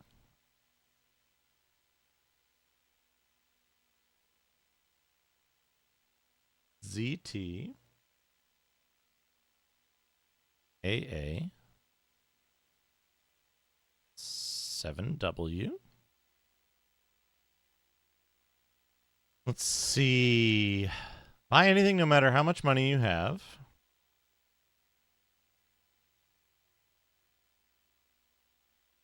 Oh, there's a master code. Oh. You cannot save games while using the Game Genie.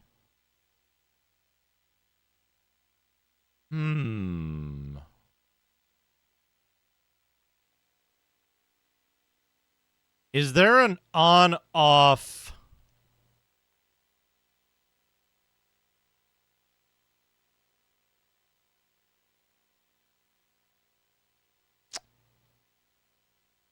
Well, we've got a backup of the save. We can try that. In-game menu.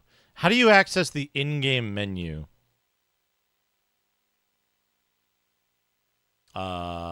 EverDrive, Genesis, Mega EverDrive in-game menu.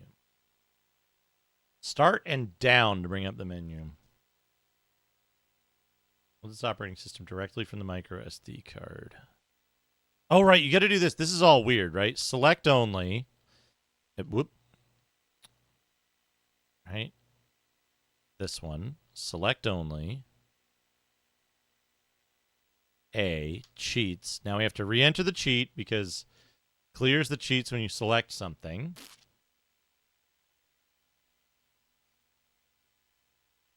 A for ZT.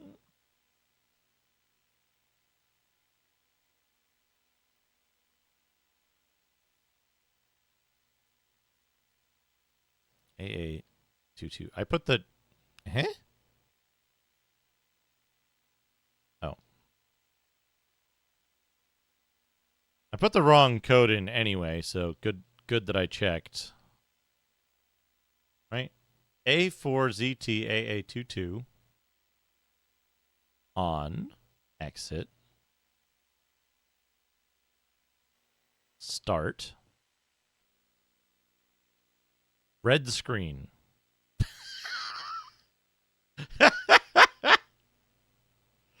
Well.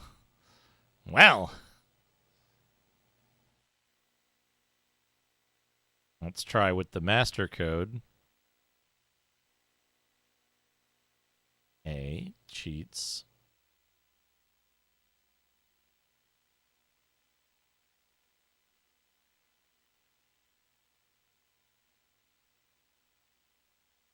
ETBA, AA, 88, A4, ZT, AA,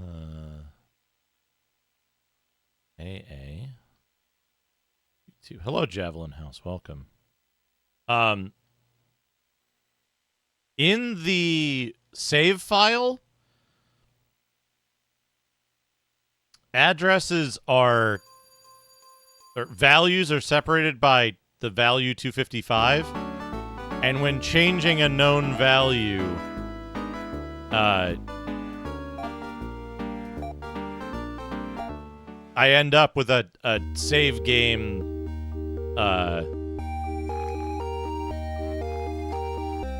corruption error, which usually means that there's some kind of hashed value or backup value somewhere. Okay, let's see if this works. Mew. Yeah. Whoa!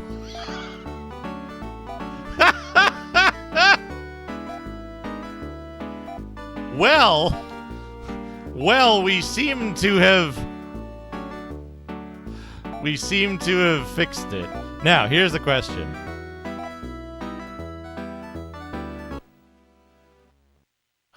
Back to menu. A, cheats. Turn. Off. Exit. Return to game. No, it restarts it if you exit, because you only have the save state shit.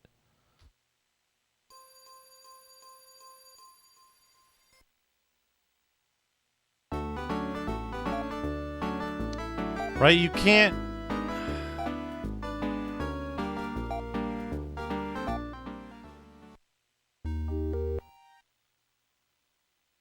Right, if we go back to menu, it inits the OS, we can turn the cheats on, but then how do I get back into the game, right? I can't get back into the game from here, because if I hit start, it restarts the game from the start.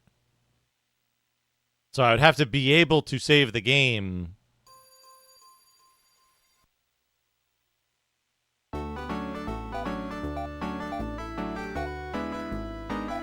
Now, it might be different from a memory perspective. Like if that's the address in memory, maybe. Let's see what they say. Not at character levels directly. Masada stored at E4BB. And also range in value from 0 to 99 million.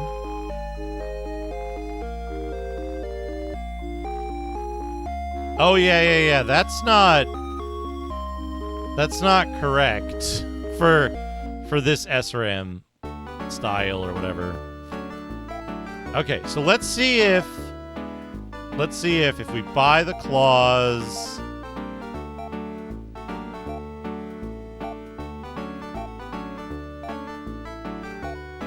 let's just buy some of everything. No. Some of everything, and Mew's gonna hold it all.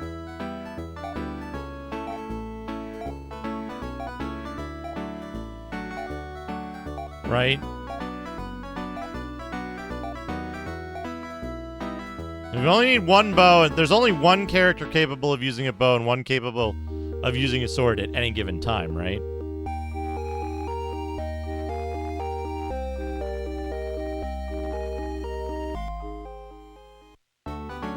Okay.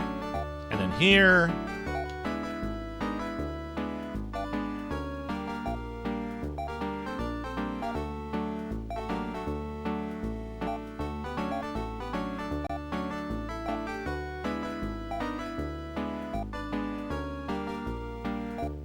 Okay.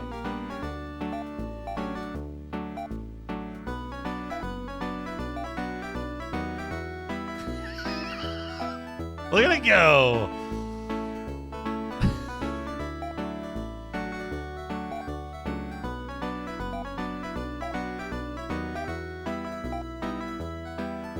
Yeah. Good. Excellent. Let's just pretend we did grinding for like 21 hours. Now the question is, will it let me save the game? According to something, you can't save the game when you're using the Game Genie.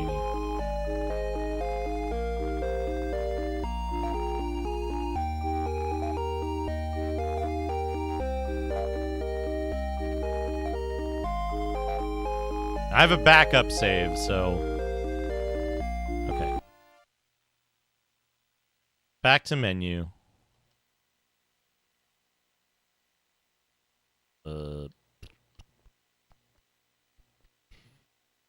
See cheats. Off. Options. In-game menu. Off. Select and start.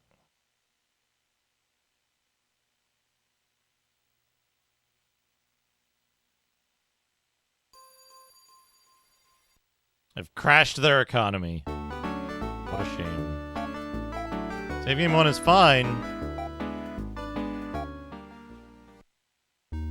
But do we have all the stuff that... Yeah, it looks like we're okay. How much Meseta do we have? 99 million. Alright, we're good to go.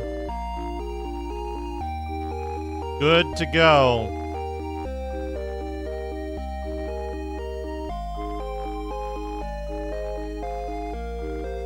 Do I need anything else before we...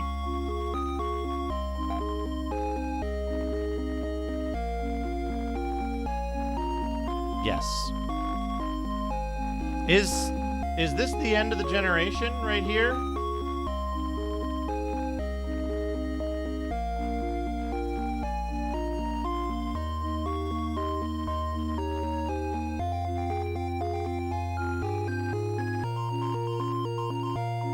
This is the final dungeon? Okay, so we actually want to give the Royal Needlers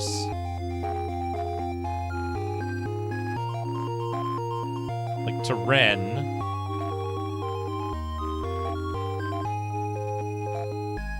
Saber Viper, thank you for the food. French fries cone. Oh, with a little dollop of whipped cream on top. Delicious. We'll give the planar sword to Reese. Right? So let's just double check here.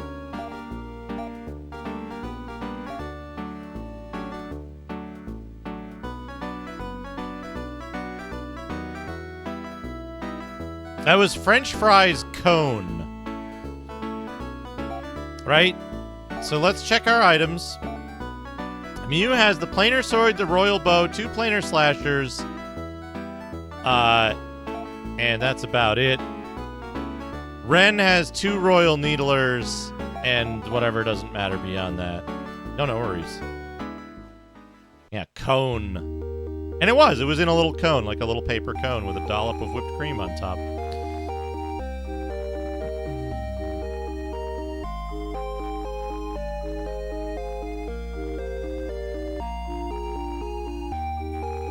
All right. Wait. Shit. Before we move on,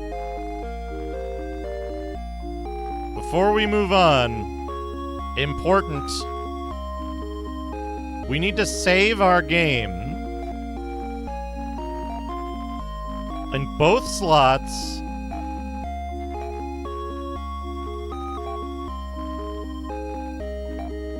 That sounds like a terrible idea, yeah.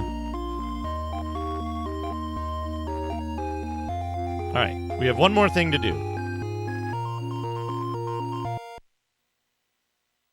Nope. Yes.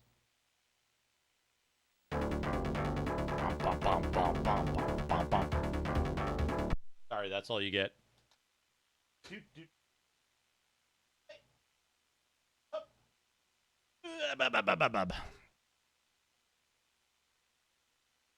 Save backup. So we're going to take the save backup at the end of Generation 1, where all we have to do is the final dungeon.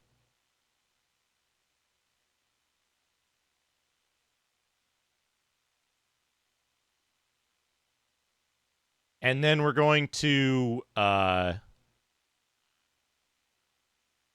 come back to this when we finish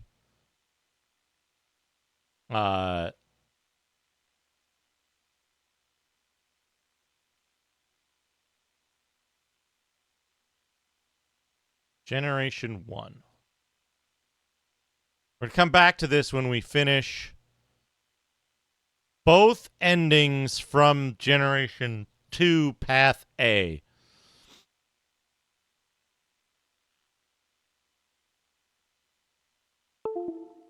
In case you're wondering why I keep loading up Phantasy Star 4,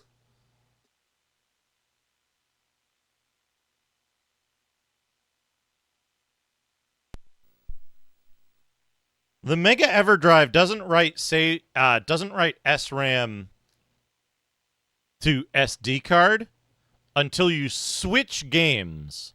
Otherwise, it keeps it in a battery-backed real SRAM on the card itself, which is why when your battery dies, you'll lose the current game you're playing, but nothing else.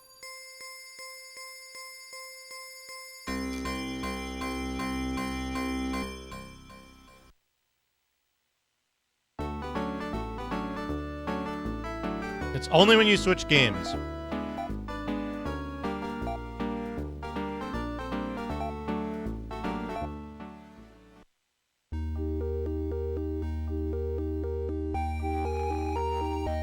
It's when you load a new game that is a different title than the game you were playing last. That's the check. And we figured this out because I kept being confused by Might and Magic not writing its save, and we ended up during Might and Magic 2.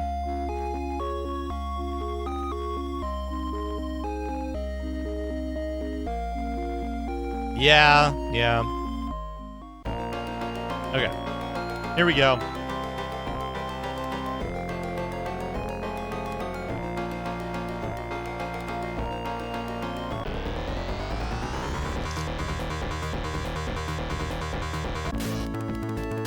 Yes!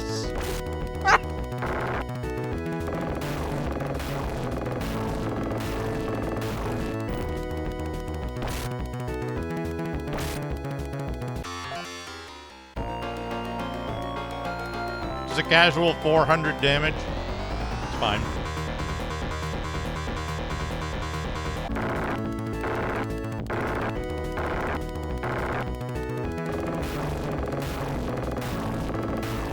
What a good animation these have.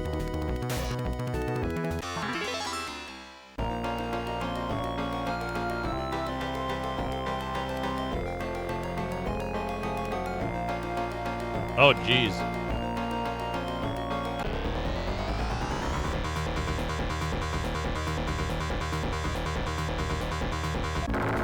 Hey, look, we've got what I like to call a Harmony of Dissonance dungeon.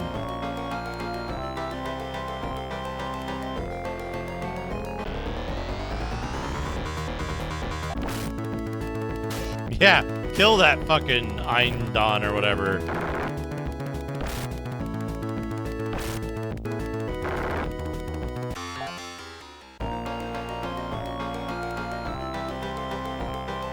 Does Final Fantasy II have the big zig in it as well? Just the big zigzags everywhere?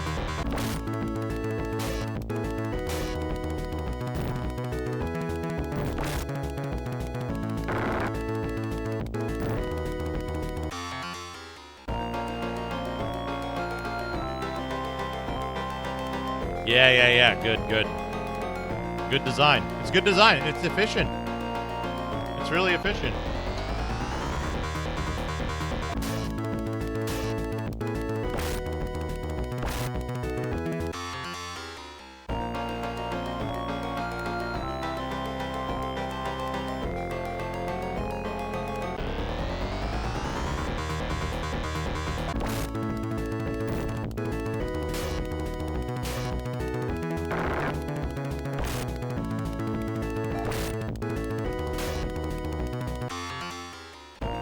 Hey, Kyber Rock.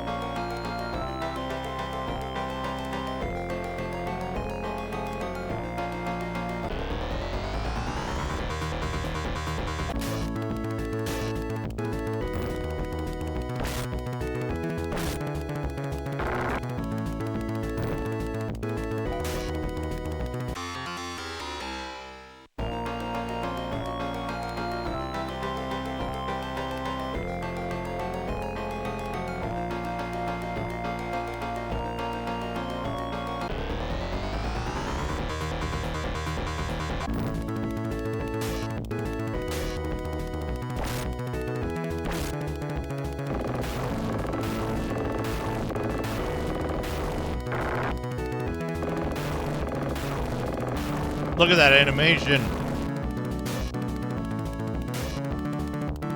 Oh.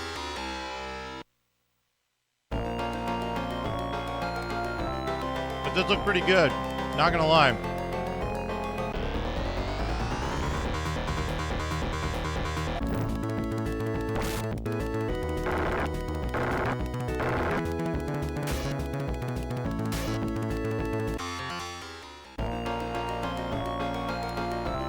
If it's a complicated programming trick, Flygon, I don't think they did. I think they just used Paint Shop Pro or whatever.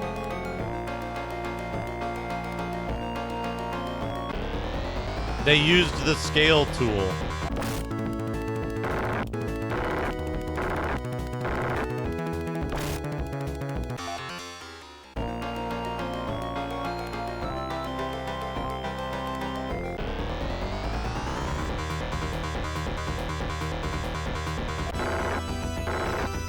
Oh, finally.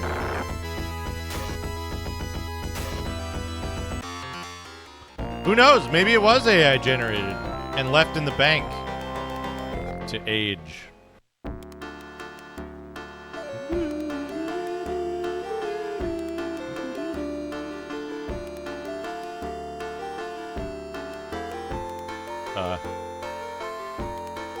This castle is also a bunch of dead ends, right? That's Schutzeron. This is Seal.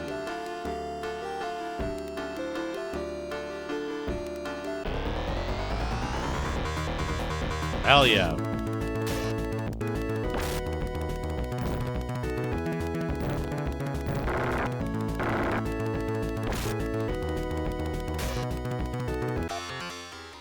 Yeah, the roofless bat. Lobo wing. Yes!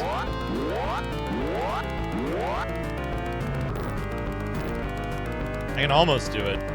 It's not that fast.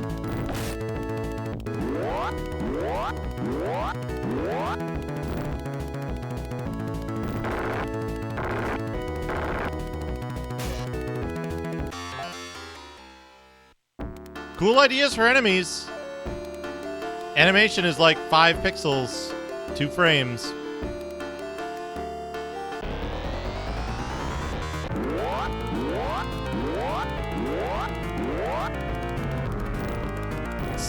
Scooby-Doo ducking.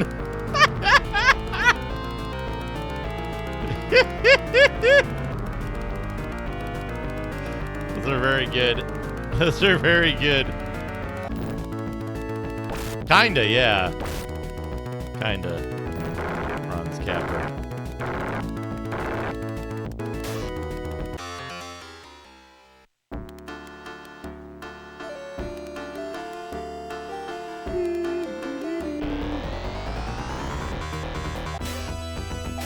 But hey, you know what? You know what? The long walks here, they keep you from thinking about how creepy the plot of this game has been so far. That and the high encounter rate.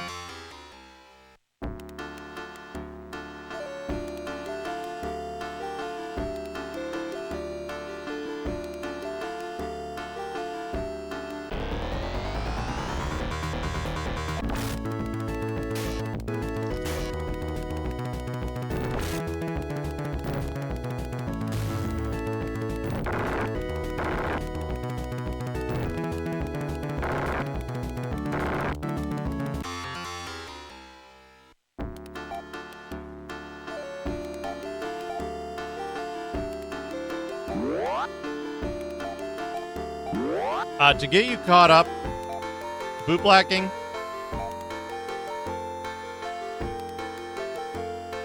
So Reese, the guy with the hard little imperial mustache in the bottom center, found a girl on the beach. He wanted to marry the girl, but then a dragon showed up and kidnapped the girl. And then Lena let him out of prison. He went and found these two cyborgs, Mew and Ren. And then they ran into Lyle. And Lyle was like, I'm going to help you. And then he was like, I'm going to fight you. But now I'm going to help you again. And then Lena reappeared. And now we've gone to this town, this lion town, the opposing faction in the Great War that's lasted 1,000 years. Now we're here. And we don't know what's going to happen next.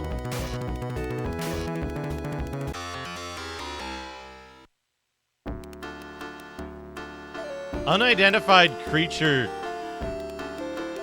dish. Oh!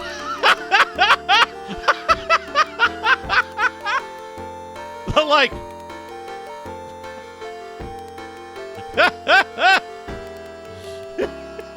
the last one! Scooby-Dooey duckin'.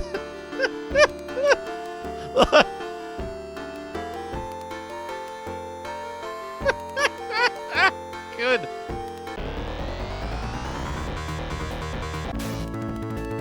Anyway, so that's the story so far. Hope you're caught up. Oh. Important for later. Important for later. In order to get this stuff, in order to progress to where we are now, we had to use a weather controlling machine to adjust the temperature of the frozen dome. And then we had to use another machine to adjust the position of the moons so that the sandbar would rise. People of Seal are insulted that you want the hand of Maya, our fair princess. Be gone. Now, here's how I look at it, right? Here's how I look at it. The people who were telling this story were inexperienced with telling stories. And so they left out the part where, like, you know, Maya washes up on the beach and she's got amnesia, right? And Reese takes her in and, like, treats her kindly. And during this time, like, they get to know each other. They grow to like one another and form a natural relationship over time, right? Let's assume that's the case. Luckily for you, Laya's law forbids killing. Right? Let's assume. Let's assume that they just, like, didn't write that part in because they didn't know how to write. Yeah, even though she doesn't know who she is, he's kind to her and, like, gives her space to grow and try to recover her memory and stuff. And they grow to like each other over time or whatever, right? So, through good action, he earns her trust and such. Let's make that assumption. And not like what is actually in the game, which is, hey, I found a girl on the beach, let's get married.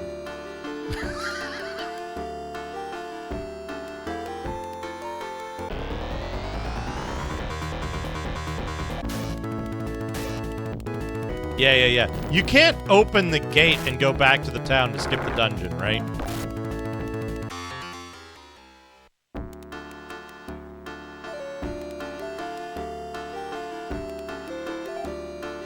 Lions should not marry despicable Arakians.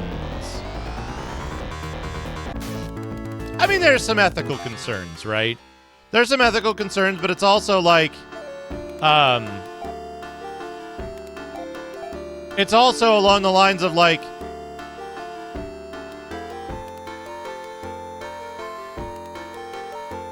that's my assumption, is that it's been a little bit of time, but, like,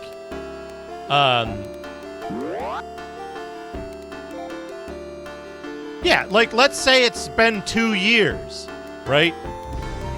Moonwalking Angel, thank you for the follow. Let's say it's been 2 years. That's a pretty significant amount of time.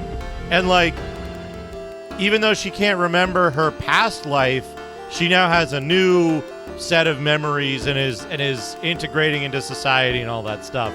So it's not like,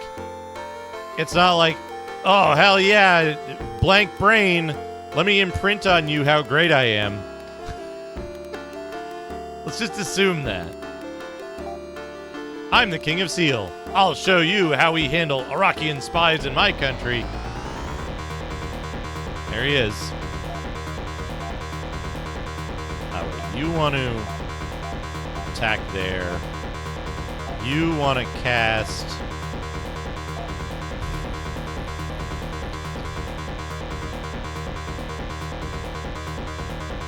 Sorry about the music. Hold on. I need to look up the spell.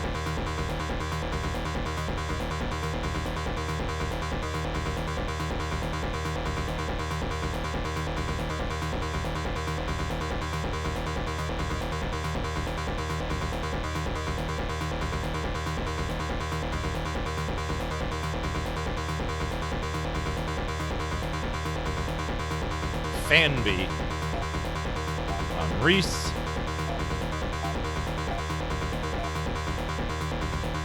Wait, no. Ren. Attack them. Lyle. Foi. Him. And Reese attack. You can't attack him, but let's assume you can. Go.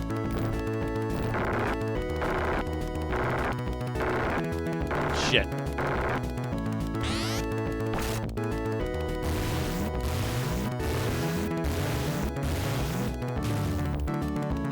$23. $22. All right, go. Oh, he survived Muse attack for 1 round. We're gonna have to use Gaia Res. No, we're not. He's dead. 91 Maseda, a king's ransom. I yield to you, Reese. You are mighty indeed. Perhaps Lyle, my nephew, was right about you. You must now choose between Maya and Leia and Lena. Wed Maya, and you shall become King of Seal. Marry Lena, and you shall be King of Landon and neighboring Satera.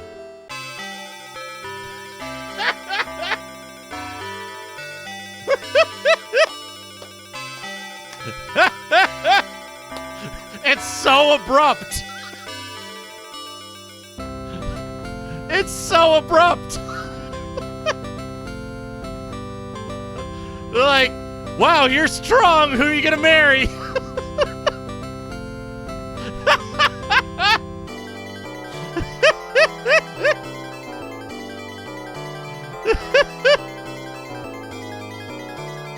Yeah.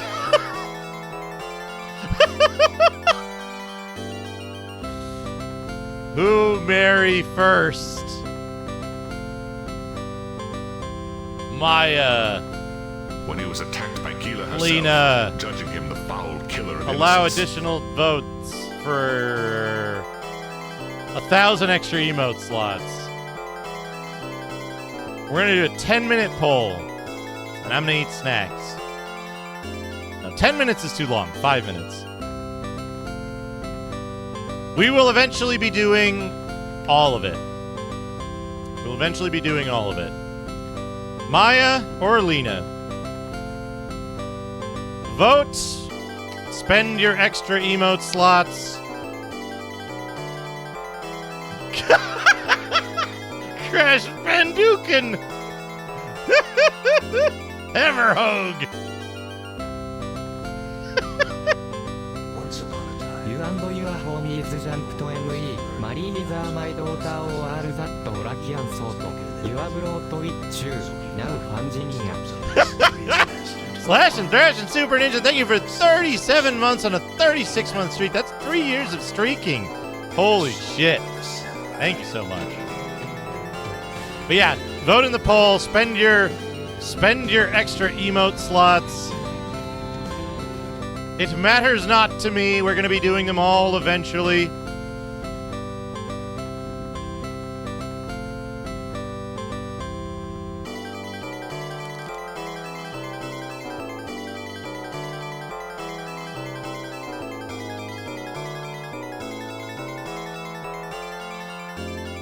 BNU, do you remember when I had it do, like, Crash Bandicoot Mayonnaise GPU? Those were really good images.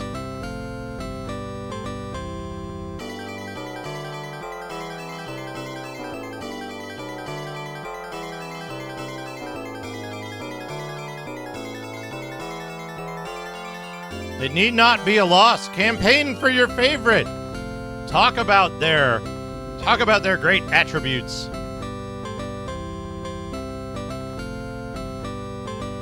Blue hair and 2 orbs? Brown hair and a dragon earring?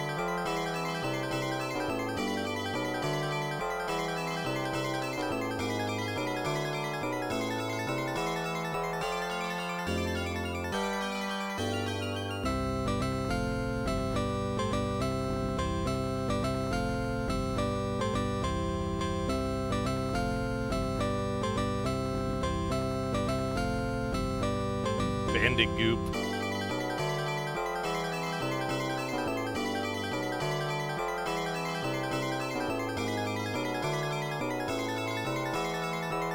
And again, we'll be doing them all. Bivor, thank you for 41 months. We got a hype train.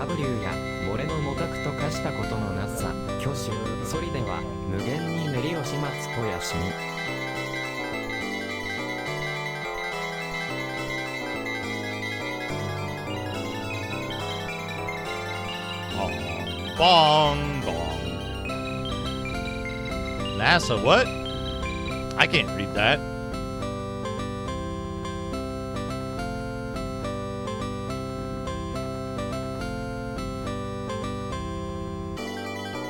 I can't see the poll anymore because of the hype train, by the way. But this is your hype train music. Yeah, either way, we get to see Mustache Reese.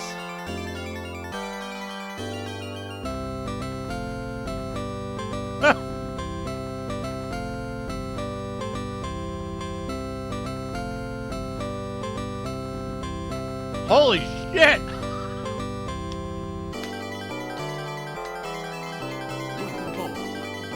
Choo choo choo choo choo choo choo choo.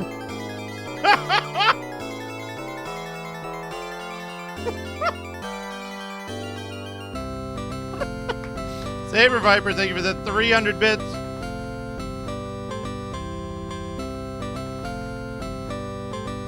Oh! Oh! It's neck and neck. Good. It's anyone's game still. 1300, hey, congratulations on beating me up now. All you merry men know you're all right, that. Jeux outlanded Posnary. Écoute, Hendrix, that also came with you, so. Done not pose. Even ask about that.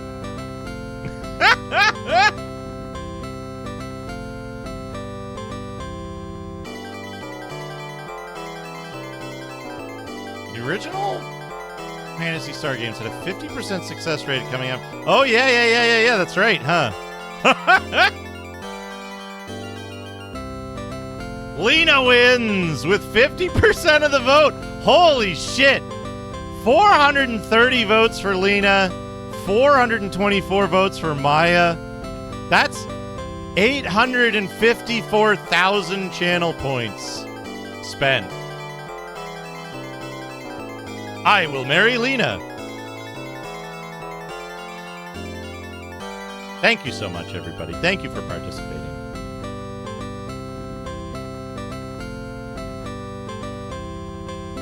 No. That's all spent points. I don't know how many people that was. Hesh contributed 185,000. Good work, Hesh. I will marry Lena. Though I sought Maya, I choose you. Let's return home to Landon and Satara. Reese and Lena wed, thus uniting their homelands. Soon, a son, Niall, was born to Reese and Lena.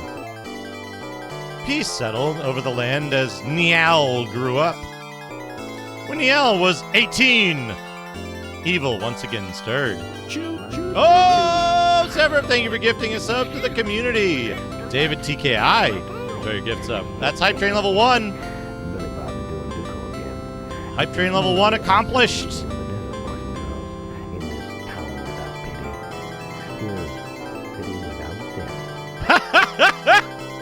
I've been thinking about that, Hesh. I've been thinking about that. Welcome to the United States of Nintendo. When I arrived, the first thing I did was log into the Super Nintendo Network, which, in this case, means that I made a new account with the link I had just submitted. If you're not sure how to make a new account, I recommend you read my GameCube configuration guide. Then, once you're logged in, go to the network settings page. It's in the top right-hand corner on the main navigation bar. You'll always want to select View Network Settings from the menu. Click General greater than Enable Password and select Generate Password. Wow, thank you for the food. Log back out of the internet. In order to associate a NID with your gamepad, log into any NID with which your game is registered and Taters Games, thank you for the 302 bits. Was that a lemon cake? When your NID's finally loaded, it should look like this. Note, if you get permission errors while trying to connect to the online servers, download a blank character. Go to your comma, click on character select screen and select an empty character. That food will take a second because it's processing to the Taters Games. Choo choo choo. Oh, look at all that food. Ralph, thank you so much. Choo choo choo choo choo choo choo choo choo. Choo choo choo choo choo choo choo choo. Wow, thank you for the giant backlog of food.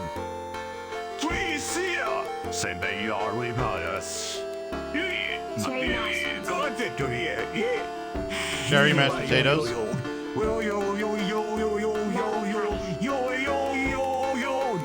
Hamburger pizza. Saber Viper, thank you for the 80 bits. Saber, thank you for the 100 bits. French fries,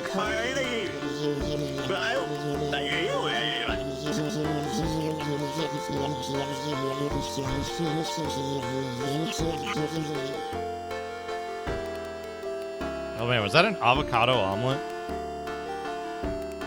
Peanut butter platter?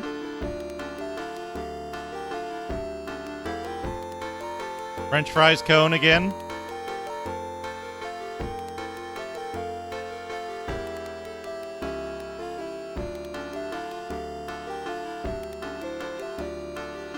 Thank you so much. All right, where were we? A messenger from Satera, King Reese. Queen Lena, monsters have invaded Satera. Your father has died in battle. Please help us.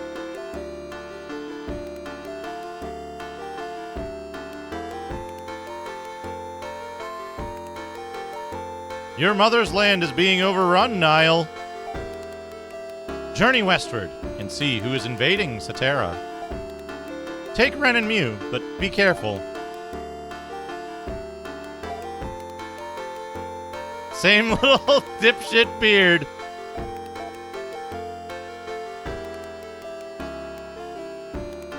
Okay. Give. Give. Equip.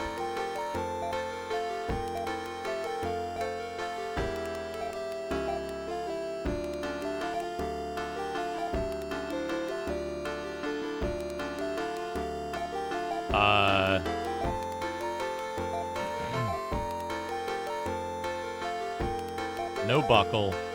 No buckle. Moonstone. Okay. Okay, it does transfer certain items off of other characters onto your main dude. Because you're only supposed to have one of them. But not your equipment from your old dude.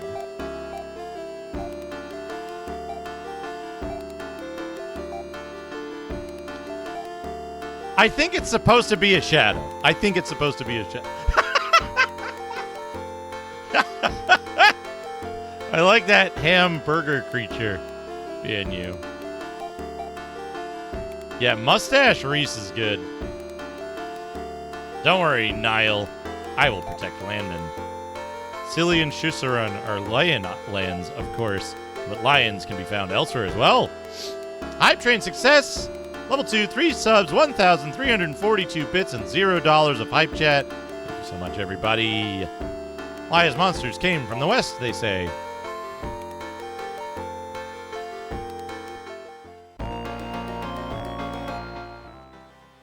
Green pixels? Oh, you mean on Mew and Ren? Yes. They have been there the whole time. They might not have been green the whole time. There's some weird palette stuff that happens with this game.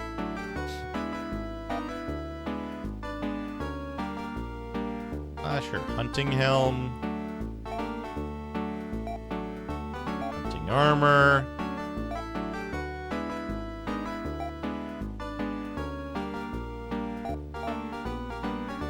Oh, he starts with ceramic armor and force boots and shit.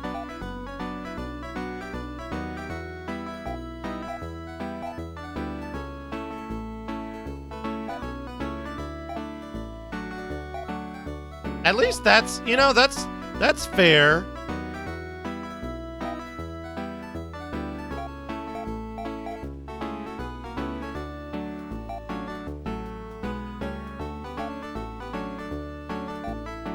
It's fair that they give him, like, pretty good equipment to start, because you're not getting kicked out of your royal position, but, like, come on.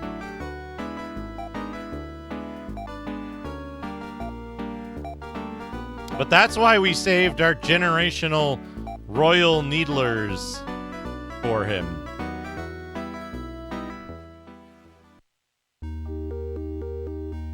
Yeah, don't worry about it. It's fine. Totally fine.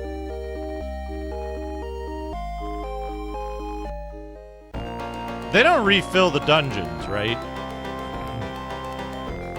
Like, these chests will have sat... Oh, maybe they do refill the dungeons. Oh, no, wait. This is an area I didn't get to before. But these chests will have sat empty for, like, 19 years or 20 years or whatever. Also, it just occurred to me, Reese is like, hello, welcome to Dungeons. Reese is like 38, isn't he? Old man Reese is 38. Fuck. I'm just gonna turn to dust now, thanks.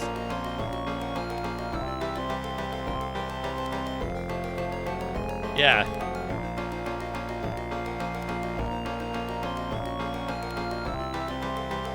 Yep. There's no way he could adventure now.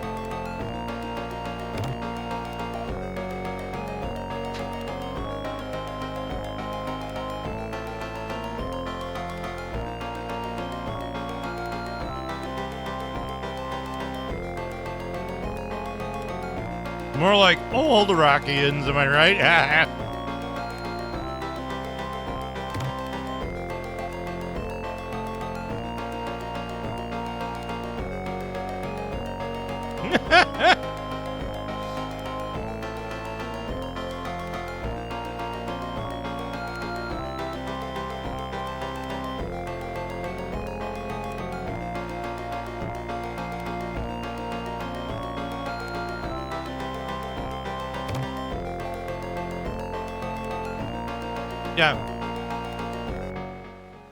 20 years, nothing in the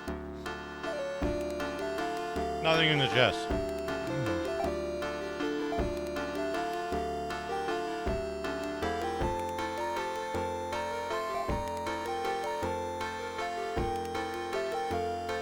Please save my homeland, Neil.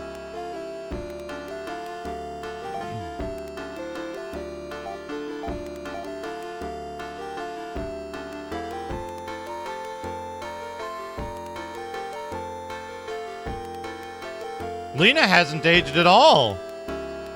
Yeah. Also, like, Loon's army must be stopped or we're doomed.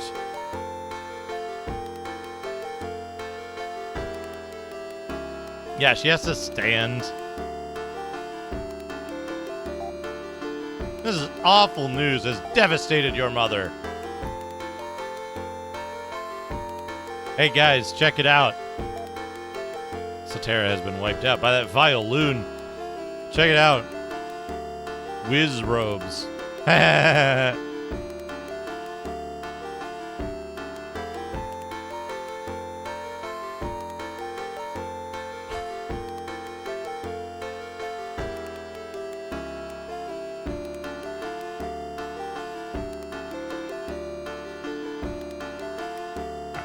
We're gonna find the inn and save up. So we backed up the save for Generation 1.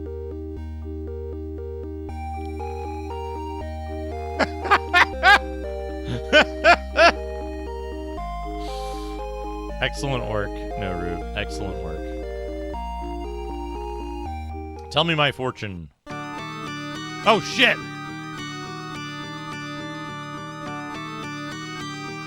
I cannot have my fortune told. Is this music just for the fortune teller? The fucking sick-ass track?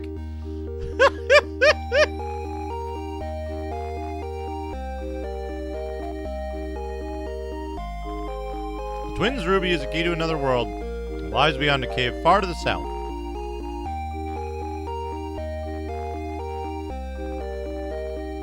Oh. Weapon store.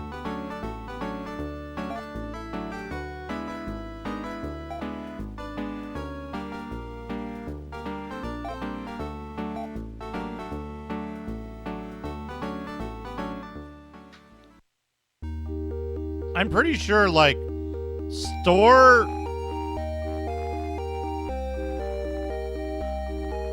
I'm pretty sure that store inventory never changes. There's no fucking technique distributor in this town either.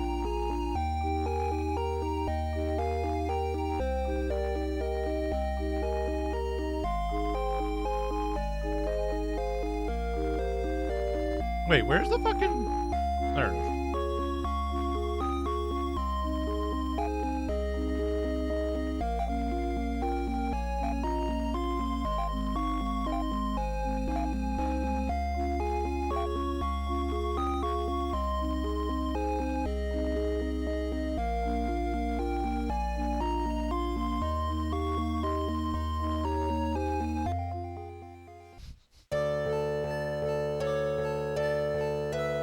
Old manime.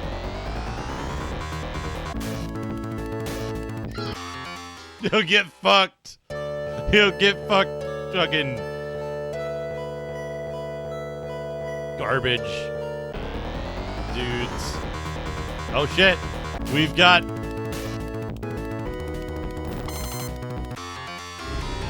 I think I'm being followed. What could they want from me? Kill him up dead. Thank you for the follow. We got recolors. This is the game of all time. Zofar, thank you for 17 months. 9 months of a streak.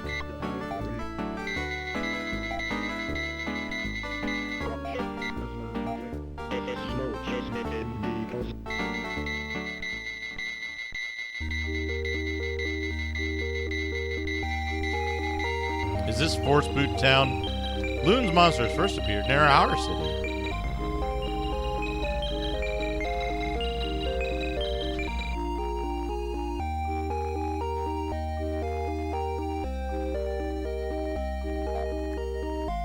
Loon used to be Lia's right-hand man. That seems a bit weird considering that was 1,000 years ago.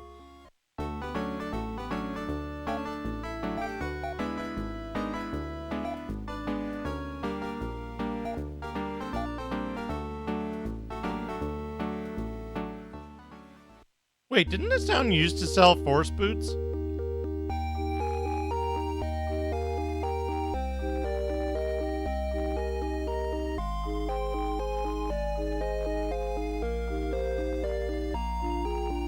town used to sell force boots, but maybe I'm wrong.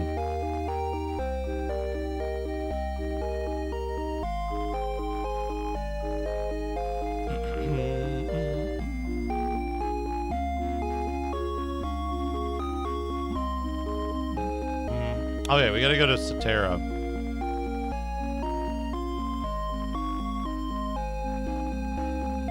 Oh, is it the place in Aquatica? Could be. That was 13 hours ago, right? So. Oh no, it's the place. It's the place that's down, like, further down.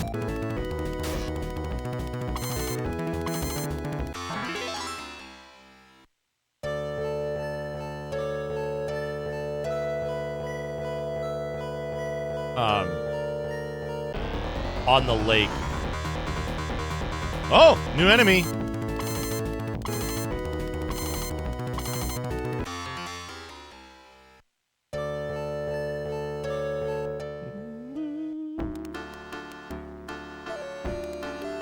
Oh shit, they got all fucked up. And they're full of chirpers.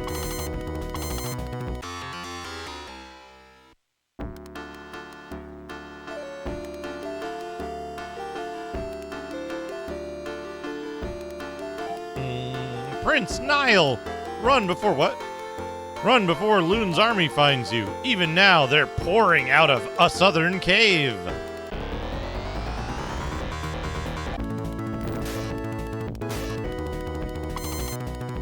No need to discuss it further.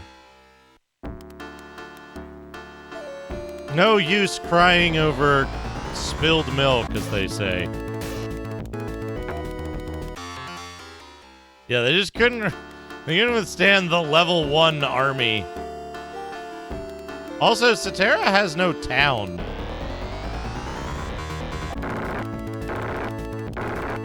Well, you might have to get Ren a better gun.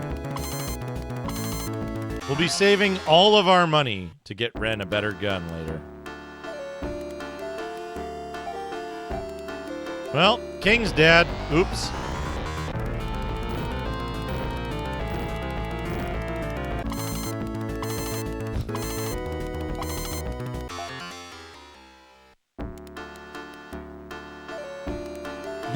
Crying over spoiled milk.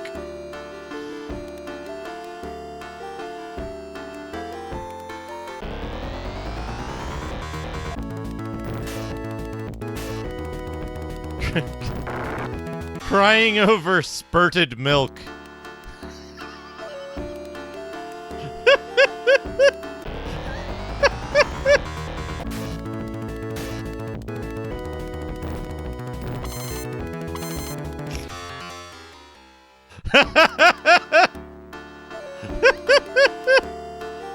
Who's gonna put it in? Who's gonna type it in?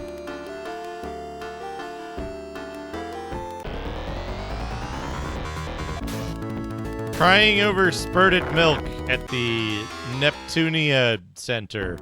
Neptunia Idol Center.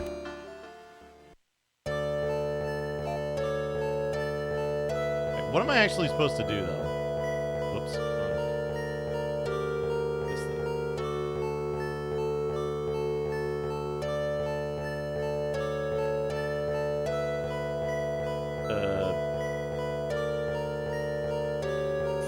Landon Elysium Cavern.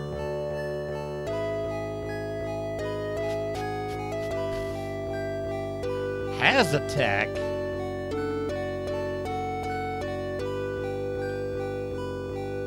Hein's Adventures.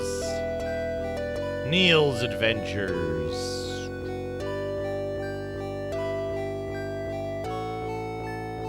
Cetera's in ruins.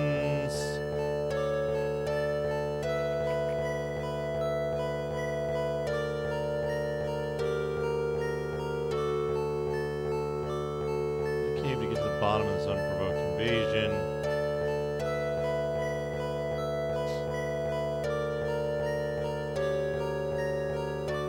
They don't actually show you where the thing is, so let's have a look.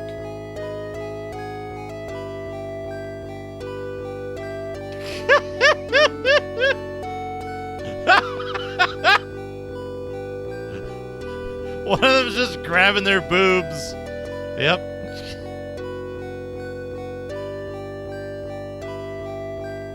Very good. Thank you, Masumi. Alright, where's the fucking... Okay, they want me to go to that cave, not that cave.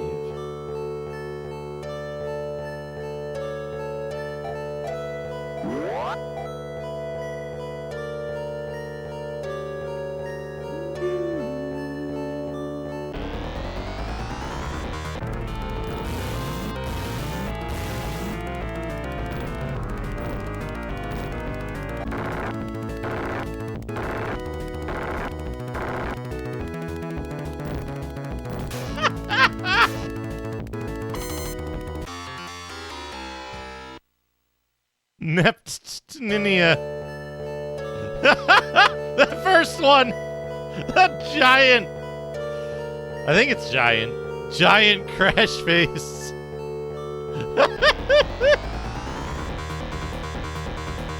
Yeah, no, it's gotta be Neptunia Idol Center.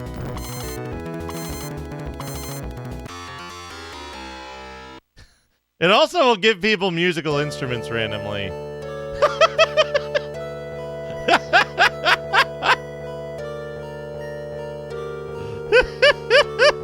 Excellent work, Masumi. Excellent work.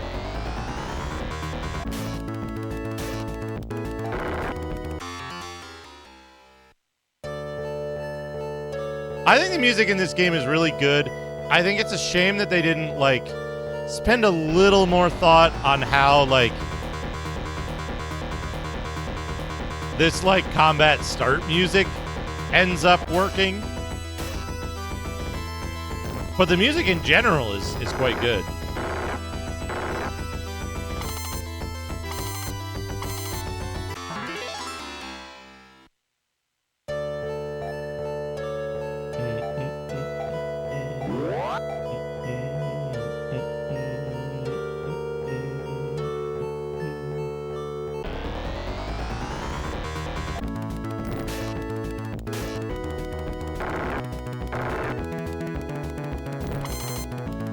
Man, Neil is fucking slow. Someone was asking about the technique distribution before, I think Noru. And, like, I think the technique distribution is an interesting idea, allowing you to customize your characters, but it's hampered by the fact that, like, the techniques in this game just aren't balanced well. So there's, like, there's kind of a clear... There's, like, a clear desirable outcome and an undesirable outcome of technique distribution, which makes it, I don't know, less... It's less fun to distribute techniques when you're like, well, I know that Sack and Nesak are both going to be useless, so do I want this technique or this technique? Or like, oh, the thing that instantly kills an enemy, never gonna work. So let's just not plan on using that.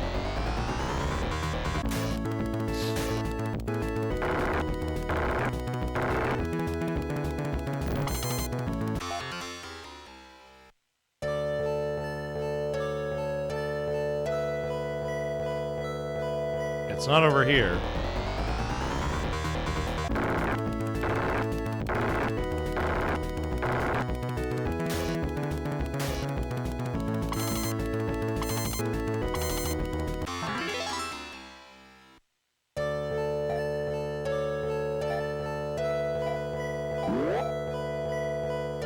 At least nothing poisons me now.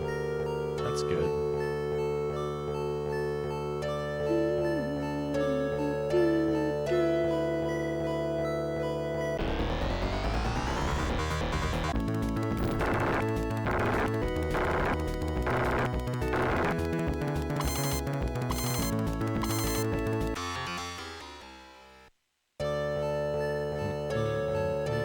There it is. Okay. This dungeon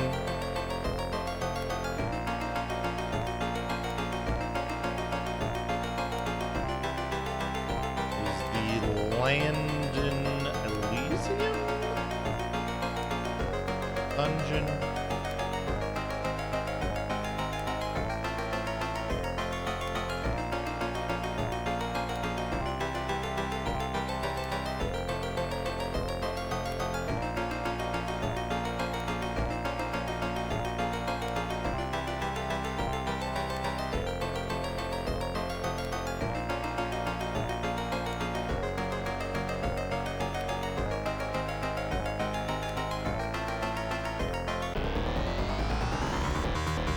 Oh!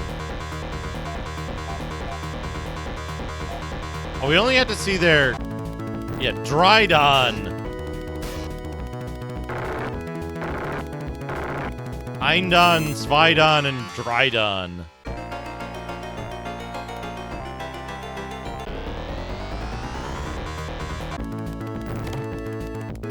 Well, they're using poison.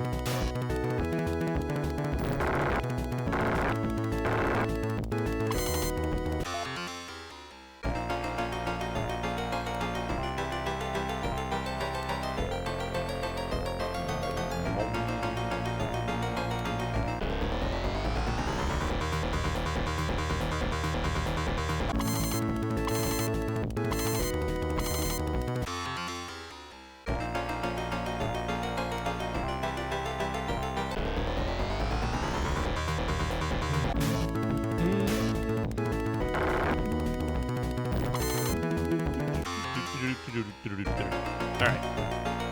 Saram ribbon. What are you using already? Hunting ribbon.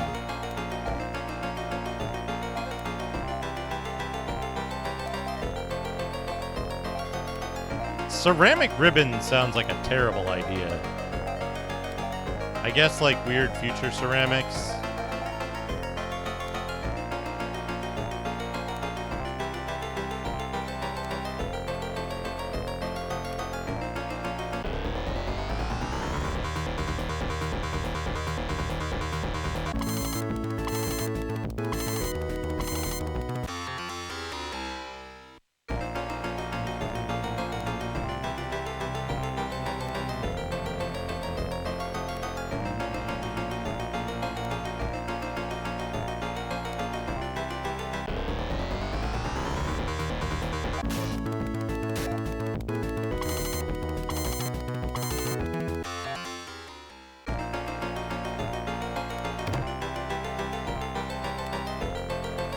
A laser shot, huh?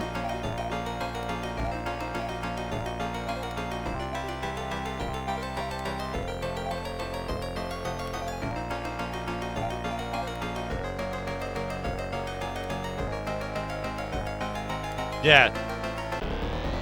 Sherper defense was not in the budget.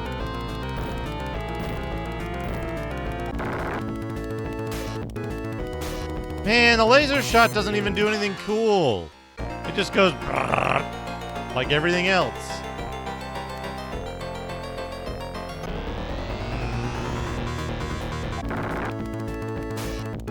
85 damage. I think it's better to keep him on the ceramic shot because it's a Vulcan.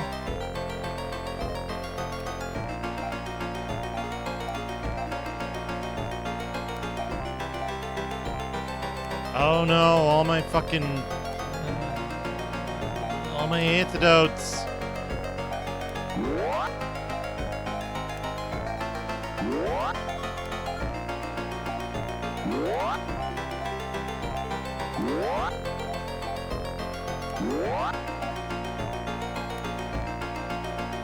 All my antidotes gone. I got poisoned.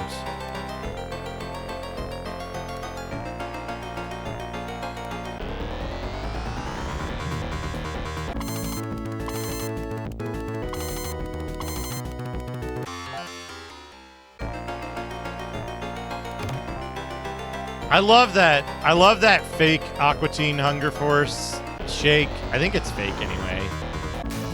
Talking about slurp juices and apes.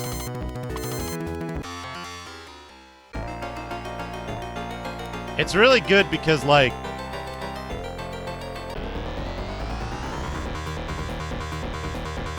you fucking know. You know Shake would be the one to just get fucking totally conned into that shit. And then end up suffering no consequences.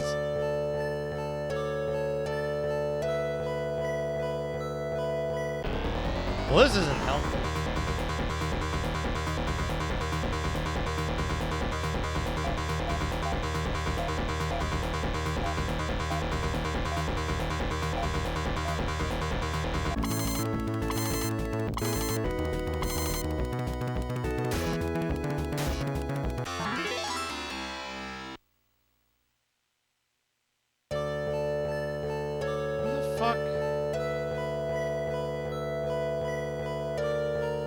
Normally you'd go wandering around this shit.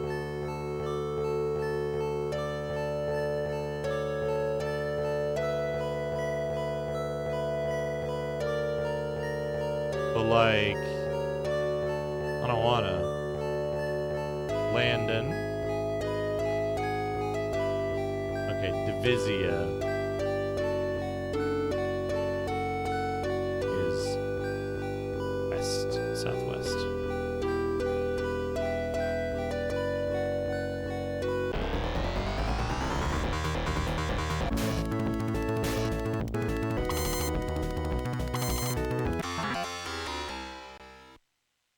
He wanted justice. He found him within Akrala and attacked. Oh, unless it might be north. No, that doesn't make any sense. It'd be south.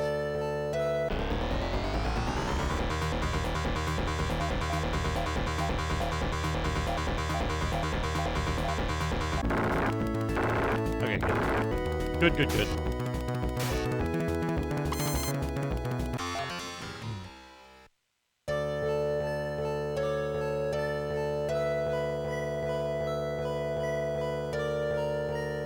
Aha, here we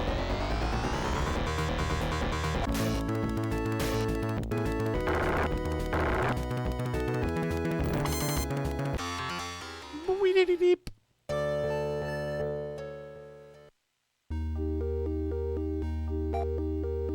Loon's sister Alaire is in Divisia's castle. Go through the castle to reach southern Divisia.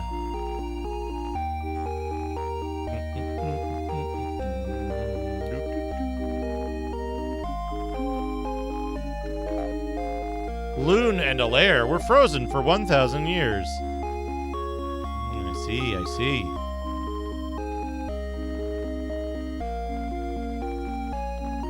So it makes sense that they're attacking now and not that, like, they didn't, like, just show up one day and be like, we're 1,000 years old. But antidote.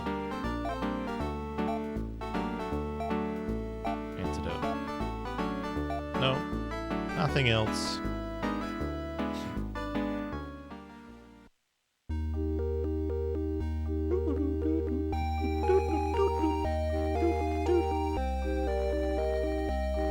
Alright, where's the inn? Where's the inn? The inn. Hello. Yes.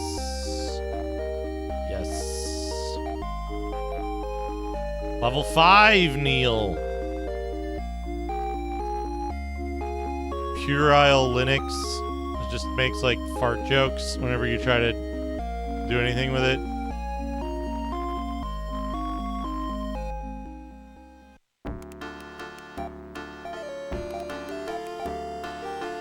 Welcome, Arakians, to our proud castle. Casule.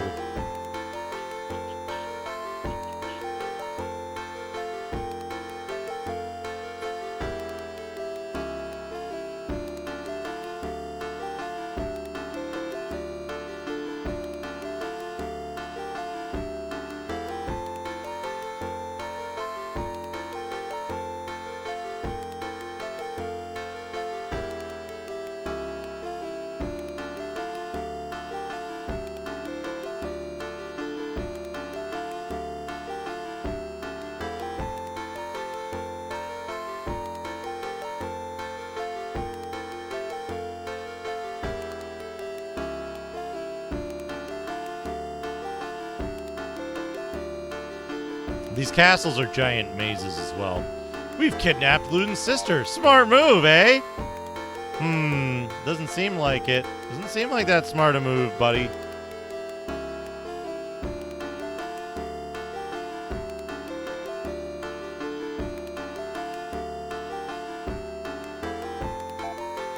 Allaire will never leave our dungeon. That lion, Allaire, gives me the creeps. I'm not sure that we're doing the right thing. Usually I complain about too much talkie in game. This game could use a little more talkie, if I'm being honest.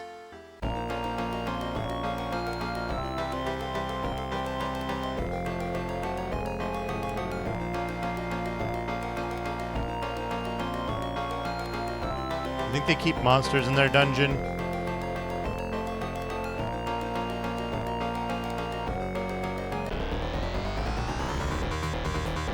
Allowed to roam free.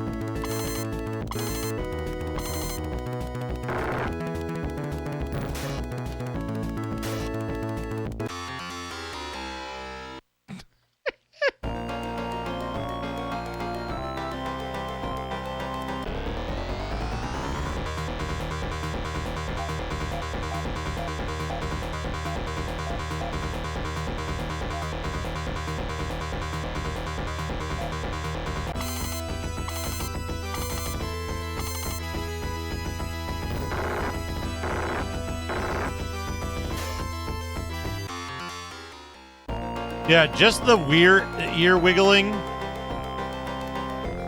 Just the ear wiggling part as an emote.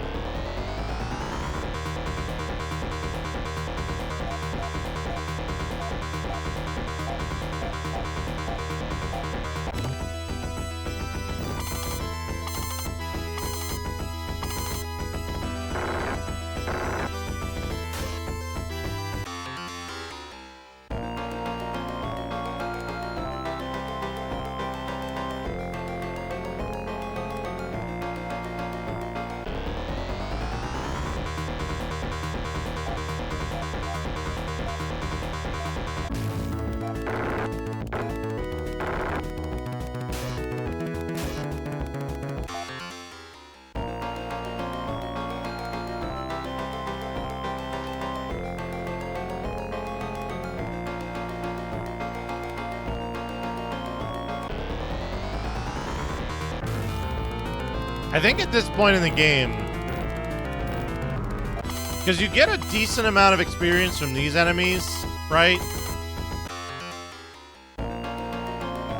You get a decent amount of money from these enemies. But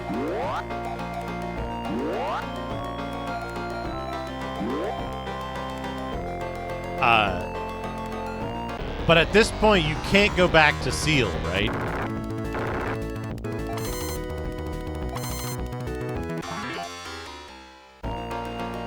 Well, Sneakerness. Well. Have you ever played a game where they don't?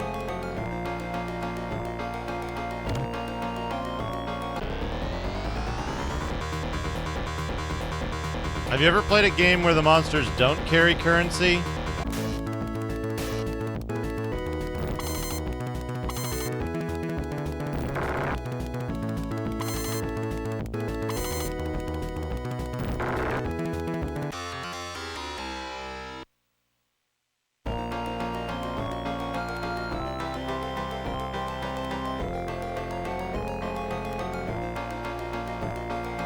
Oh no, the Neptunia Simpsons.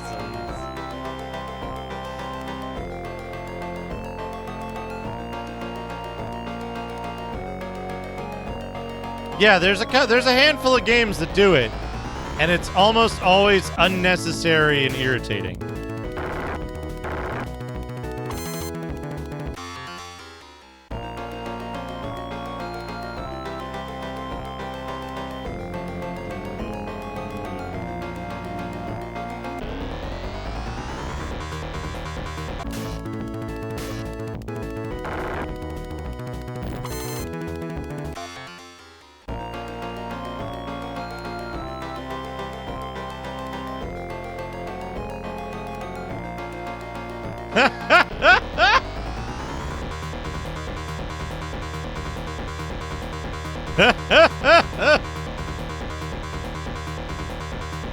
Crying over spurted milk is good. But yeah, like...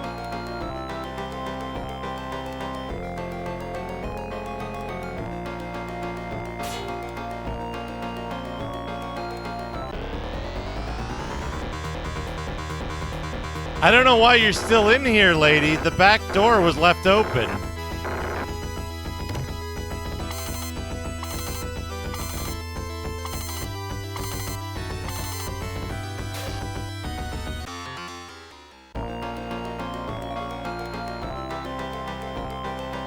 Thank you for freeing me, Prince Neil. My brother Loon needs to be stopped. He's crazy. I guess 1,000 years of exile has warped him.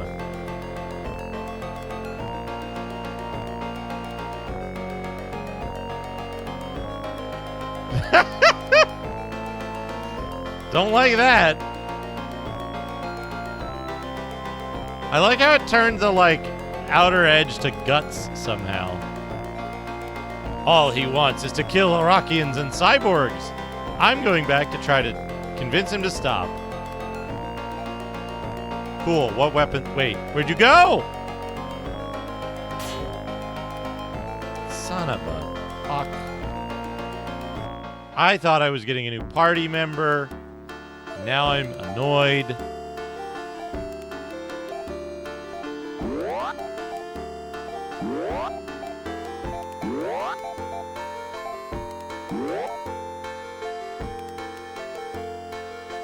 I'm done with prison. Bye.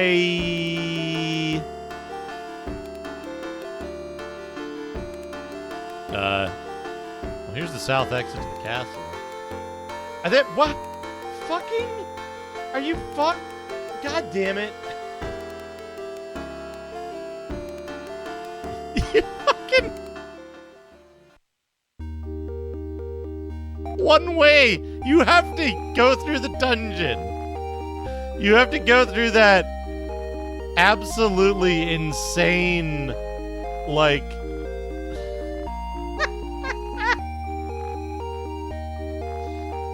You have to go through that insane, windy dungeon to get from the north to south of that castle. A rebel army trains in a cave far to the west.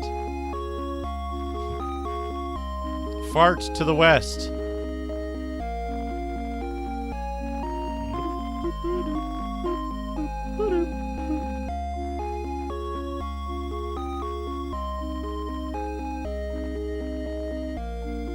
Man, whoever manufactures that one bed and that one chair that everybody has, monopoly on furniture.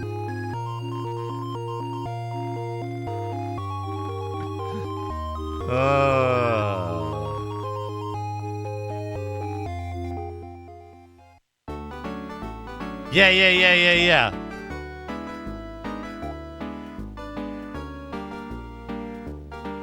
Fibbleria! What?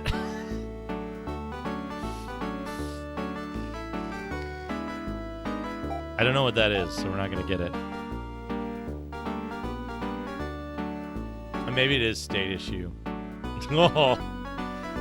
They've encased those tall men in the field. Oh no, there's also like guts on the floor and one cool Beavis with sunglasses, one butthead, I guess.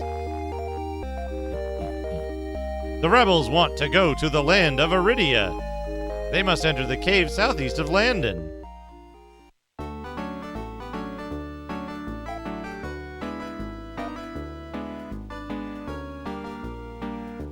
Laser staff? Laconian shot. That might be better.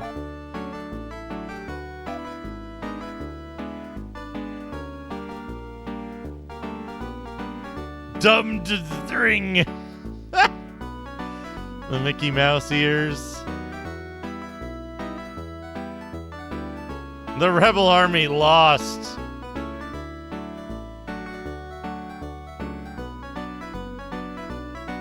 What was I doing? All right, equipping. Ceramic shot is not pulling enough weight now.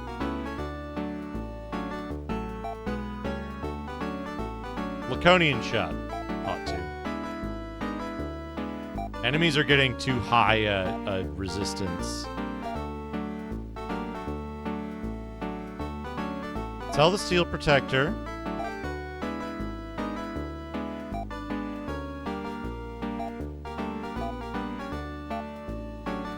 Sell the ceramic shot.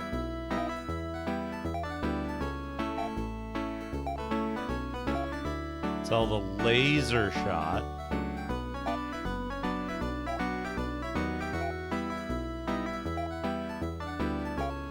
Sell the steel claw.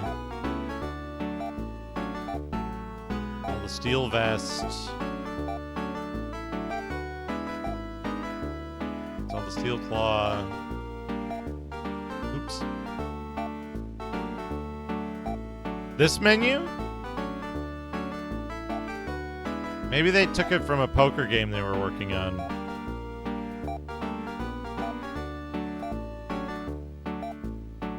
We have that stuff.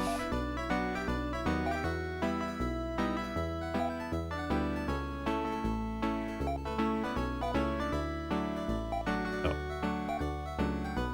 I don't need a ceramic shield.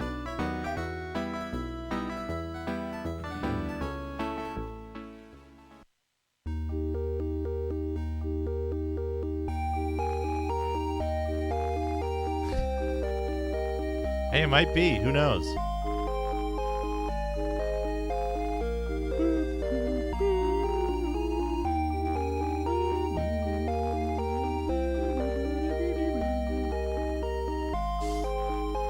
Oh, if Bing gets upset about spurted milk, you can try buttermilk. It might have fewer problems with buttermilk. Spurted buttermilk.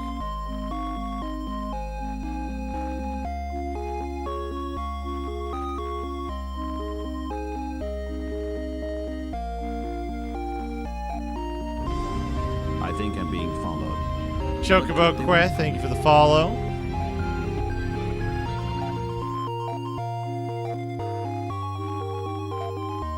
Be careful out there.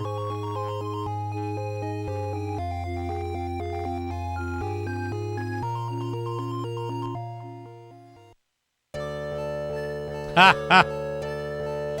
Hey, you know?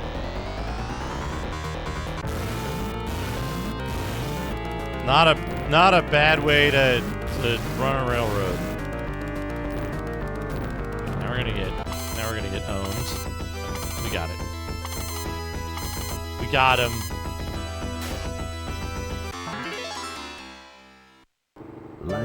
Sneaker Nets, thank you for gifting us up to Chocobo Quest.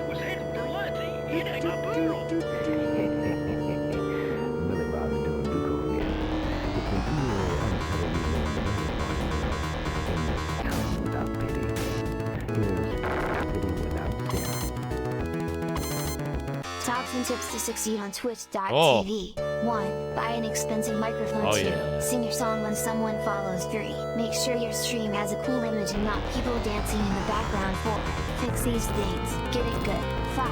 If you're using Twitch's app, go to your subscriptions list and delete whatever's just getting you after 1 p.m. Pacific and make sure there are plenty of games you have on to bump Twitch stats up. 7. Start slowly. First impressions are super important. This may be the initial time when other people hear you stream. Don't wait too long to be super proud and stream chat, and when you're Twitch you will have views 2x up and it will fly by. 9. Stay humble on. This is one of the highest compliments you can give a streamer. Seriously though, it is super easy to be jealous of other streams for good reasons and get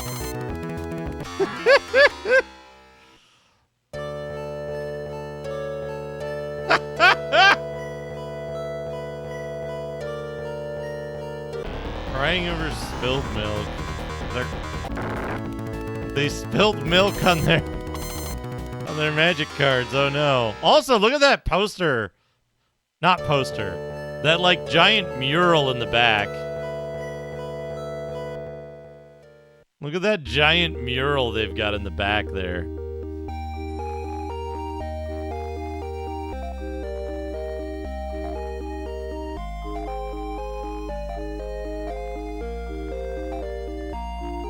It's like Scooby and an anime and an owl. Where does it want me to go? There's Divisia.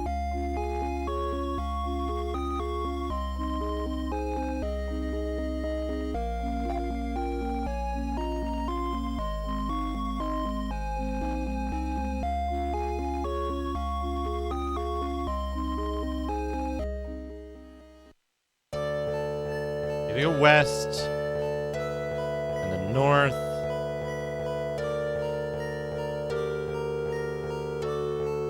Then west.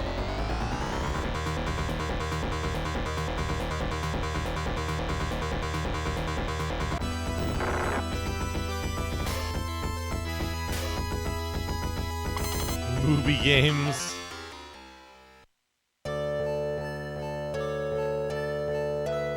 And then north around this mountain range.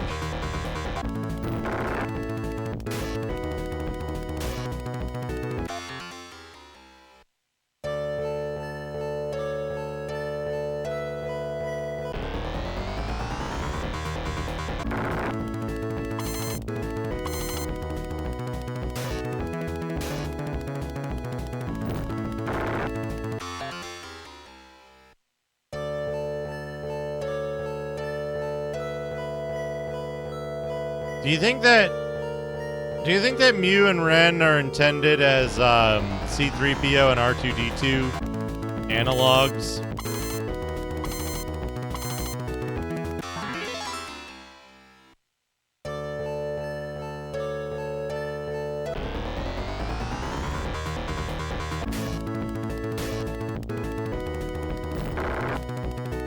Yeah, that's pretty good. That's pretty good, Doug.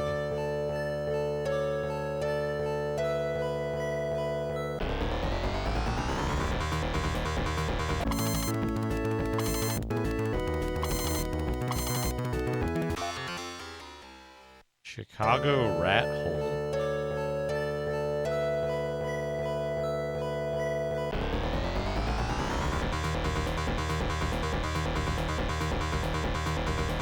Yeah, maybe they're not fading into oblivion. Maybe they're just really far away. And we're just seeing them on the horizon.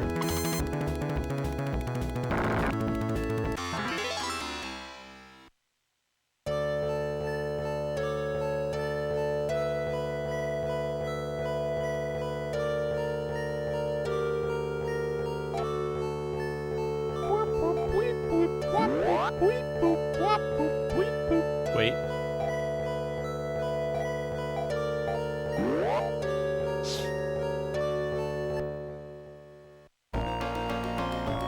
Alright, now what dungeon are we in?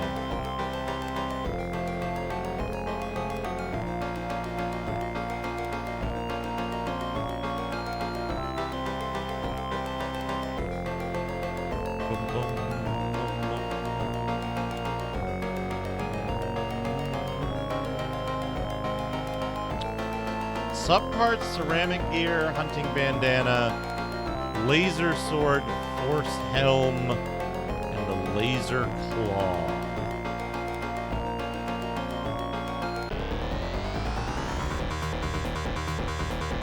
Oh, look at that guy. Look at that cool guy. I want to point out what this cool guy consists of.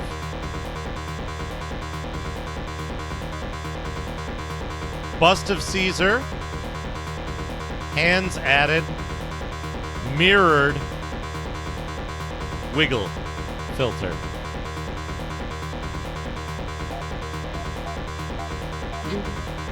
Welcome.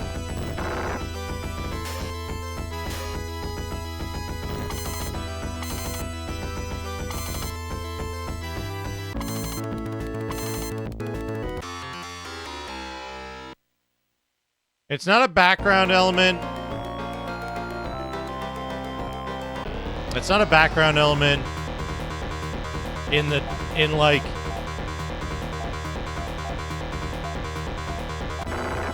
in terms of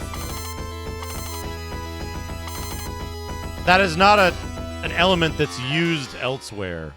I don't know if it's like a tile or a sprite or whatever.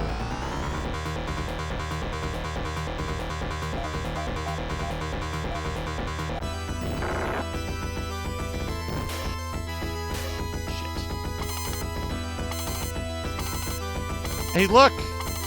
Look at the red nose on that Lobo bat.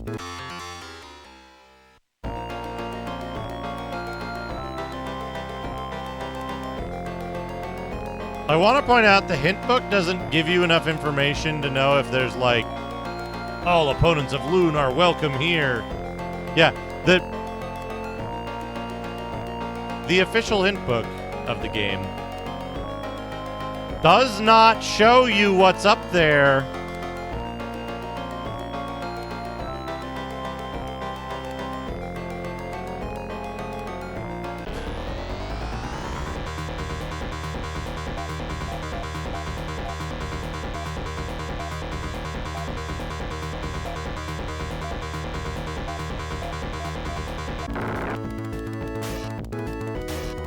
No! Attack that dude.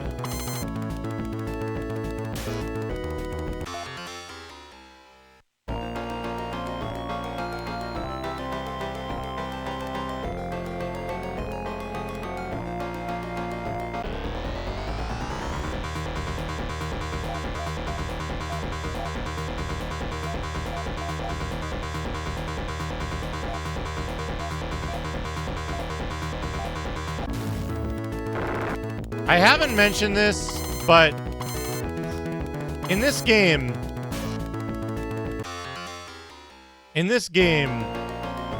enemy selection in combat is completely linear. It is one-dimensional.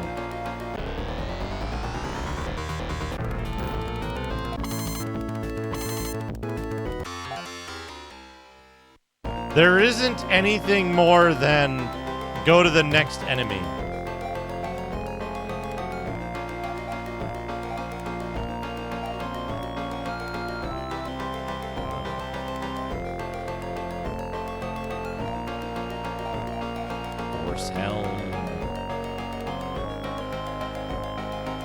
Left, right, up, down, just next enemy.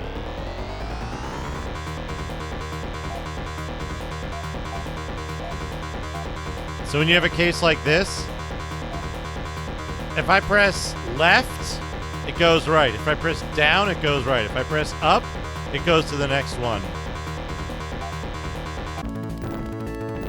It's a bit insane.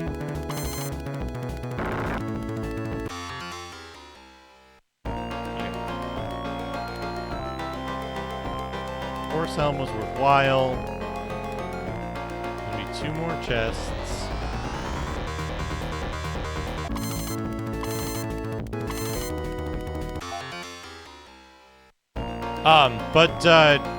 Fly gun.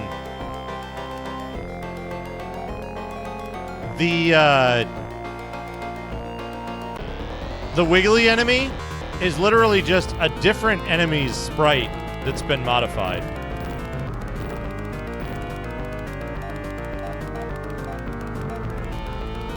No way.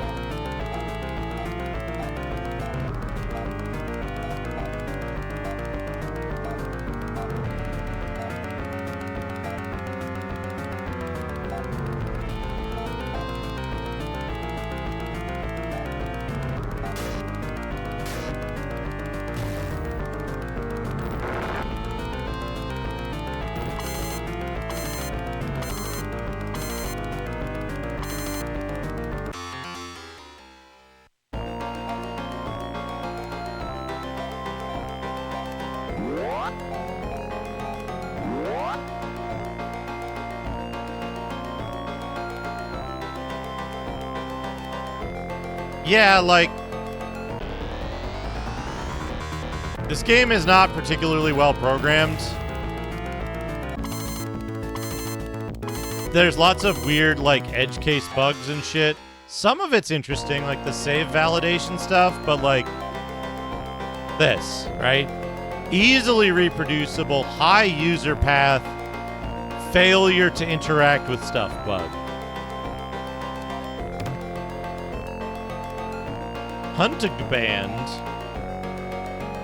Where's band?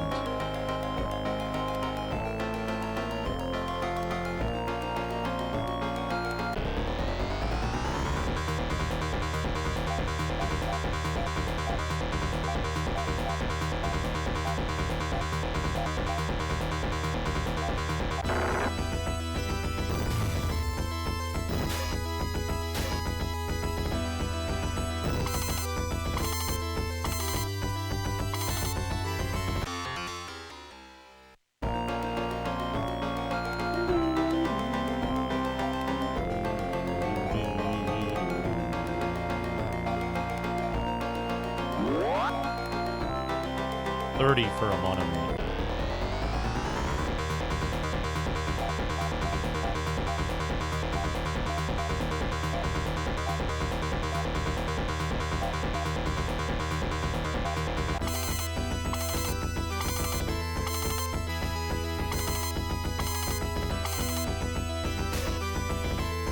But yeah, if you look at like a one of the sites that has a bestiary for this, you can see the original. The unwiggled monster.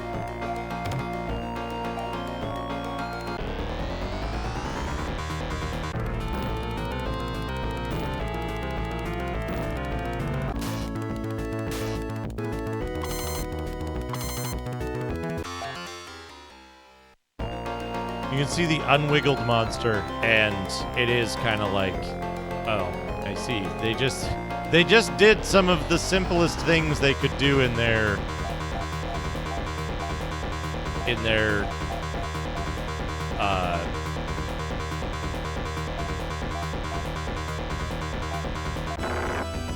like image editing program. Don't like Zan. Does he have 1 pixel of eye that flashes when he casts Zan? Is that his whole animation?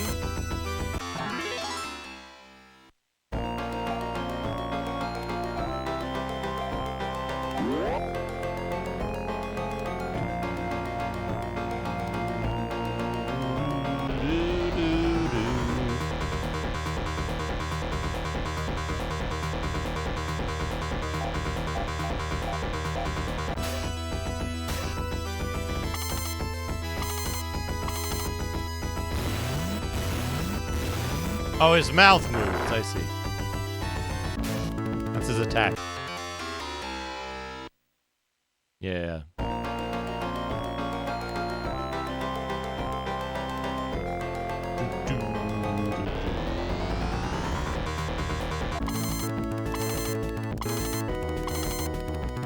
If you play this game blind without any kind of guide, a large portion of this game is just fucking wandering around being like, where the fuck do I go next? Where is this cave that they're planning on? Like, there's rebels in the Western Cave? Why?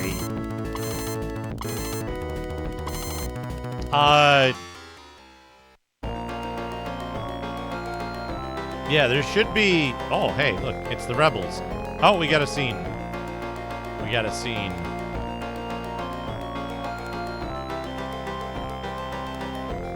I'm Ryan, the leader of these rebels. I know that you rescued Loon's sister, our lair. Loon must have sent you three to infiltrate us. My, bickering amongst ourselves, eh? Loon, how did you get here, you demon? That's Emperor Demon to you, Worm. Abandon your revolt. You will all die. Sorry, Neil. I'll join you to get Loon. I have some parts for your Wren in a chest. Ryan joins the party.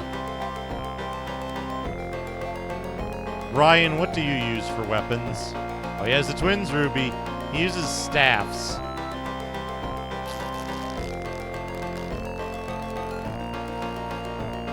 I don't have a better staff than that. He also uses bandanas.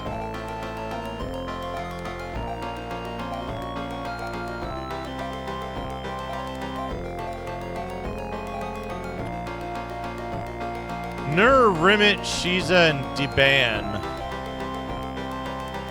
I don't think those are any good, right? A laser sword. A laser claw. A subparts.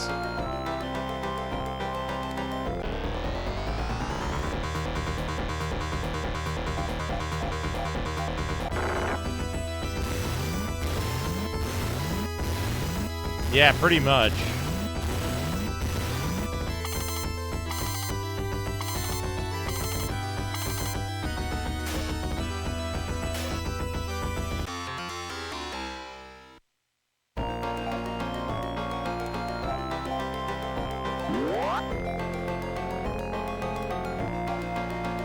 Someone brought Dahlia back to its orbit. That's why Loon and Alaire woke up. Loon's army is looking for something in Iridia. We want to go to Iridia, but we don't know how. Maybe the twins Ruby can get us there. Horacio banished Loon and Alaire to faraway Dahlia.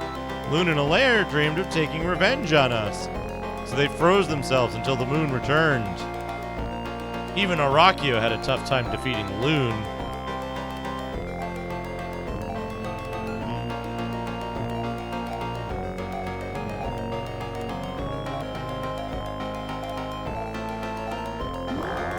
Boing. Boing.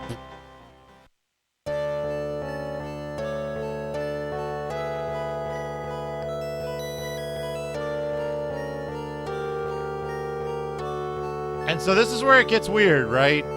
I got some subparts for your Ren. Yeah, and?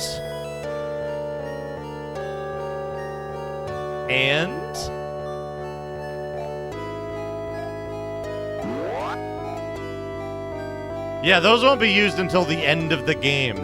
Now I gotta walk all the way back to fucking Divisia, and then go back through the Divisia dungeon.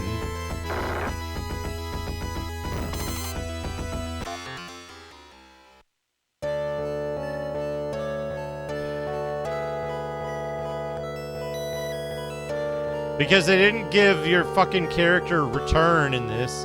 I know why, too. Given the shenanigans with the fucking...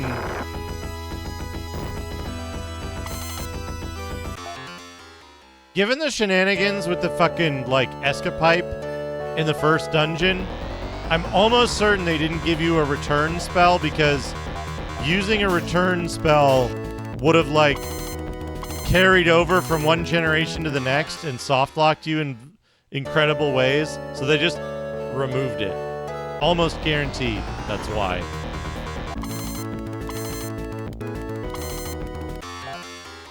Like, can you imagine?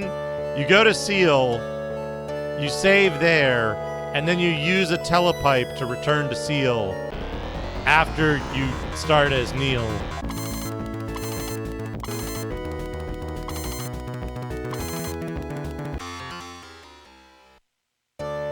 It would be a disaster. And, like, they probably couldn't figure out how to handle that, so they just removed that option or ability from the game entirely, despite the fact that it makes shit like this happen. Of, like, time to fucking walk back to all your shit.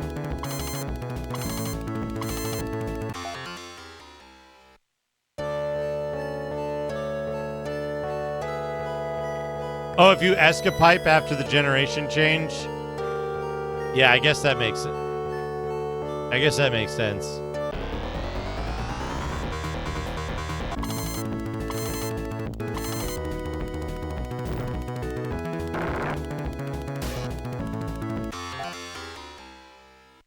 But we gotta play the second generation. We gotta hear the whole story. Escapipe. What if the ESC in it is pronounced as escape, like the keyboard button?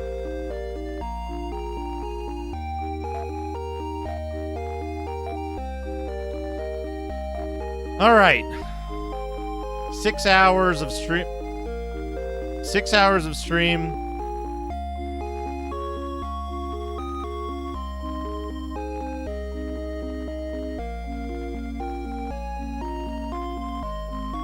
Yeah, no, with Maya it's fine because you're supposed to go there, but then if it's Lena, that area is like blocked off.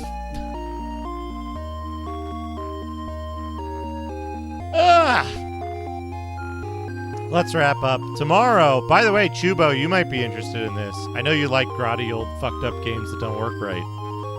Tomorrow we're going to be playing Ultima 3 on the Apple II Jizz.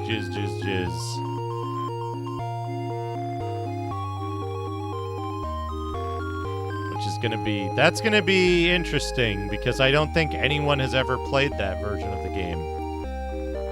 Anyway. Let's wrap this up. We'll be coming back to that next Saturday. I'm going to go see what I can have for dinner because I don't remember what I have. Come back tomorrow for Ultima 3 Exodus on the Apple II Jizz.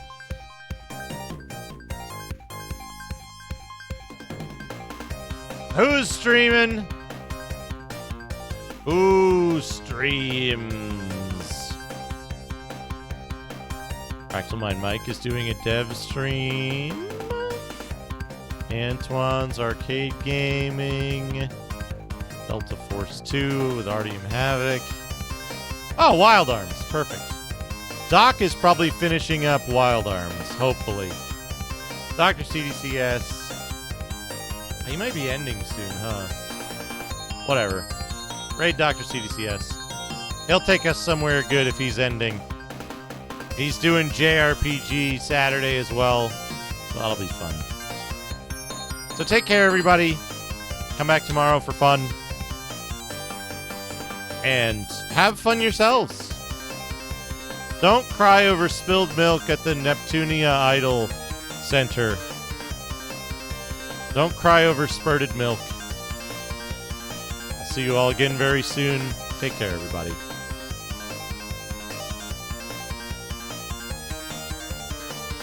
Nature's protector emerged and attacked him as an invader. Let me show you the way. Showtime! She attacked 21, telling him his intrusion into her sanctuary would be punished. Hello. How may I help you?